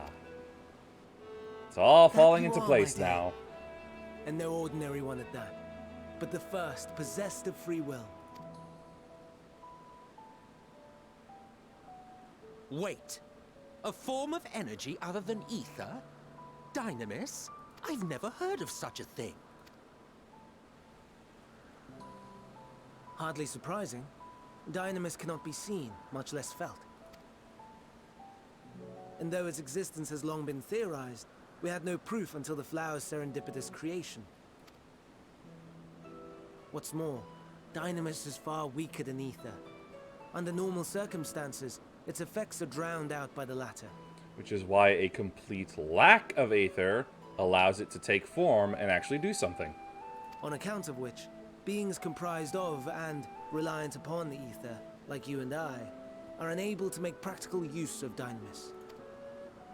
'Tis a truly esoteric thing, known to but a select few scholars. Intriguing. Then, given the limitations you described, why create Meteon?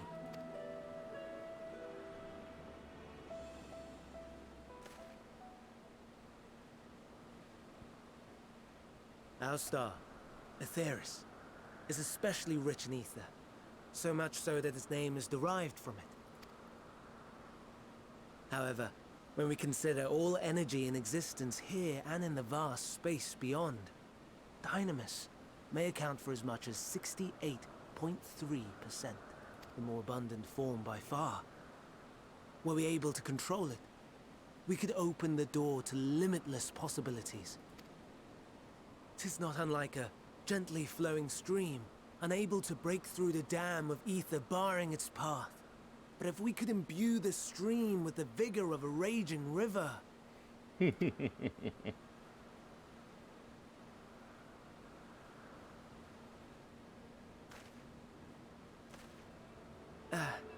Not that I have such grand ambitions. Yes, you do. Nay. I merely wish to create a being that could traverse the great expanse.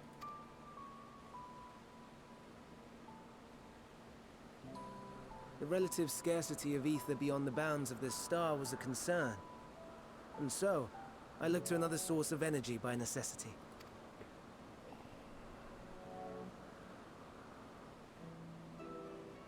That being Dynamis. No wonder her ether is so thin. Precisely. Yours is thin too. Like an Enteleki. Like me. Not really, no. So... are we the same? Entelekis. No, no, we're not.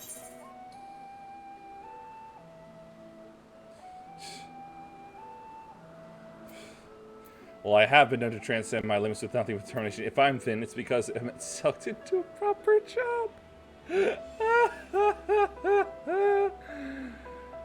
Hey.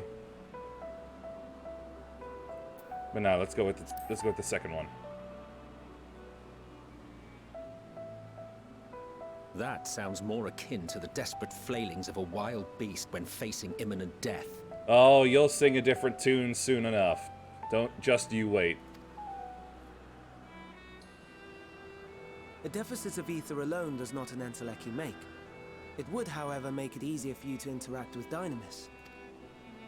And limited though its influence may be, This quality could prove the difference between victory and defeat. You'd do well not to underestimate it.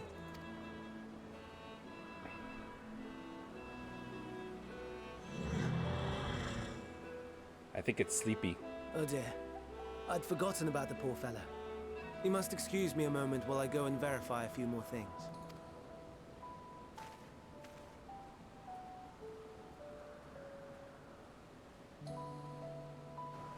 It's so weird how it always looks like it's chewing.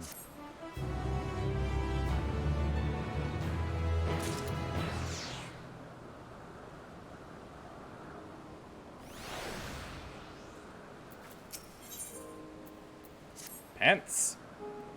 Not that I or anyone else would be able to make use of it even if we knew, but it irks me to discover that there is an entirely different form of energy and no one told me. That personal annoyance aside, Hermes' knowledge is undeniably impressive. Given that there are none among the 14 who specialize in the Celestial, he would be a welcome addition. Assuming he could be persuaded to join, that is. I still can't understand his hesitation. What do you specialize in? Oh-ho! You wish to know why Emmett Selk was chosen for the convocation? I should be glad to share the tale. Ahem. It began when... Not another word.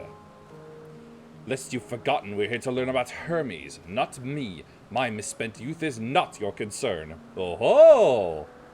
Delinquent boy Emmett Selk.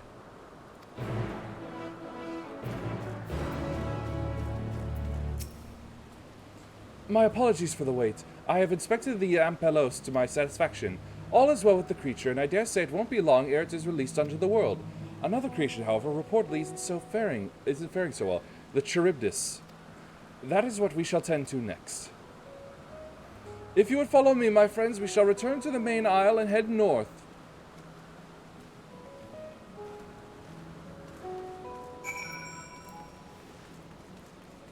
Let's see here now. Scylla was something with many mouths, and a Charybdis, I think, was a whirlpool, if I'm remembering my Homer correctly.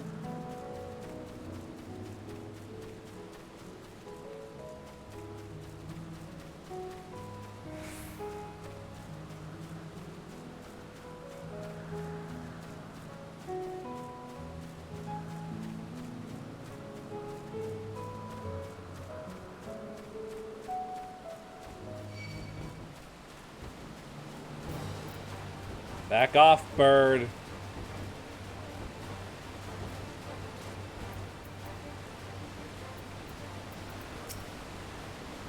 It's big.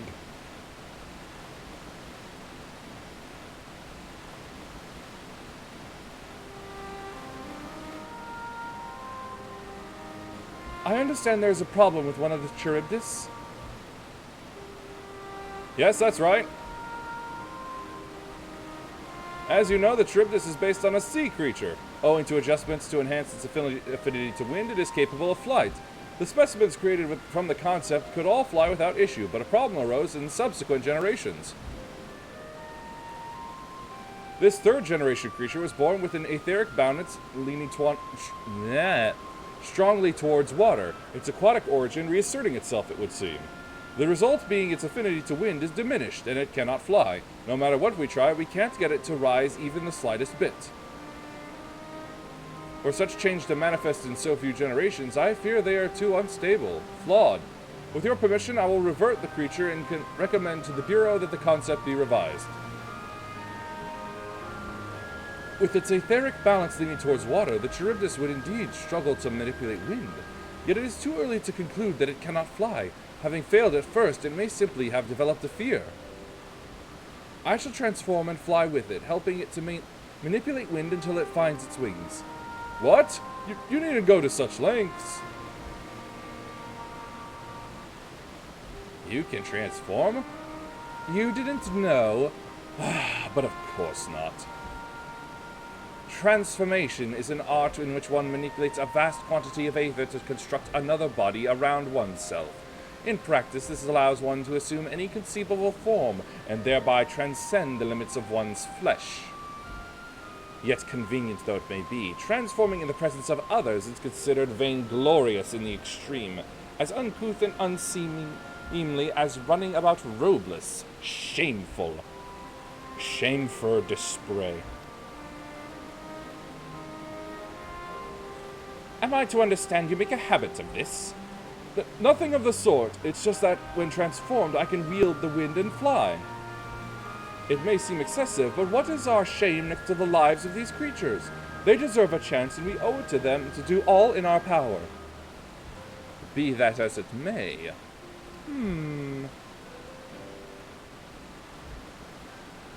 Yes, I believe I have a solution. Emmett Selk, may I trouble you to move that Charybdis away from its fellows, somewhere out of sight? Rawr.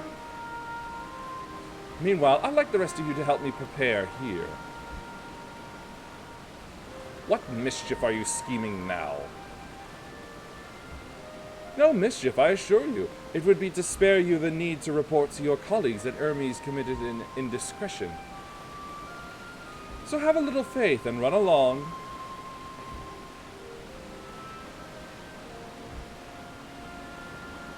I trust you don't mind.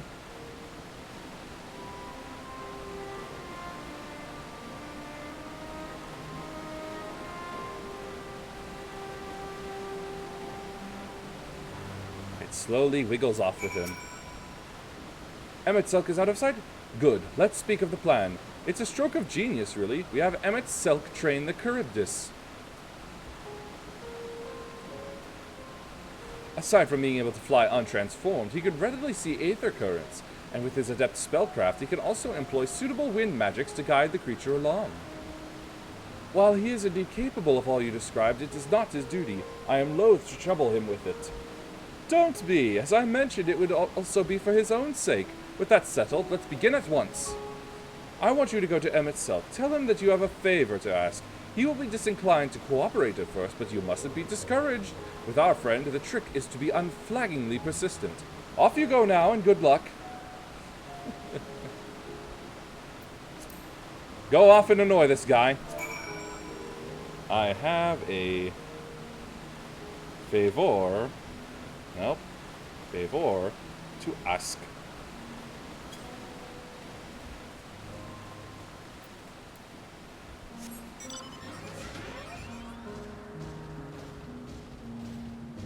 Occupite.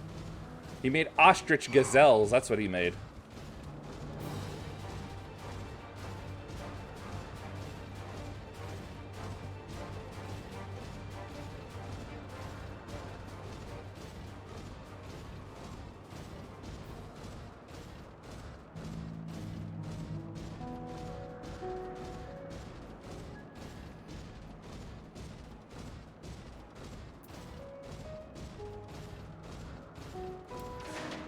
Yo, M no M. Oh, no you don't. I'm not lifting a finger. Ugh, I don't know what Hythlodaeus is up to, and I will not be made to know. I refuse.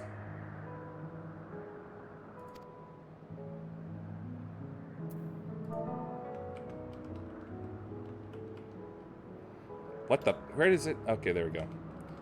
Please, Emmett Selch.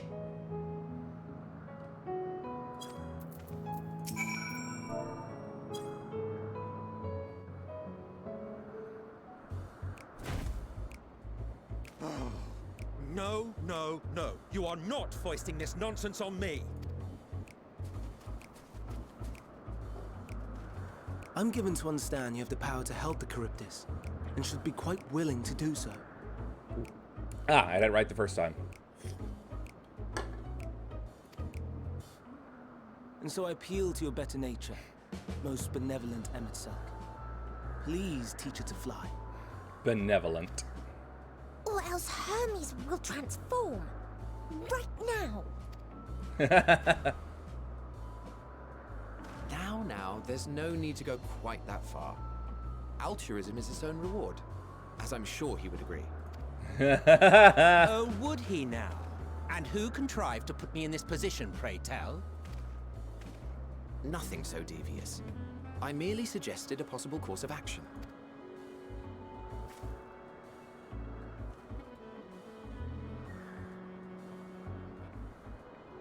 Please, Emmett Selk. Please.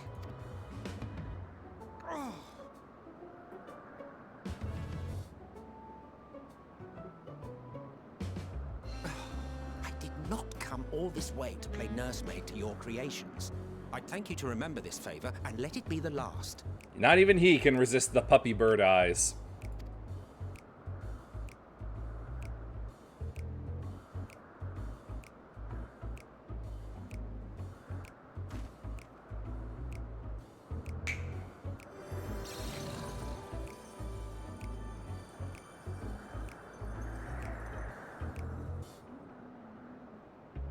I will aid it once it has taken to the air. It falls to you to shepherd it skyward.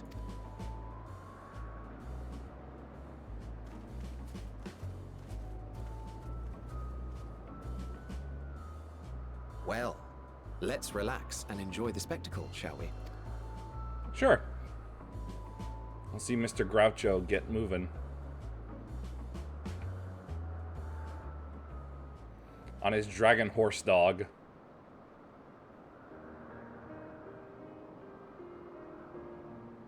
You were wondering why Emmett Selk joined the convocation. Truth be told, he wasn't the first choice for the office. I was, on the strength of my ability to see ether. But I declined the offer. For though my vision is exceptional, I am pedestrian in all other aspects. Worse even, quite abysmal when it comes to manipulating ether, for example. Couldn't transform even if I had a mind to do so. What good is the ability to perceive a problem if one cannot act to address it? Oh man, it's coming back. It's coming back harder. Stronger.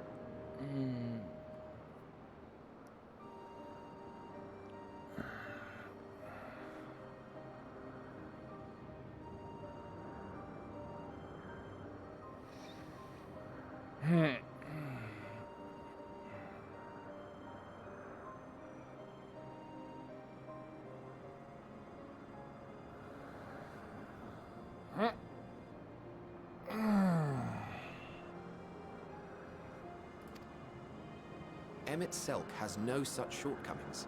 He excels in vision and manipulation both, the latter to an extraordinary degree. If there is a mage more powerful, I do not know of them.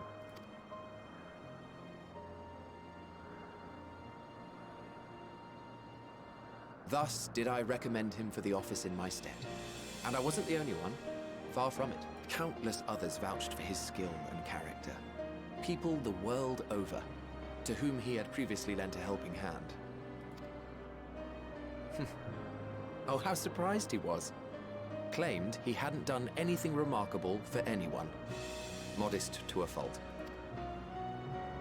He deserved every bit of acclaim he received. Yet he may well have gone unappreciated were it not for a mutual friend. A singular soul who can't help but involve herself in the business of others. Where she walks, excitement is certain to follow. Her antics irritate Emmett Selk to no end. But much of his grumbling stems from genuine concern. When our friend calls, he never fails to answer and lend his talents. And in the course of doing so, he himself came to be recognized and respected by those around him. They are truly remarkable individuals, and I'm proud to call them friends. To help them realize their dreams. This will be my greatest contribution to our world, and when they have fulfilled their respective purposes,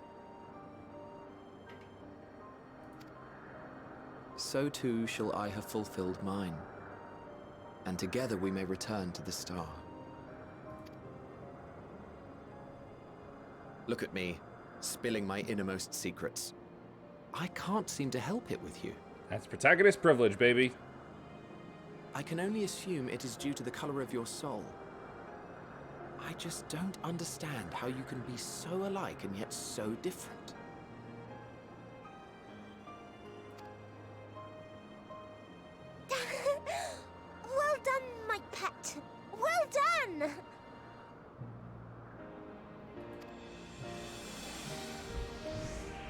It flies!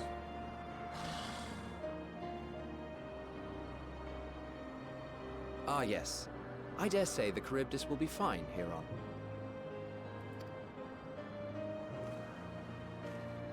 Why don't you go and signal to Emmett Selk? Let him know that his arduous task is at an end. Oh, God, it's really hit me hard.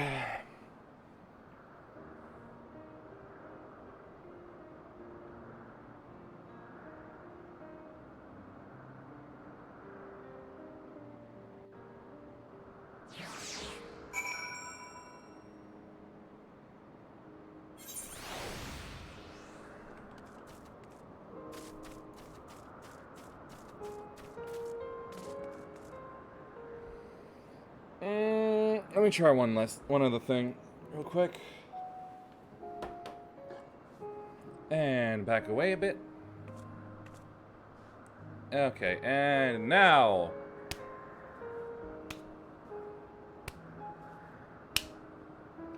Should have done that harder.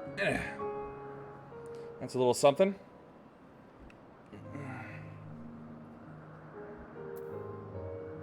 Oh, come on. I'm right here, stupid.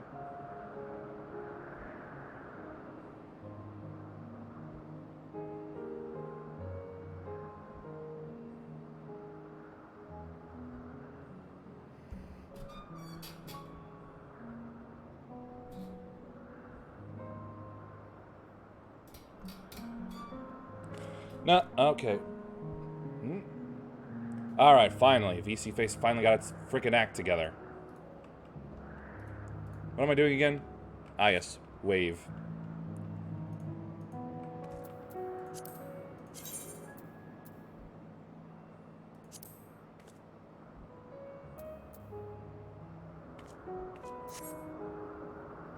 Ugh.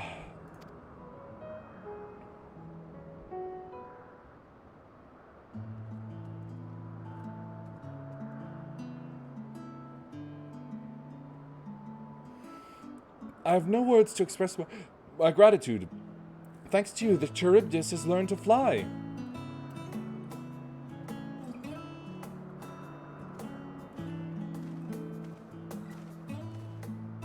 And Yuhime and I could relax and have a pleasant chat. I'm sure you did. The creature needed some small assistance at first, but soon it was flying more or less on its own. I doubt you'll need to repeat the lesson.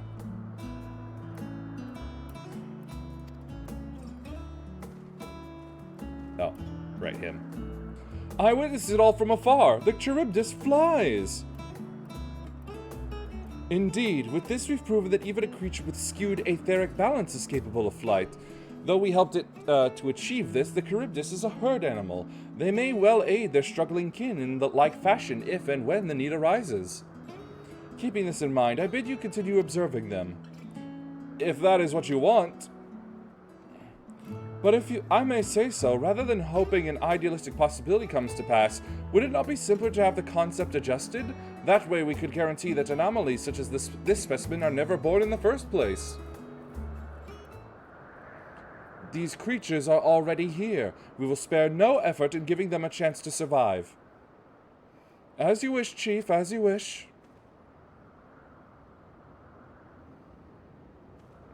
Man, when you can work with giant monsters that don't actually try to eat you at first sight. Hermes. I'm fine, don't worry. Well, that concludes all of my present tasks. Let's return to Anagnosis. I'm just going to call it Anag from now on.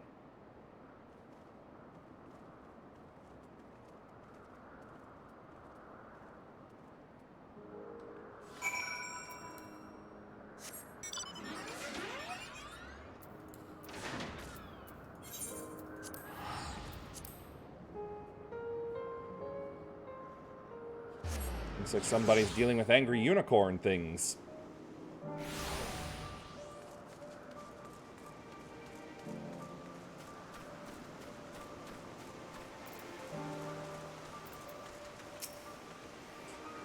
What? Want to apologize for forcing me to help, do you? Save your breath. You didn't force me to do anything. I merely chose the most expeditious way to have done with an impediment to our business. Level up and pants! Sweet.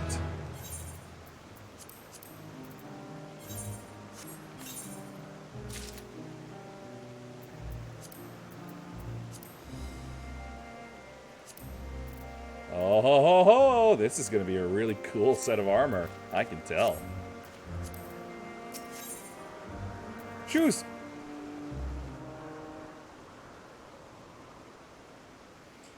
Tell me, in the course of watching me, have you learned aught of value?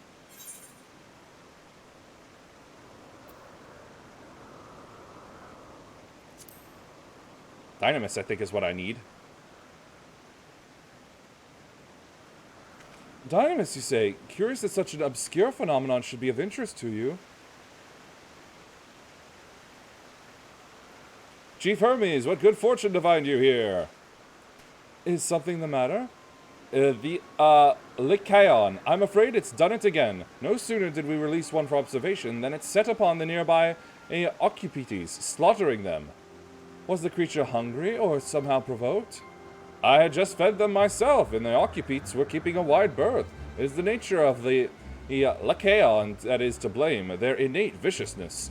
Temperament aside, it is an outstanding creature, perfect in form and function. Though it may not be suited for release, I have no doubt that the Bureau will accept its content and concepts for preservation.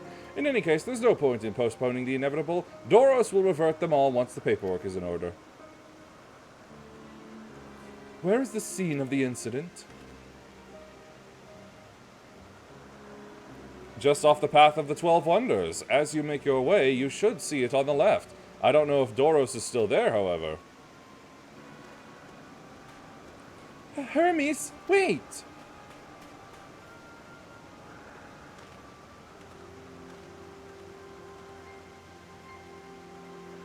If this is part of his work, then I would observe. We follow.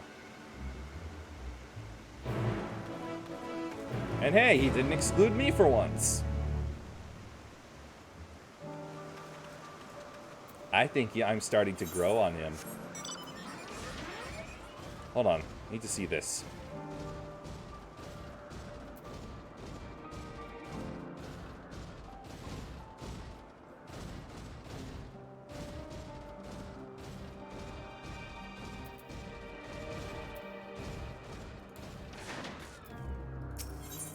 Soup! Well, what do you know?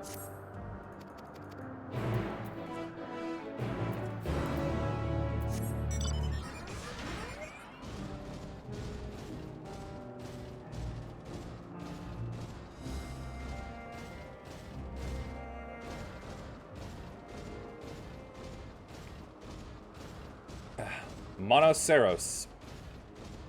Yeah, that works.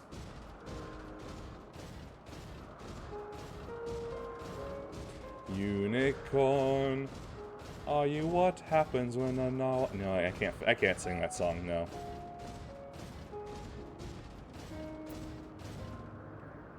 Yggdrant. Ah.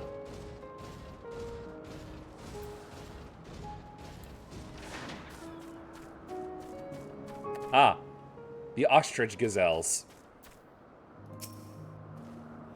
The lacerations and burns are unmistakable. A Lycaon was indeed responsible. But the creature is nowhere to be seen. Doros must have taken it away. The man makes his base at the 12 Wonders. I shall go and seek him out there. Emmett Selk and I will search the area for good measure, just to make sure the Lycaon did not escape. My thanks. Let us meet at the 12 Wonders when you have finished. I will go on ahead. Please follow with Yuhime. Come, come! It's down this path and over the bridge.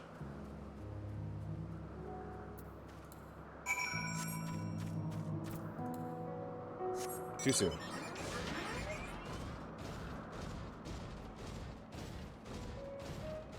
Oh, that's the front. I see.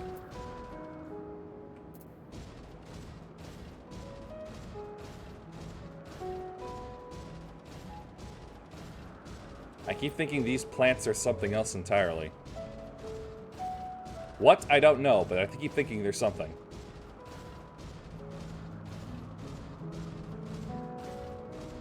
Griffins. Grips.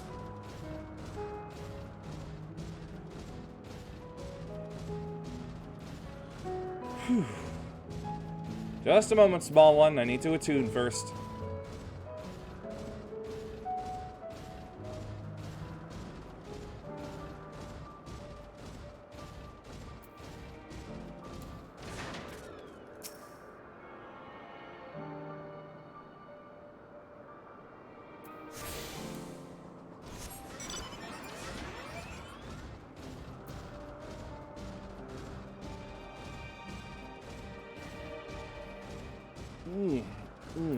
Hey, soup!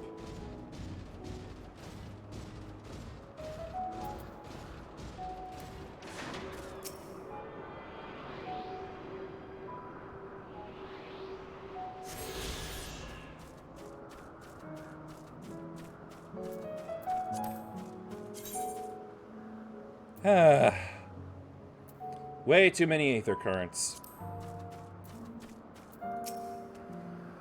There it is! The 12 Wonders! Hermes is looking for Doros. Let's look for Doros too. He's a man with long, blonde hair. I think I'll know him when I see him. Doro, Doro, Doro, Doro, Doro, Doro, Doro, Doro.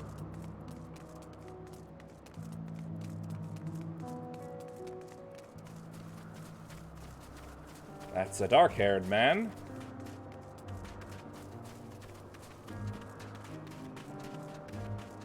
Here's a blonde-haired man.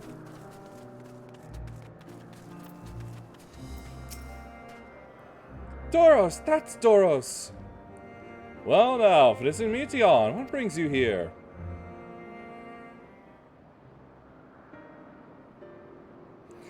Ah, I thought I heard familiar voices.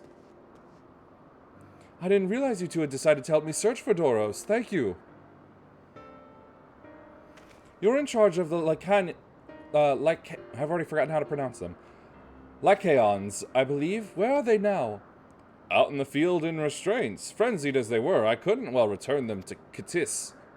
Once I've submitted my report, I'll see them reverted without delay. It's as he says, the beasts are indeed quite ferocious. You're one of the 14! What brings you here? Nothing you need concern yourself with, as you were. We've heard the news. The Lycaon slaughtered Occupetes. Phenomena. As the observer in charge, you are of the opinion that they are not fit to be released? I am. Their abnormal aggression and exceptional strength makes for a highly problematic combination. It matters not where they are released. Lycaons would threaten other species and upset the natural order. You've upset the natural order! Could it be that the specimens observed are an outlier? Highly unlikely. We've created a good many of them. All exhibited the same tendencies. Even when we used Kairos to begin with a fresh slate, their behavior was unchanged. Kairos? A memory reconfiguration system. The Chief himself created it. It allows us to recreate, erase, or alter memories that we may observe creations in different environmental conditions without needing to remake them from scratch. What time is it? 4:30? Wow. Quite impressive, and potentially dangerous. Depending on the intensity of the etheric emissions, Pashtarot may wish to have words with you. Rest assured, I've kept all values within prescribed limits, and to prevent misuse, its applications are limited to those authorized by the Chief of the Observer. Do not misunderstand. To manipulate a subject's memories is an intrusive act I deeply abhor, but it is still preferable to execution. Come now, Chief, let's not be so melodramatic. What was born of Aether is simply being reduced to its original state. I know the distinctions concern you, but we mustn't lose sight of the bigger picture, making rational choices for the sake of a more prosperous star.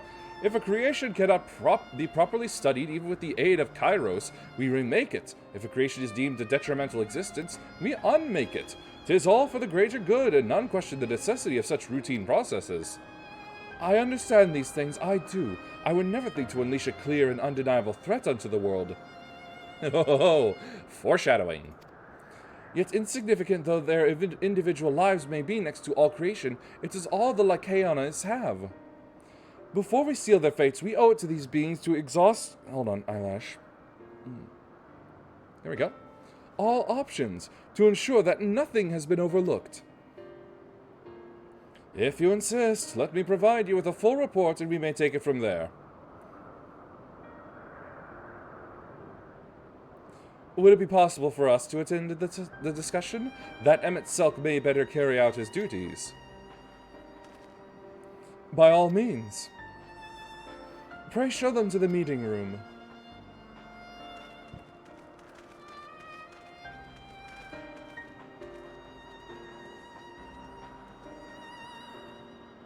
She's feeding off his emotions again, isn't she? Yep.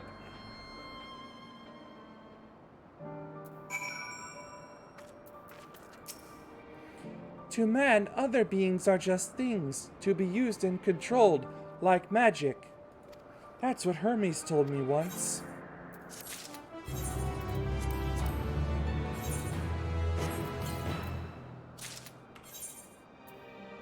When did I get this?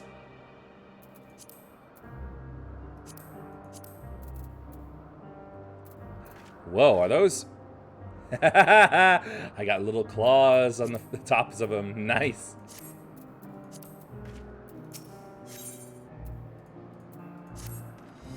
I fear this discussion may take a while, during which time...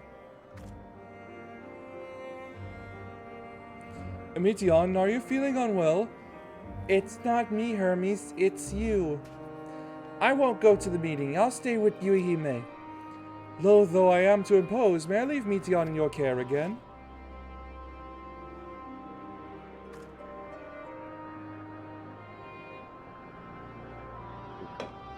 I'm in your debt, if you'll excuse me.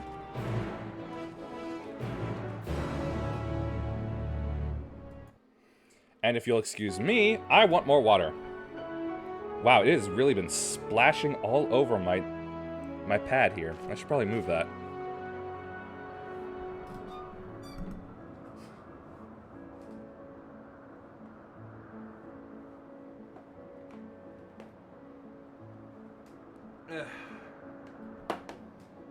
I'll be back.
More water acquired. Why do I feel like this woman is following... This, cat here is following me? Can you help me with something? The meeting will make Hermes sad. I want to cheer him up with a flower. Hermes likes flowers the most of all the creations in Elpis. There I go again, whistling. Most creations are expected to be interesting, or beautiful, or strong, better in some way.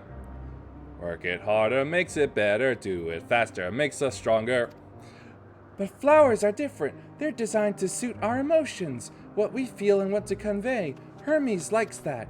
I can't make flowers, so I'll search for one, and I want you to search with me. Let's start here at the 12 Wonders. Look for a flower, eh?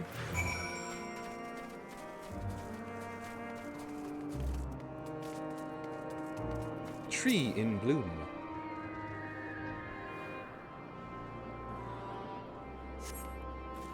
Vibrant purple flowers bigger than your hands adorn the tree. Sorry, I put my wristband back on. Ooh, so big and bright. I love them. But they might be too bright. You have to think of the recipient. That's what Hermes said.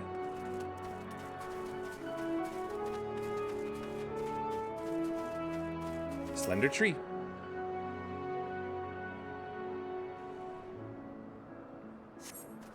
A tall, slender tree rises before you. You crane your neck to look for flowers. No flowers. If there were apples, we could have covered them in syrup. Let's head outside next. Don't worry, we won't wander far.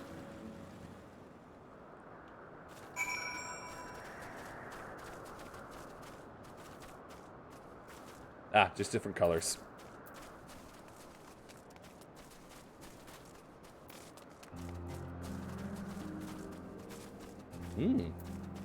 Nice.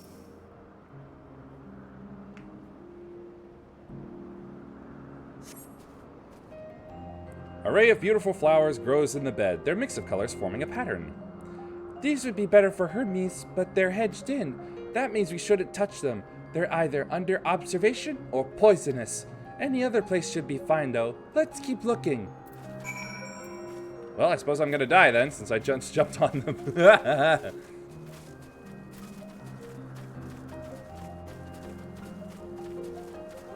Wait a minute. This plant don't look right.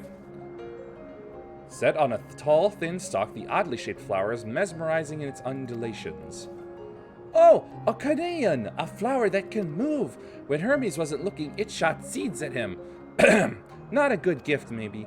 But you're good at spotting flowers. We'll find something soon.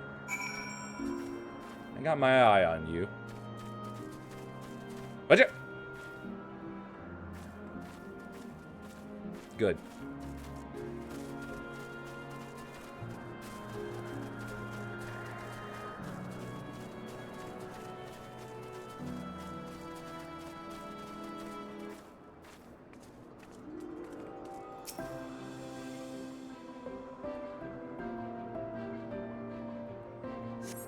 Spy nothing promising nearby. At best, common-looking grasses with a few tiny flowers. Nothing around here. Ah! Over there! Something big! Huge!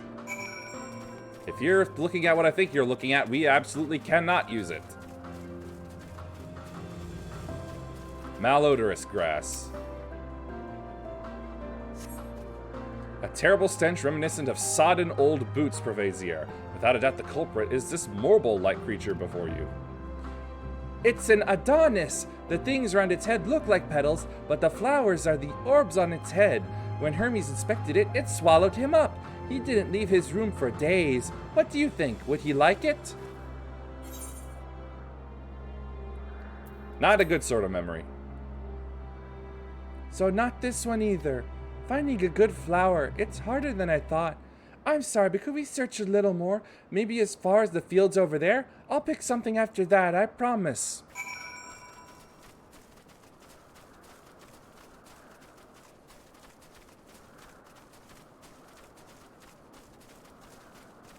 Maybe we could find a 4-leaf clover. Yeah, I had a feeling that would happen. Prepare to witness death. Violent, bloody death.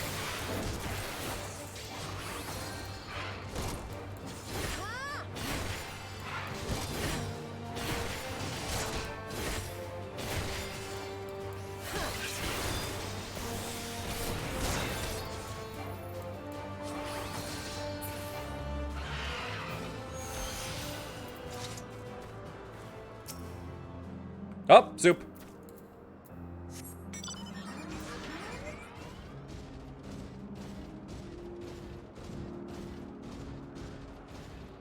Shockmaw. My god, that thing is big. It's like a flying mosasaur.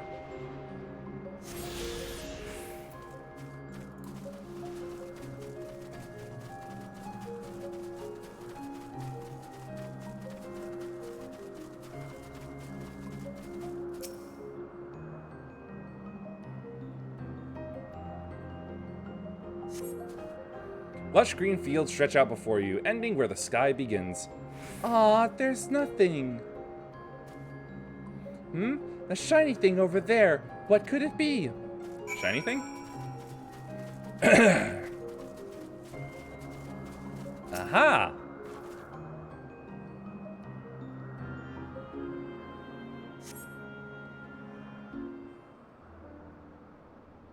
What do you know?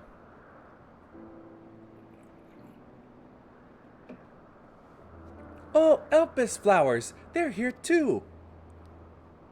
Hermes likes and dislikes them at the same time. Like me, they're entelekis. Like me, they feel his pain and turn dark. That's only for Hermes though. For others, they're always white and bright.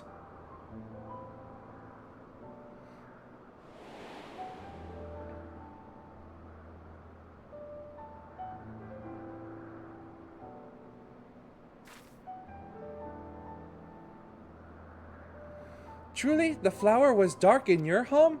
Then do you have it too? A dark emotion? Ugh. Yeah, pain and sorrow of loss. I see. Hermes has known the same. The feeling that a part of you is gone, again and again, but no one notices. Please, won't you lend it to me, your pain and sorrow? I want you to make the flower dark in front of Hermes. No, that sounds like a bad idea. He's been in a dark place since before he created me. He needs to know that he isn't there alone. The others are sad too. Truly, you'll do it? This doesn't feel like helping. Thank you, thank you. It means more to me than I can say. I can't wait to see how Hermes reacts. Let's go back and fetch him.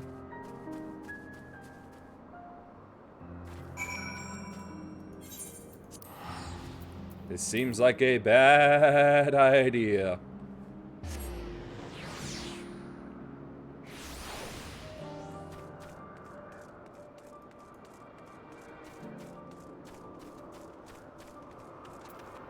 And I need this.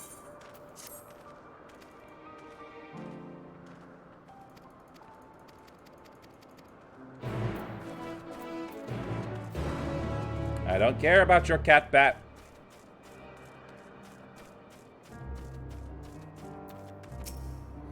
It seems they're still talking. Let's wait until they've finished.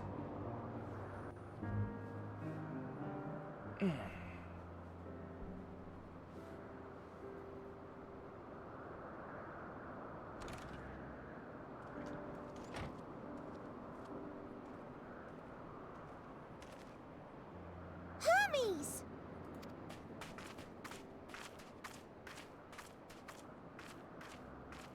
Oh, you were waiting for me. You've finished talking? Yes, we've come to a decision. My thanks for keeping Meteon company. Emmett Selk and Hythlodaeus have already retired to their rooms. They got rooms in there? There is room for you too, if you would follow me. Wait! I want to show you something first.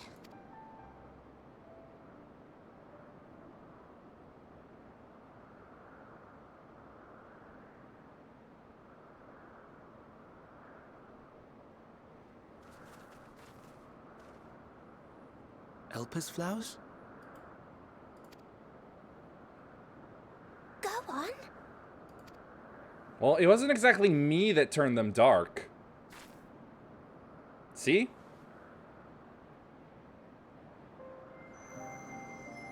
Purple.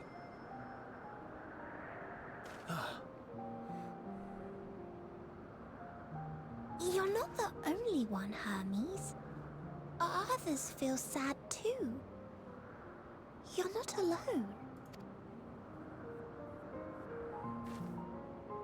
I see Mission has shared much with you.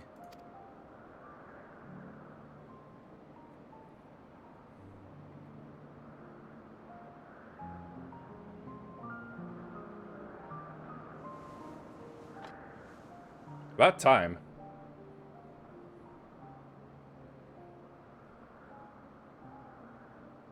May we talk a moment? Am I supposed to find this face familiar or something?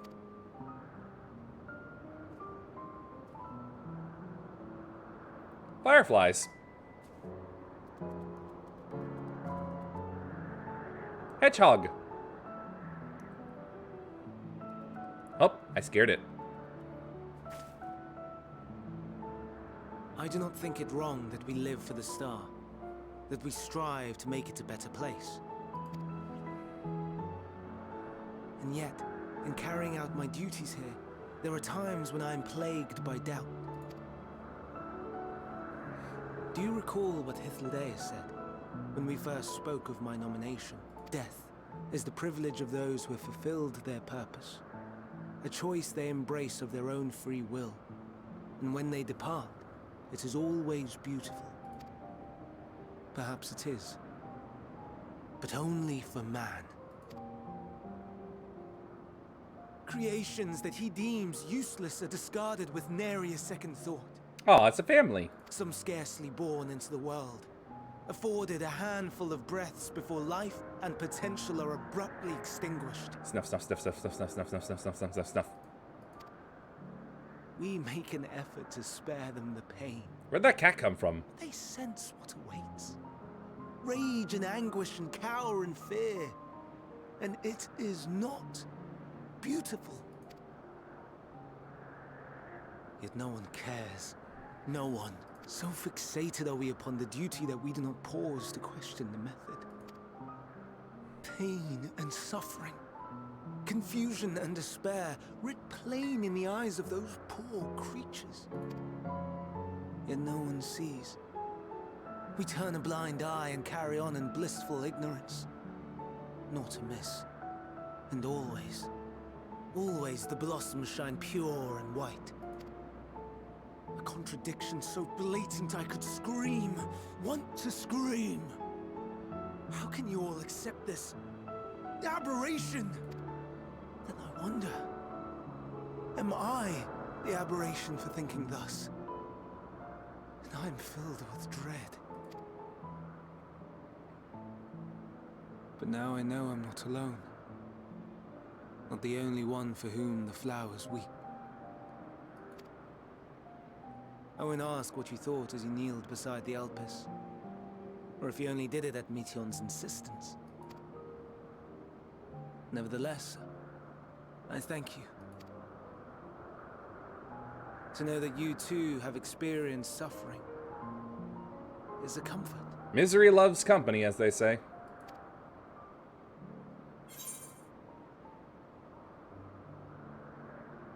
I could tell you all about suffering. Now let's go with the brooding.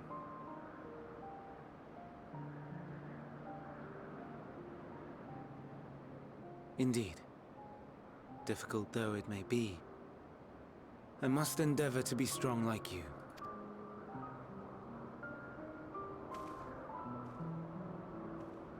The stars in the heavens. Know you what they are? Stars.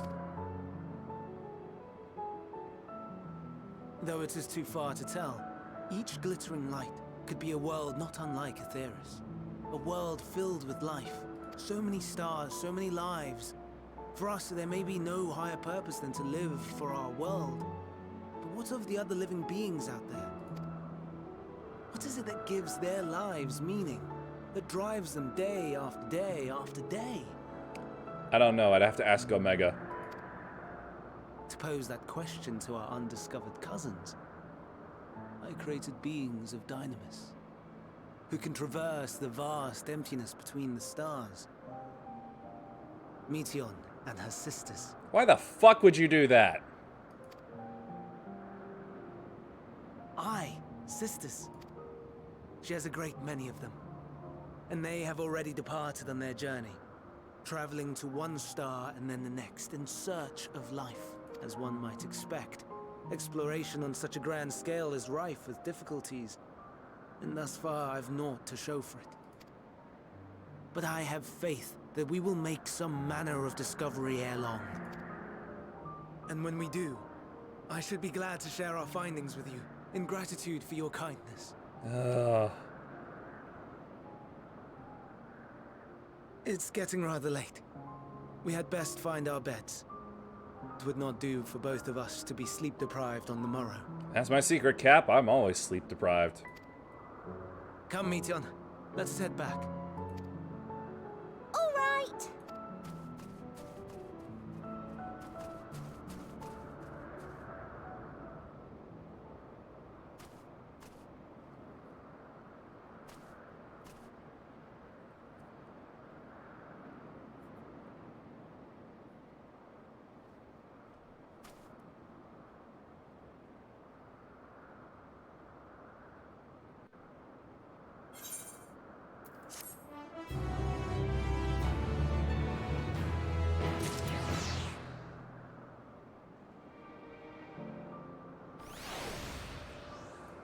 Ooh, that's one dark dragon.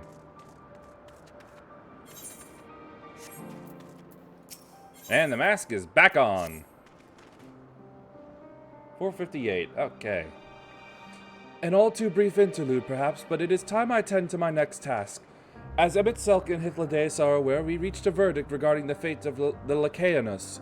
7 were created for observation, and all 7 must be unmade. Doros has followed the correct protocols, and as chief overseer, I can find no fault in his judgment. The Lacaeanos would disrupt the natural order, ravaging and consuming other species until they themselves starve and perish. They cannot be released into the wild, and they cannot be allowed to remain here in Elpis. I intend to petition the Bureau of the Architect to have the concept preserved as a restricted purpose, hazardous life form. Hythlodaeus has pledged to support me in this endeavor. Yet whatever the Bureau decides, the existing Lacaeanos have served their purpose. Doros has already isolated the creatures and is preparing to carry out the necessary measures. I will join him forthwith. It is my duty to witness the conclusion to this study. If you are resolved, then we have but to accompany you. Of course. Let us be off then. We return to the main aisle. Finally get my gloves out of this.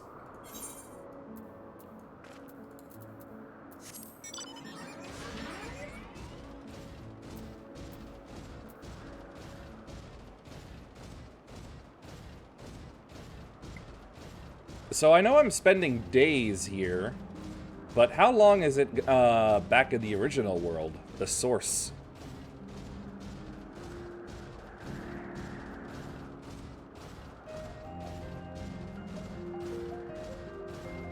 Has it been seconds, months, years?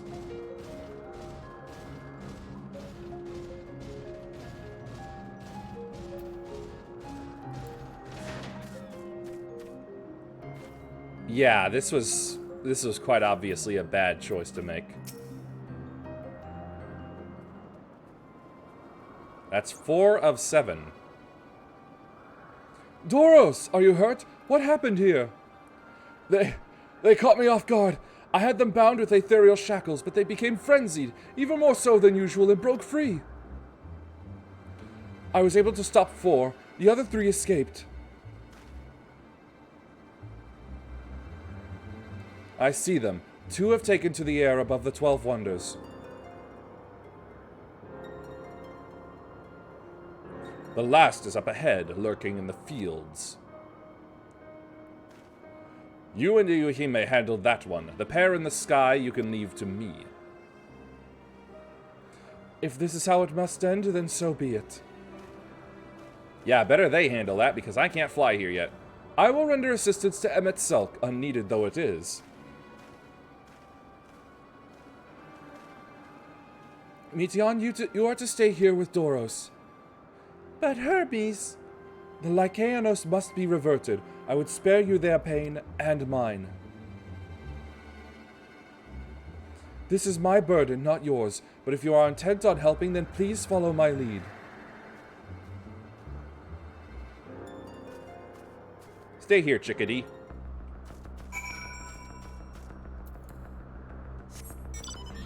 Today, we hunt the most dangerous game. A member of a species of 7 that will no longer exist. Okay, I really wasn't expecting it to fly like that.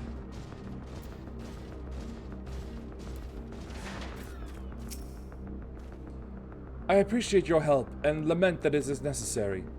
There it is, our quarry, within striking distance at present, but if it feels threatened, it may well flee beyond our reach. Here's my plan. I will approach slowly in full view and draw the Lycaonos' attention. Now I warn you, its abilities are as fiery as its temperament. Once it spots you, it will unleash orbs of flame. But fear not, by my measure you are more than equal to the task. Withstand the onslaught for a few brief moments and that will give me time to catch it unawares. Ready? Then let us begin. Just a moment. I'm tired of looking at this thing. When did I get this too? And this! I get the weirdest things, I swear.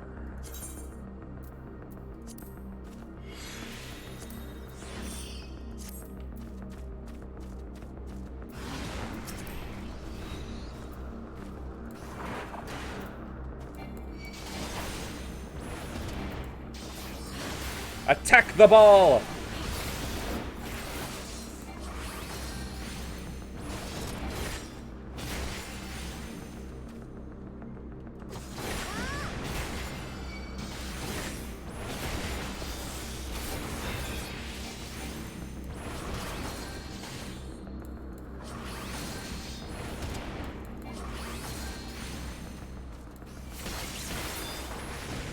One down.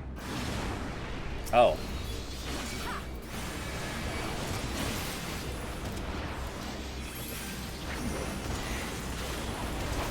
I think I'm gonna focus on one.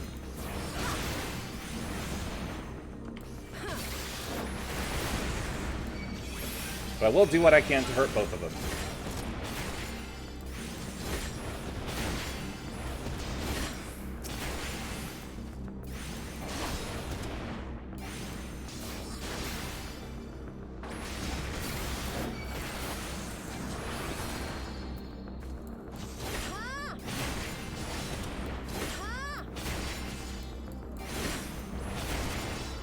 Stun the fire!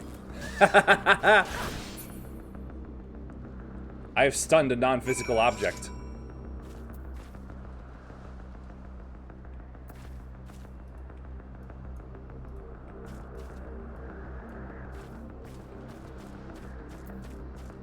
Are you ready?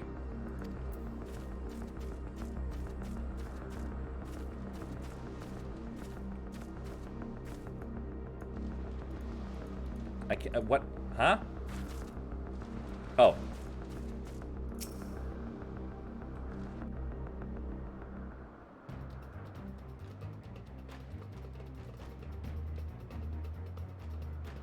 Now.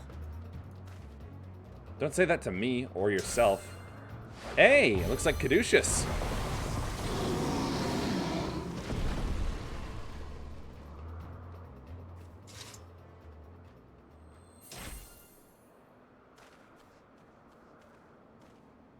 Oh. Forgive me. Please, forgive me.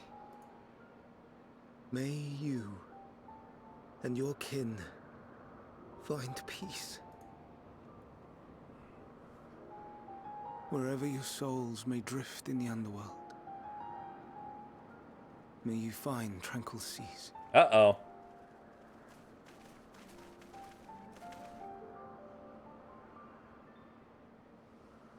Be not forgotten, in concept endure, to reclaim form and one day live again. Serve not the star, or any purpose save your own. live again. If that be your desire.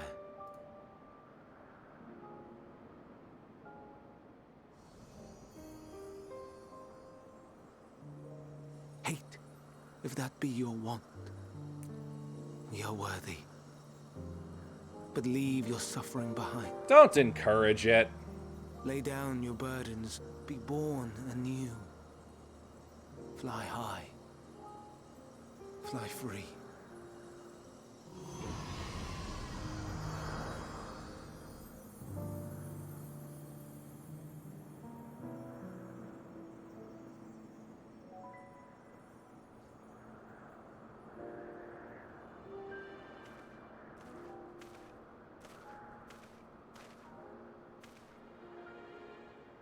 Join the convocation, Hermes.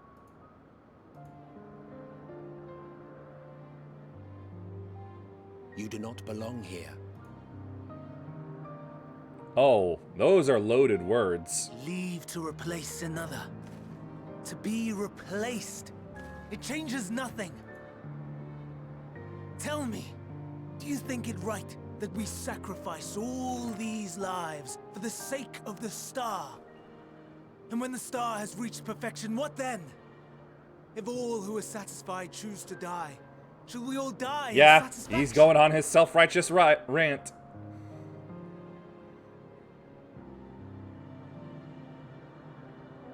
I do not know. Were I to take up the seat of Van Daniel, it would be tantamount to approving my predecessor's death. I do not know if it is right. Well, if it won't be you, it'll be someone else. To be torn by such thoughts. I do not know if I am fit to represent mankind. Hermes! Please don't be angry. It hurts so.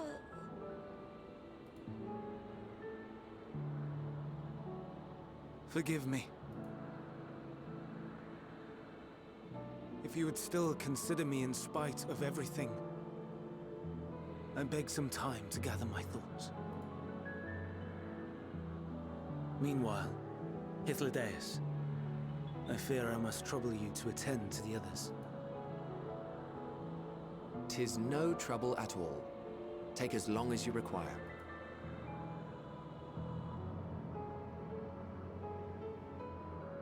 And you, my friend, I pray you find that which you seek. I find knowledge. And I ain't found it yet. I expect we have some few matters to discuss. Shall we return to the 12 Wonders for a time? Aye.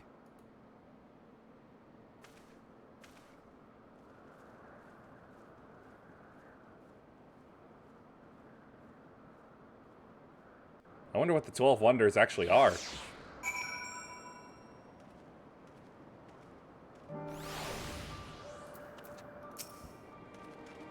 The other Lycaons have been taken care of. The incident is resolved and life in Elpis continues as normal. Or ends, as the case may be. Rationally speaking, I understand Hermes' argument. No matter how well deserved the rest, there is a pang of sadness when a colleague leaves us. Yet never has a departure caused me such grief as Hermes appears to feel. What must it be like to experience such torment? He has feelings? I can't relate at all.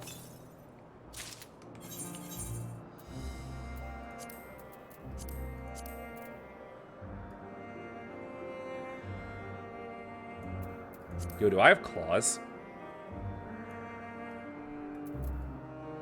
Yo, I got claws back! Hell yeah!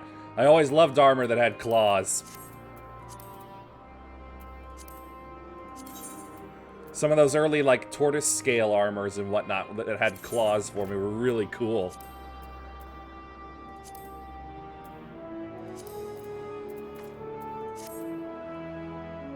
I don't think I need the fan anymore. Hold on a moment. Yeah. Okay. And I'm done with my adorable little axolotl.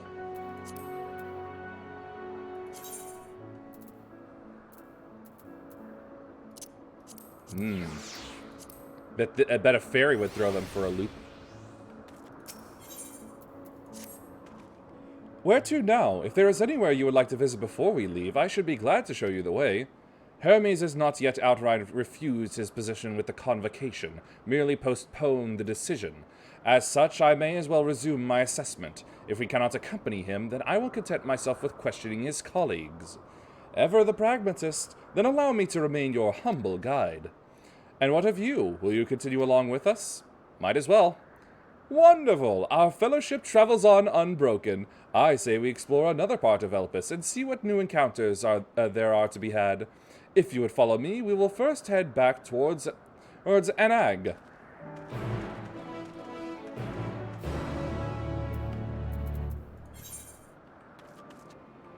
Ah, forget it.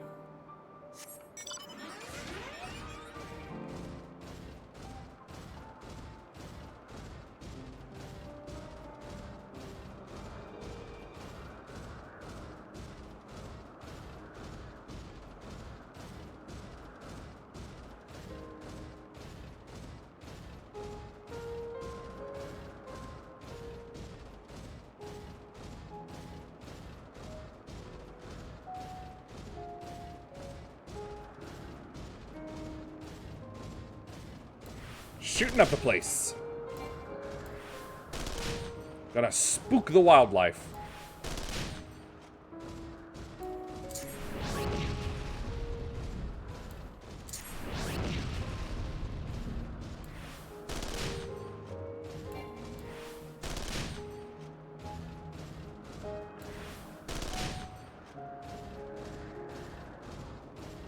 Also, I've seen it, and it just seems weird from a design perspective to me to put the machine guns in the ball socket joints of the legs. From here, we follow the path northwards to Notanius. Why does that sound like a Monty Python name? There we will find one of the Neos, which facilitate travel between the islands of Elpis. First-time travelers might be accompanied by someone with the requisite permission, which I have previously been granted. We only need use the device together once, and henceforth you will have leave to use it freely. Shall we?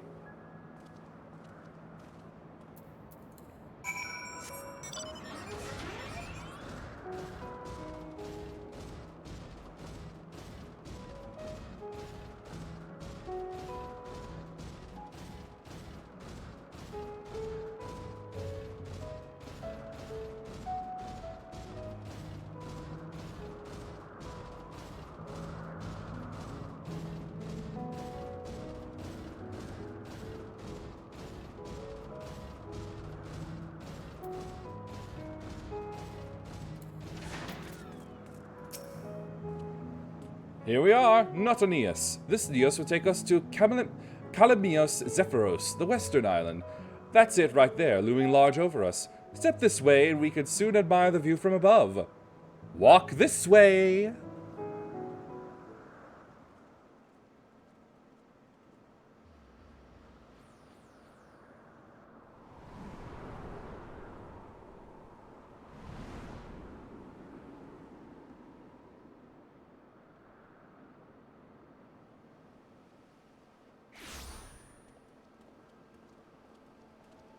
I present to you Kalamios Zephyros. Here you will find a number of testing facilities, as well as the observation hub of Poiton Oikos. Right then. Let's begin by... Spriggan on the loose! Well, an Arraius. How delightful.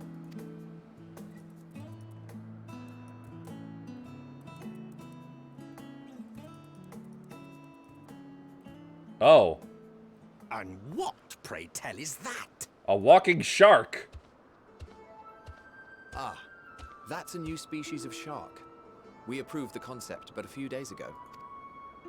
Sharks are among the most popular sea creatures.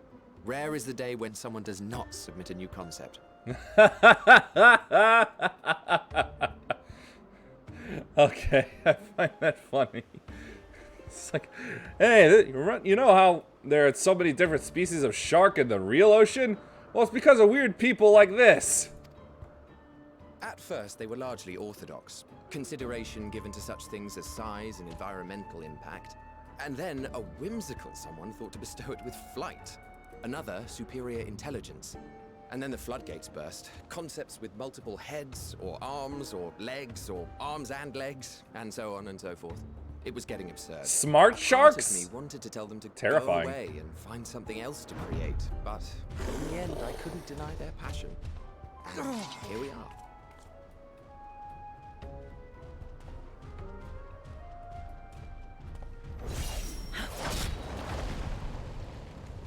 Hello?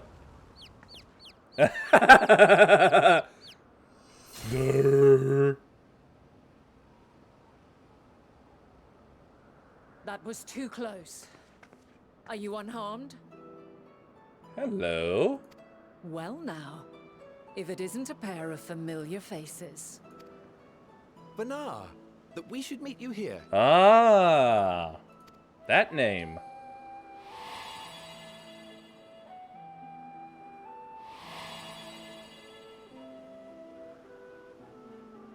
As I mentioned earlier, the better part of the convocation holds that when we retire is when we return to the star.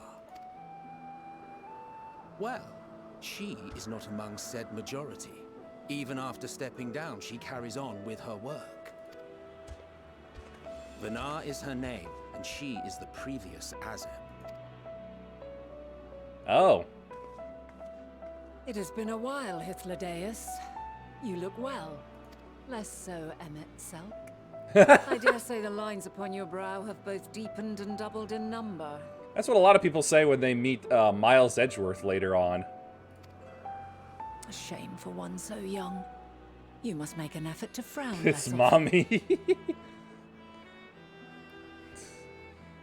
Yeah, you can say that about her. I'm not gonna fight that one. Easier said than done, thanks to your unruly successor.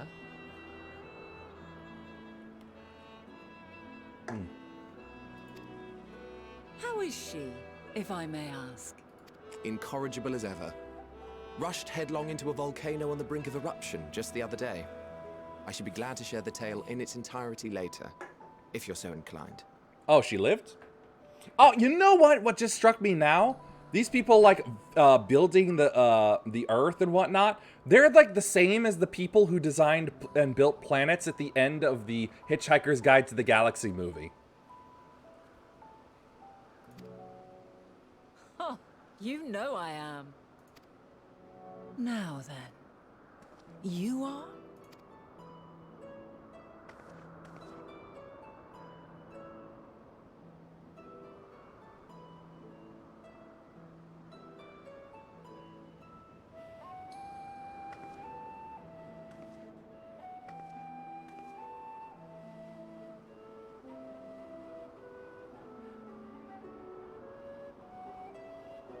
I say, have you perchance come from the future? The jig is up! The news is out! They finally found me! The renegade who had it made retrieved for a bounty! I do not believe we have ever met, yet I sense my magic upon you. Never more to go astray. This'll be the end today. I'm a wanted man. Therefore, if I wove the enchantment, I could only have done so at a later point in time. What manner of magic is this, if I may ask? Time travel magic. Are you not listening? A traveler's ward, of course. It prevents the corruption of one's ether.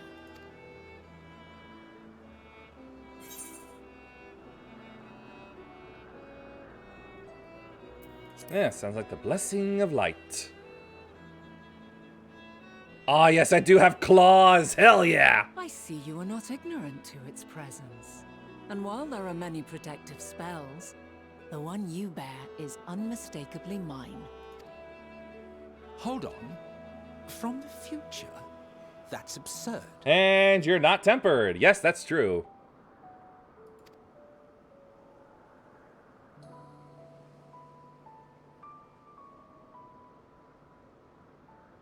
What is it? Are you unable to speak of the matter? Sort of. The reality to which you must return exists as a result of the final days. You cannot reshape the past to undo the tragedies of the present. In other words, sorry, but you all have to die so that I can return to my own time. Because otherwise, I'm creating a divergent timeline, and that means I'd have to be stuck here with you.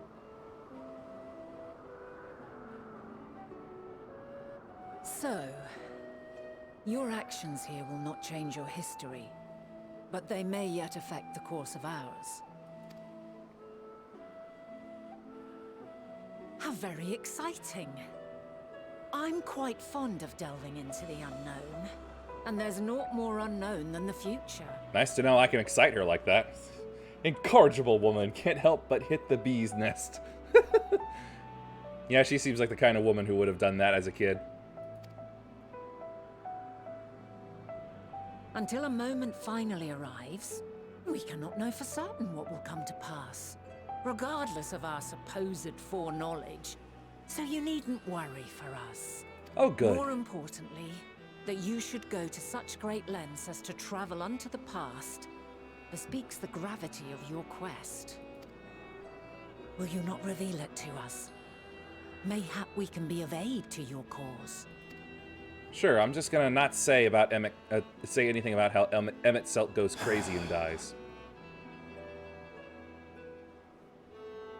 If this is true, then you've been keeping quite the secret to yourself. Look, there were reasons, okay? As a representative of the Convocation, I will hear it all. Your identity, purpose, everything. Oh, fine.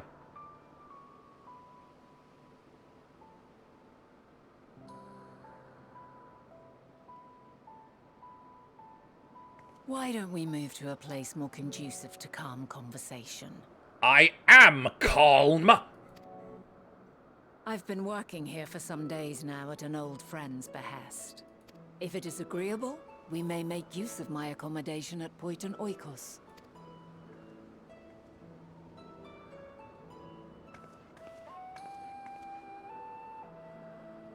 We were meant to meet. I am certain of it. Ugh. Else I wouldn't have marked you so clearly, and sent you unto myself in the past. It's precisely the sort of mischief I would get up to. And quite inspired, if I do say so myself. You do, because it's you. The voodoo that you do so well.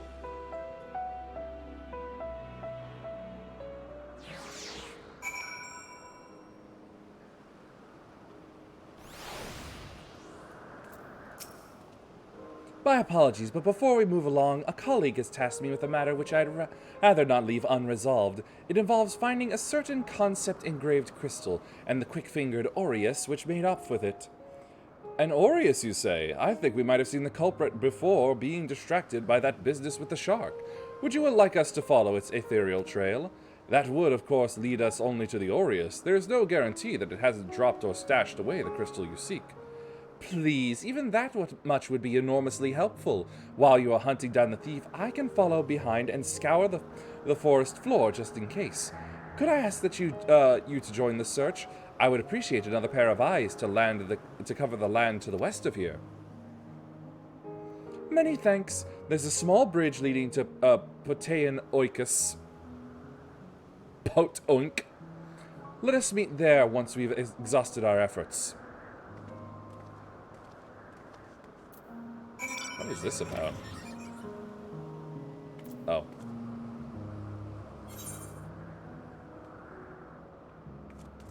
Oh, I see. If I leave the area. Right. Whoa. That's big.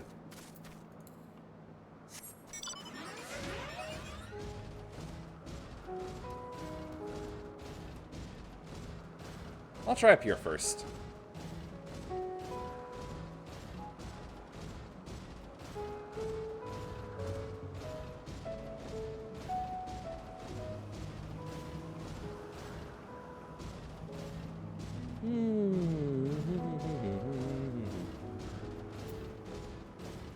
Oh, there's a spot.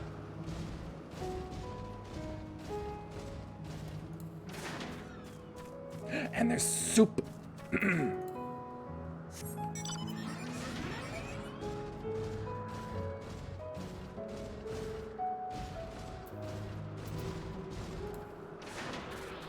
What's that guy doing over there?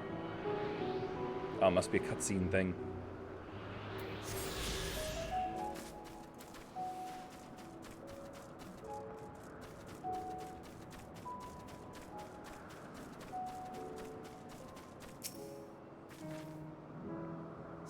Found it.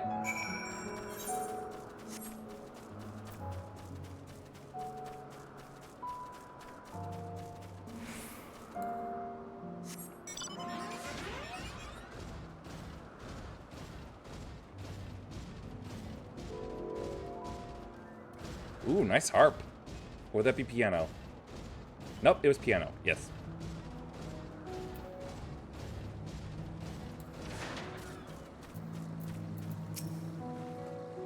Our last searcher returns. I'm afraid the Aureus no longer had the crystal, nor was I able to find it as I followed in its wake.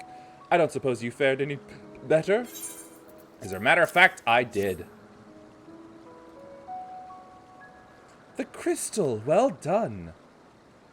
Wonderful. Now I can focus on your tale without that missing concept nagging at my mind. Have you always had a knack for finding things? Yes. Oh, you too! Some of us seem destined to always be searching, for ourselves and for others. Long ago, when I held the seat of Azem, I was forever trekking back and forth across the star, in search of answers to people's problems. Naturally, the need for such journeys has lessened considerably since I entrusted the position to my whimsical successor. Yet I am still eager to come running should an old acquaintance or new interest require my personal attention. That is what brings me to Elpis, in fact. Many times has my presence been requested, my opinion sought concerning the habitat of this or that creation. Agreeing to help locate that missing crystal was a minor distraction, which now promises to become a major revelation. How strange and wonderful it is this way, the way one thing leads to another. Wouldn't you agree? I don't get my helmet. Thank you again for your timely help. Now then, 'tis time I return this stolen property. If you would go on ahead to my accommodation, I will join you as soon as I have attended to that task. Follow the path straight ahead to the building at the top of the slope. I have the entire place to myself, so we can speak without fear of being disturbed or overheard.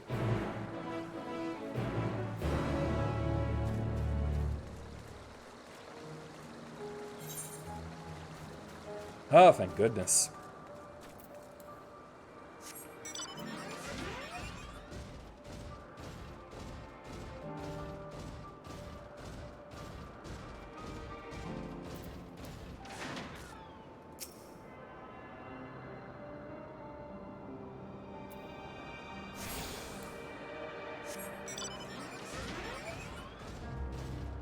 It's like a little village around here.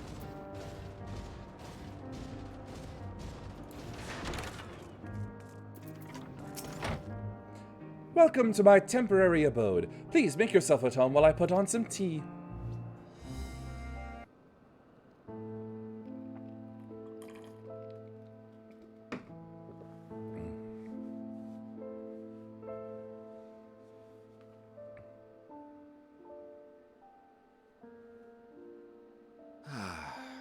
A wonderful aroma. I feel more relaxed already. You didn't take a single sip, did you? Would that I had sweetmeats to offer, but I travel light out of habit. There's plenty of hot water though, so please have as much tea as you like. Hot leaf juice? I see. Now then, will you tell us your tale?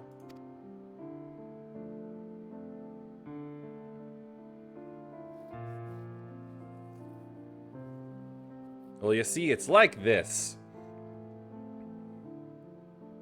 We got people transforming into monsters because of... Okay.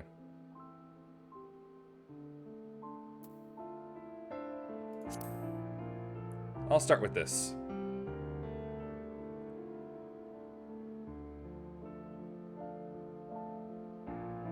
And people transform when they're scared, angry... Why don't you start from the beginning? Was that not the beginning?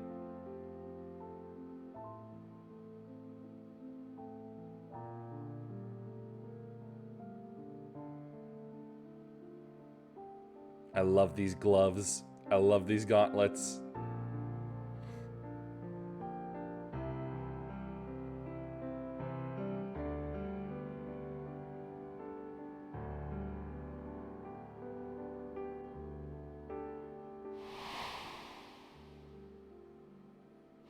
A big rock.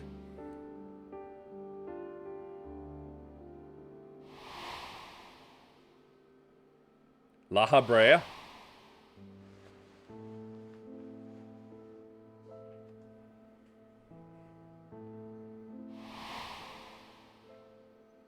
You and Amarat.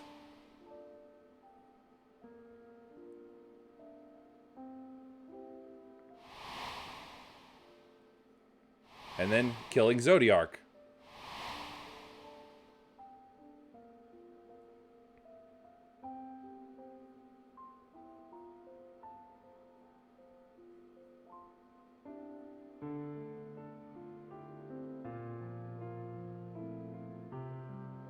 Preposterous. Utterly preposterous. While not the words I would have chosen, I too have my doubts. Much of it borders on the incredulous. Oh, just you wait. What of you, Vanar?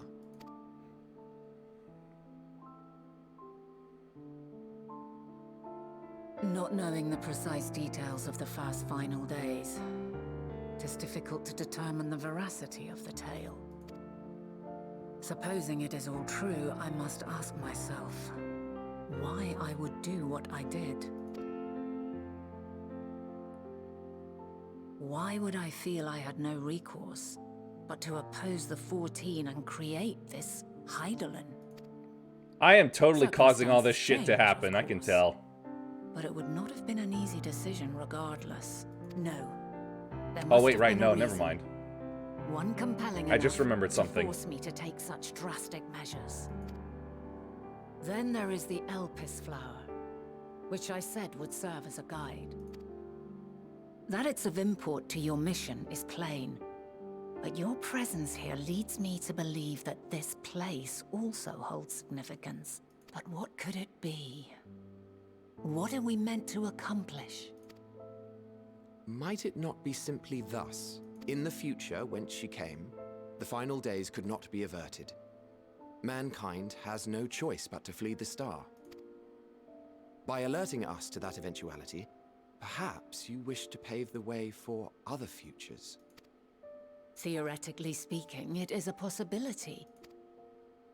Multiverse. Yet if that were my primary objective, I see no reason to guide our friend to Elpis specifically. The capital and Amarot, or even my own home would be more logical destinations.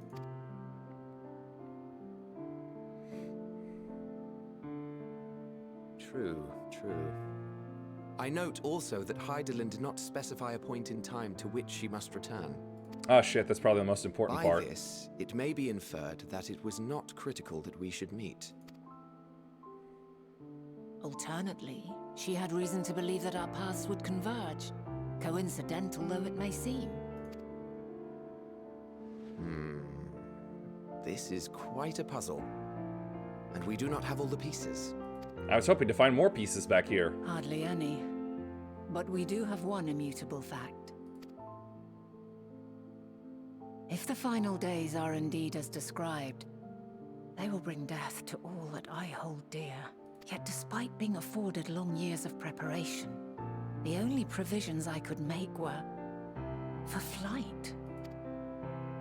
Nay, my first and foremost endeavor would be to find a way to forestall the coming doom. Given that even the 14 failed, mayhap you deemed it impossible. Nothing is impossible. This I have always believed. I like that attitude. And if Hydaelyn is indeed me, she would believe the same. Listen to yourself. Are you seriously entertaining the notion that you are a messianic figure in some far-fetched tale? I'm surprised they have that term, considering Jesus does not exist in this. And he's where we took the word Messiah, I believe. Not. I refuse to accept that our world could be undone by some unforeseen calamity. I also take offense to my portrayal as a megalomaniacal madman. Hey, blame yourself. To sacrifice oneself for the star is a noble act, and I would hold those who gave themselves to this zodiac in the highest esteem. Yet, you claim I recreated Amarot and populated it with phantoms of our people? A bizarre indulgence that would be insulting to their memory. Worse still, I even invited you there. Literally invited my own downfall. Why would I do something so idiotic and inexplicable? Search your feelings. You know it to be true.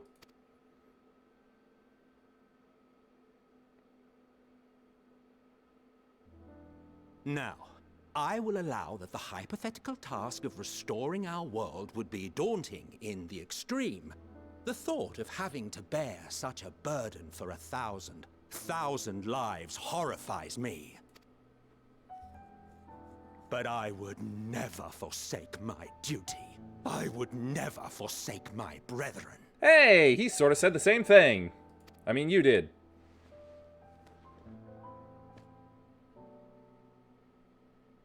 You do not know me. I've had my fill of your fiction. I will return to my duty, and you will not bother me again. Fine with me. Emmett Selk, wait!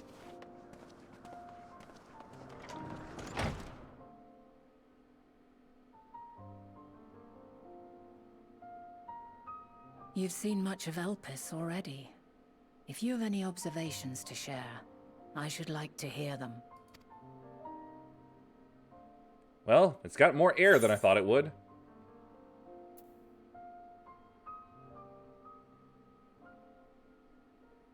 It's got to be Dynamis.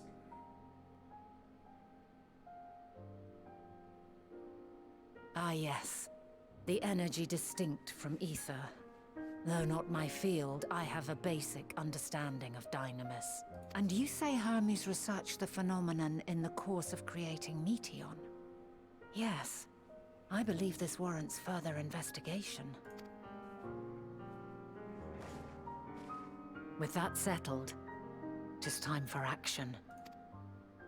The missing pieces of the puzzle are here, I'm certain of it. And when you find them, the picture my future self has painted will be complete, and you will have your answer. Duh. And suffice it to say, I will aid you in your quest.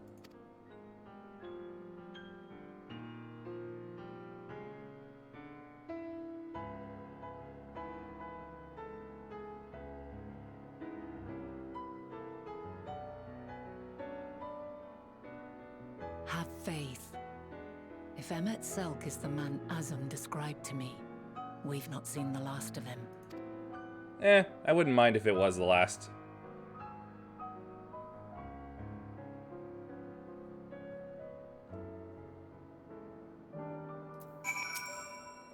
Shall we begin our investigations, then? I am acquainted with Hermes, of course, but only as a visitor received by the chief overseer of Elpis. Of the man himself, I know only that which is common knowledge. Thus, I suggest we fall back on the tried-and-true method of conversing with the locals. The observers who live here can surely tell us more of Hermes and Meteon, and I have a good idea of where we might begin.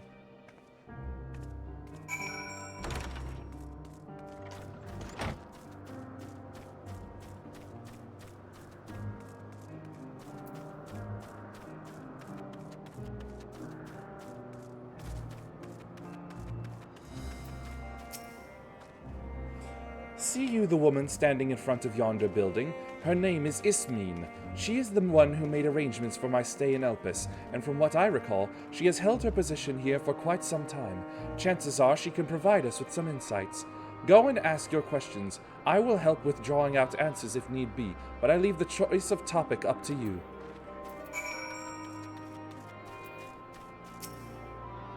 Questions for me? Well, I suppose I have no other pressing duties at the moment.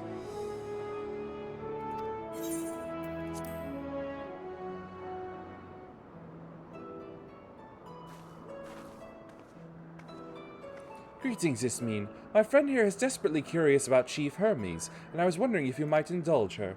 Certainly, Mistress Venat. Anything to be of service? What do you wish to know? Suppose we'll start with this. Well, I can only answer from my own experience, but I would describe him as a quiet man, reserved you might say, and occasionally somewhat poor with his choice of words. His reticent nature, however, does not prevent him from carrying out his duties as chief overseer. The man is a walking archive when it comes to life forms. He can discuss any species in incredible detail and is the leading authority on concepts with the power of flight. I hope that answers your question. Was there anything else? How long's Medion been here? I cannot rightly say. As the chief's personal creation, Medion has not been subjected to observation and study like other concepts. So one day she was simply there. And what do you make of her abilities? I understand that she is a highly unusual familiar, able to read emotions and communicate directly with one's mind. Exactly how she was created with that talent, however, is a mystery to me. My apologies, I wish I could explain her nature in more depth, but I've not had occasion to discuss it with Chief Hermes. You trust him? I beg your pardon? I've known Chief Hermes for many years. Though I cannot say we are close, he has never withheld information to the detriment of our duties, if that is what you mean. Forgive us, we seem to have veered slightly off course here. Is there perhaps someone else who could tell us more of Medion? That would be Timaeus. He has a similar expertise with flying concepts, and is more than eager to discuss the subject. I activate the Eye of Timaeus! Total Yu-Gi-Oh card here. You'll find him conducting his observations on the banks of the stream, somewhere to the east. Oh, and unless you take a particular joy in rambling discourse, I suggest you keep your questions concise. We shall keep that in mind. Thank you for your patience and your insight. Think nothing of it. If there is aught else you need during your stay, please do not hesitate to ask. Come, I think we've taken enough of Ismene's time.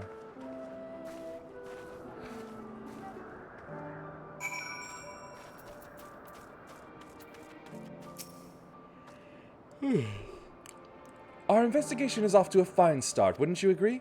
From here, I propose that we split up. I shall continue making inquiries with the resident observers, if you could track down the colleague Ismene mentioned. Excuse me. While I do feel compelled to interject once or twice during that previous conversation, you seem more than capable of drawing forth the answers you seek. All I ask is that you watch your footing around the stream. We can meet back here once you finish speaking with this Timaeus.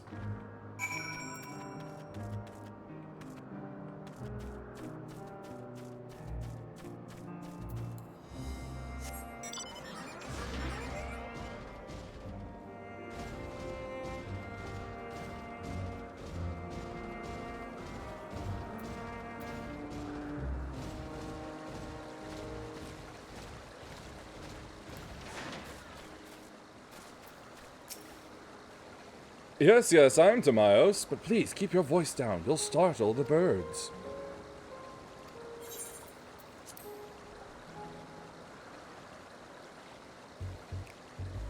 Ooh, we're getting funky. Yeah, 5:45, getting close. So what is it you wish to speak about? Chief Hermes Flying Creations. Chief Hermes' work? A worthy subject indeed. Those beings which soar through the clouds, majestic and graceful, are ever a favorite of creators. Even now, with so many varieties in existence, the flood of newly imagined concepts continues unabated. What sets the Chief's creations apart, however, is how they benefit from his boundless knowledge of the celestial realm. Birds that climb so high that they disappear from view, others which traverse the boundless sky in moments, and all without riding the currents. I know of none save he who can conceive of such marvels. Even we who prize elegance of form above all else are dumbfounded by his genius.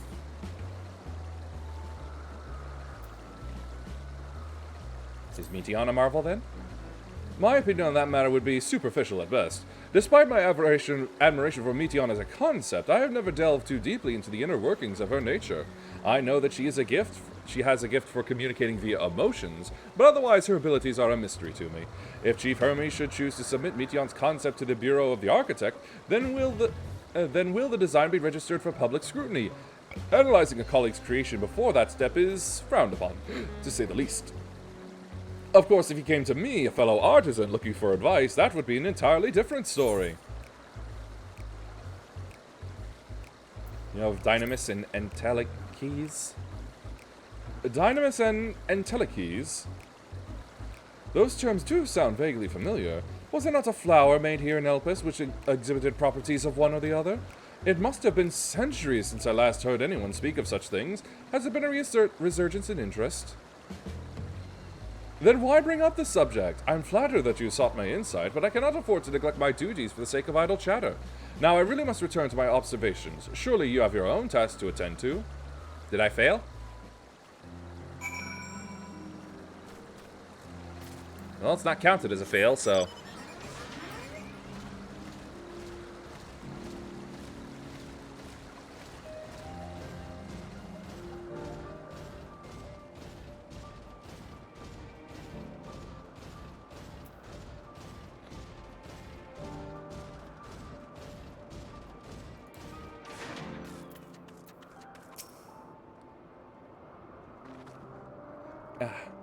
Back already? That was quick work. You were obviously clever enough to head off any of that rambling Ismene mentioned. So, have you any new findings to share? Stop it and just click. I see. Even an expert in the field had little understanding of Meteion's capabilities, let alone an awareness of Dynamis. My questions resulted in much the same answers. Hermes' colleagues view Meteion as his personal project and could provide no details beyond those which you just told me, which leads me to believe that the only person with any significant knowledge of Dynamis is Hermes himself. Yes, we've made some progress here, but more information is needed if we are to reach any definitive conclusions.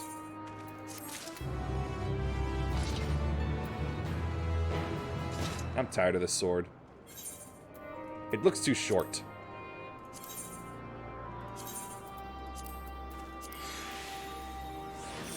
That's better. Sword get long! At present, the strongest link we have to the final days is the power of Dynamis and the Entelechy which can control it. Yet most scholars are only vaguely aware of these terms, let alone study them in any depth, except for Hermes, it seems. Thus I am inclined to stay our current course and learn all we can about the Chief Overseer and his familiar. And on that subject, was there aught else of note you can tell about Meteion, aside from her unorthodox method of communication? There are more like her. She has sisters. But they were mostly created to look for her life. I rather wish you had mentioned that earlier. In any event, would you care to elaborate?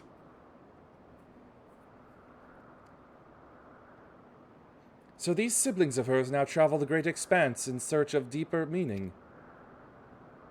Thank you. Though the mystery at hand remains unsolved, I feel you've touched upon a vital clue we should keep in mind as we continue. Next, I propose we take ourselves to Peripateia Crystalline, not far from here. Just follow the path to the west.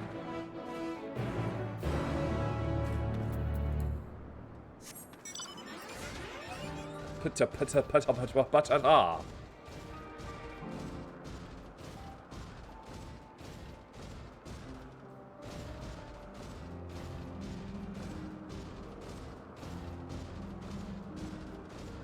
Primordial Hipposurf. Yeah, sure looks like it.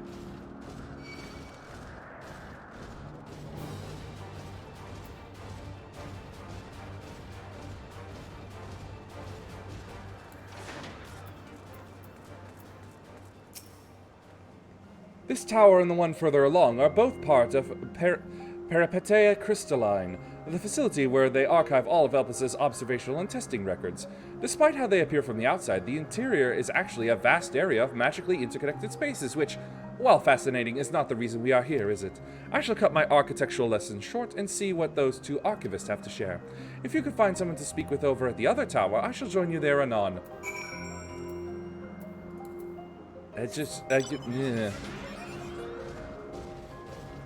I feel like a little bit of time was wasted with this.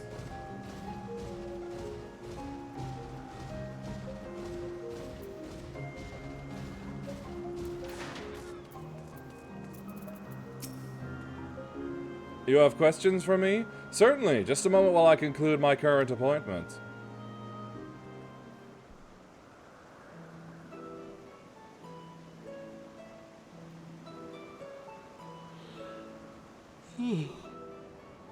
Indeed. So if you could provide a comprehensive log of those behaviors, we should have sufficient data for our official records. And here I didn't think they'd have facial hair. Now, what was it you wished to speak with me about?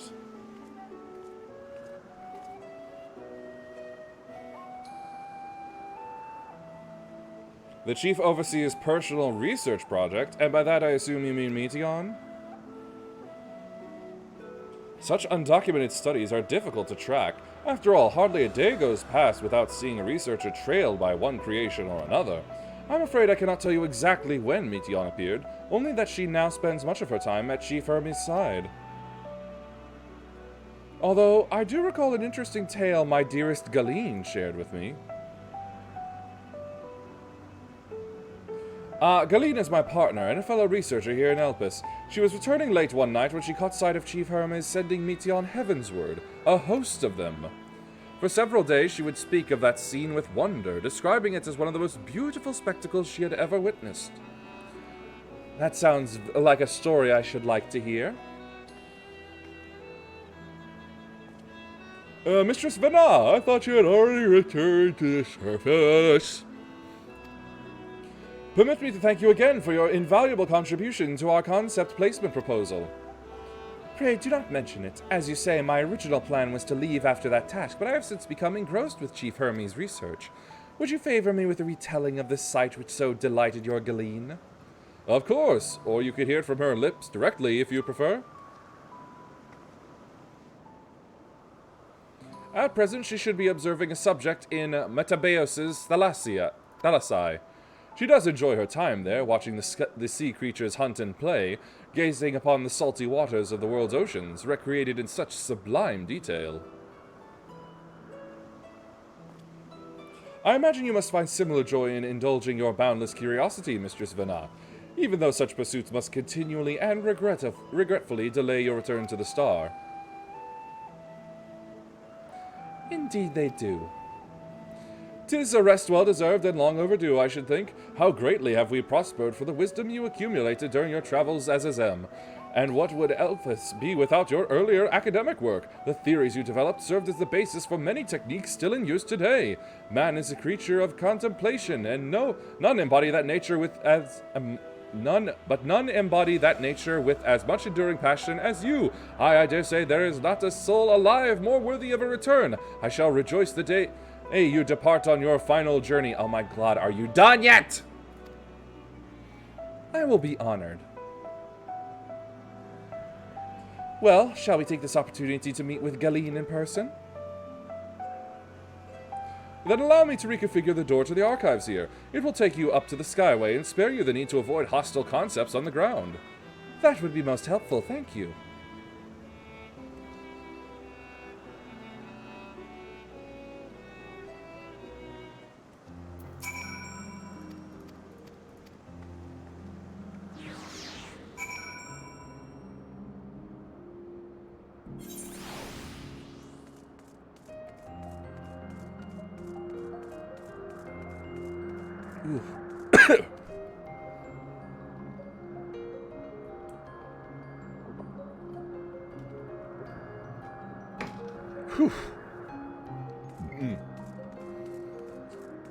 Feels like it's been a workout night for my throat.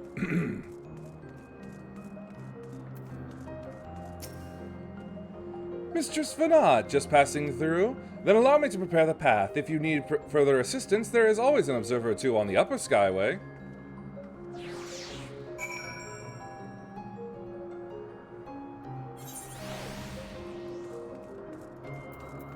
Oh my god, why do we have to go through so many?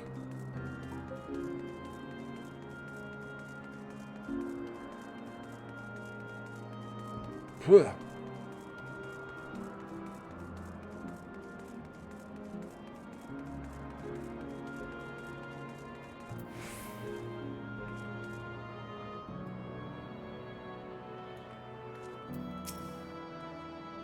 Mistress Vanad, I was not told to expect. We would have prepared an official welcome.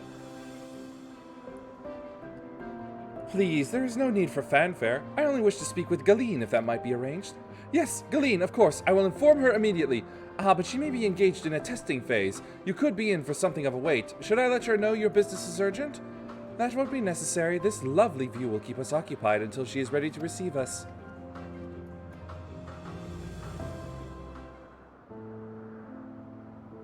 Oh, that must be it, where they're looking over.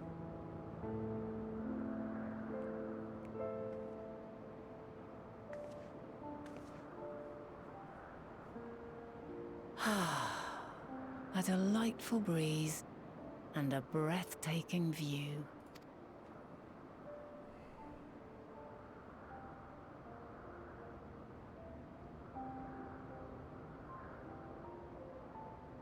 What is it like in the future? Is the world still a beautiful place? In places, yeah.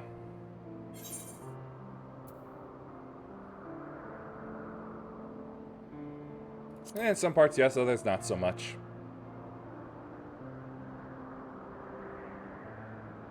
Dark, hidden places, rife with danger. Those have an altogether different, but no less powerful sort of appeal. I, too, like to live dangerously. While we wait, will you not tell me about your adventures? Not the portentous events which led you here, but the simple delights all your own. Ah, I see. By learning about the future world, I may gain insight into future me's plans. But more than that, I have an interest simply as a fellow traveler. Short of going somewhere oneself, there's naught more stirring than hearing another's account. Whenever she talks about, like, unraveling her future self's plans, it just reminds me of when Bulma had to create the time machine for Trunks. By just, like, reverse engineering her own technology from the future.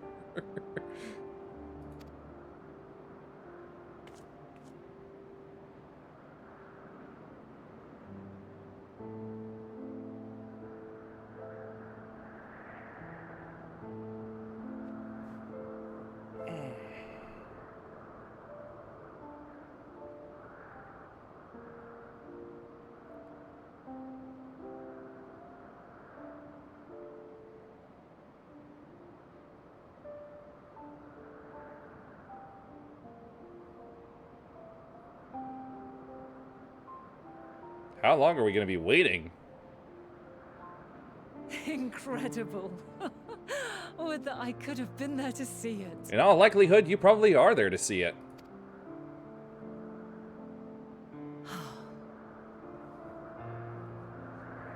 Yours is a harsh and unforgiving world.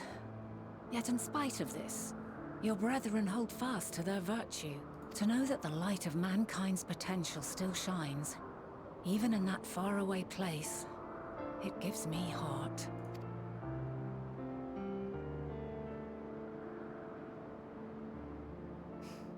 Thank you for regaling me with your tales. I will treasure every word.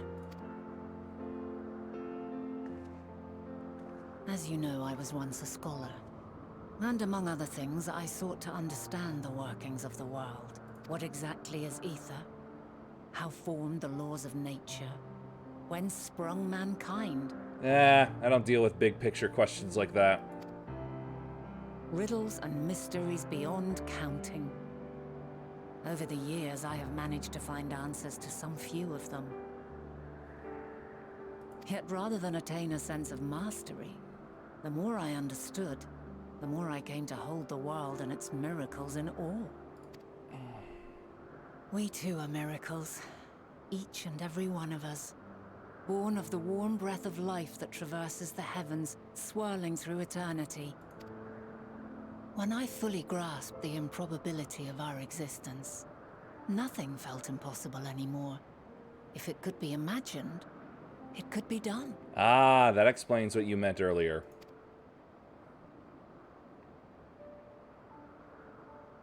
A passion swelled within me. An epiphany dispelling all preconceptions of what was natural and true, and a presence without. Immense, yet intimate. Fate, perhaps. holding us in its tender embrace. As reassuring as it was intimidating, how keenly aware I became of creation's fragility, built as it is upon precarious happenstance. I was overcome with an irrepressible urge to know the world more intimately, to hear its voice, feel its breath. I ventured forth on a journey that very day, so very long ago now. Freed from presumption and prejudice, I saw the world through a newborn's eyes. Everything fresh and new, and so beautiful. Is this gonna go on for much longer? Lands that stretched on forever. Skies one could drown in. The heartbeat of nature, silent yet strong. And amidst it all a people, beacons of light and life. Laughter that warmed my heart like naught else before. I see this is where all of Urianger's excess verbosity went. They are my meaning, and my purpose, my love. And so long as they need help, I cannot return to the star. Perhaps my future self is still waiting for it. The moment she can let go and walk unto the end. Safe in the knowledge that man will find his own way.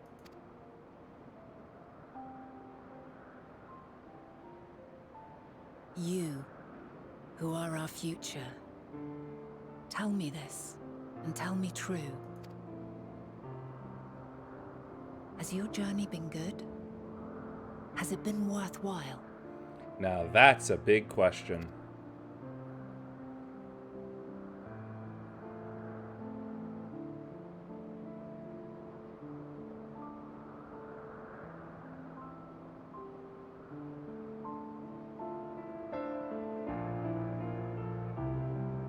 Pray forgive my lateness. I was gonna say yes. My observation subject was rather irritable, and it took a while to settle it down. No need to apologize. Your work takes precedence. Besides, we had a pleasant conversation in the meantime. Yeah, but she ruined the moment. I was actually gonna open up to you, chat, you know? But now she came and ruined it, so you know what? Moment's gone. You're too kind. Now then, I'm told you wished to ask me some questions. Indeed. I've an interest in one of Hermes' creations. Meteon. You witnessed a host of them take flight, yes? Oh, that! Yes, I did. 'Twas in the dark of the morn. I'd left the Thalassai after nocturnal observation. As I walked along, I spied a bright light climbing high into the southeastern skies. Then, in an instant, it was gone, like a shooting star, only rising rather than falling.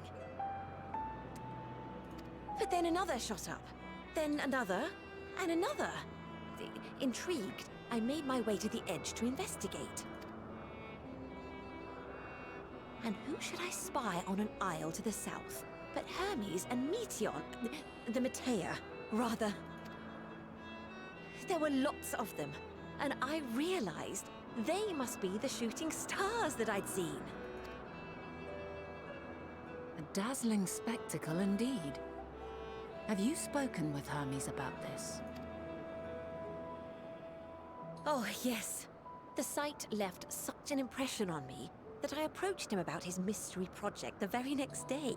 Alas, he said that he couldn't reveal anything just yet, that he needed to conduct further tests. It shouldn't be long now, though. What makes you say that? He often returns to that isle, and I have a feeling he's nearing a breakthrough.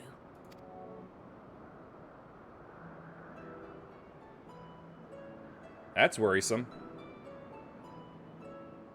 Splendid. We are likewise eager for the details. Well, that is all we wish to ask. Thank you for taking the time to indulge our curiosity. You're very welcome. It's always a pleasure to speak with other inquisitive souls. Oh, and will you be descending now? If so, I shall link the doors for you. Please.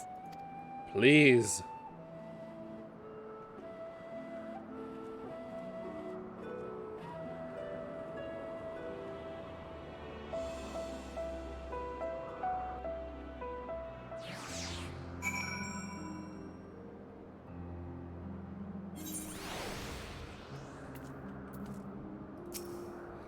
So another piece of the puzzle falls into place. From what we've learned thus far, I think we can safely conclude that Hermes hasn't been revealing the details of his research to others, which suggests that either someone will appropriate his discoveries and make use of them, or that Hermes himself will have a hand in causing the final days. Since we have no reason yet to suspect the former, we should consider the latter the more likely possibility. Proceeding under that assumption, our next step should be to divine why, or even if, he might desire such a terrible fate for our star. I can think of a reason.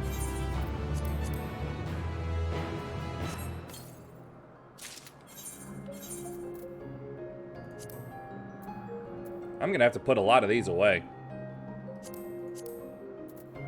I had a feeling. That's a shame. Alright then. Hats off.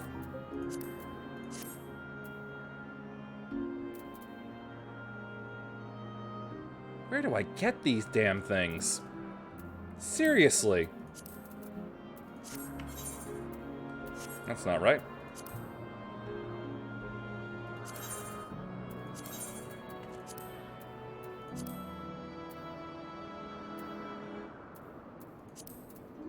Okay. Okay, fine. Fuck you then.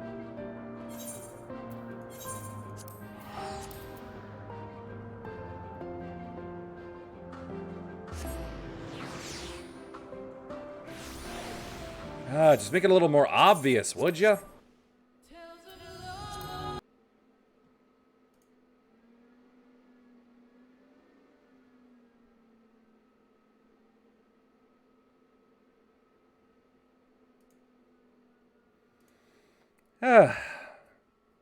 That is that.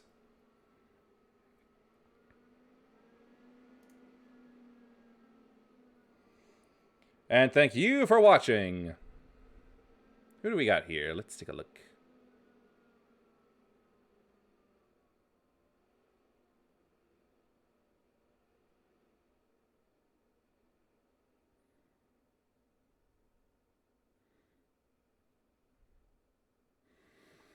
I know, Hoot. Muscle relaxers kicking hard.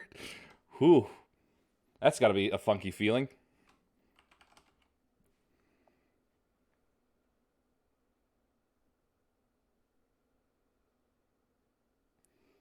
Okay, so... yes.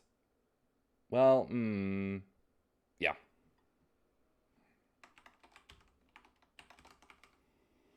There we go. Muscle relaxers are coming in, then we shall relax with a fish. Or someone who is not a fish, as he lied to me. Anyway, that's it for tonight. And please follow if you liked. Thanks for watching. Peace be with you, and may the forces of evil be confused on the way to your home. Bye.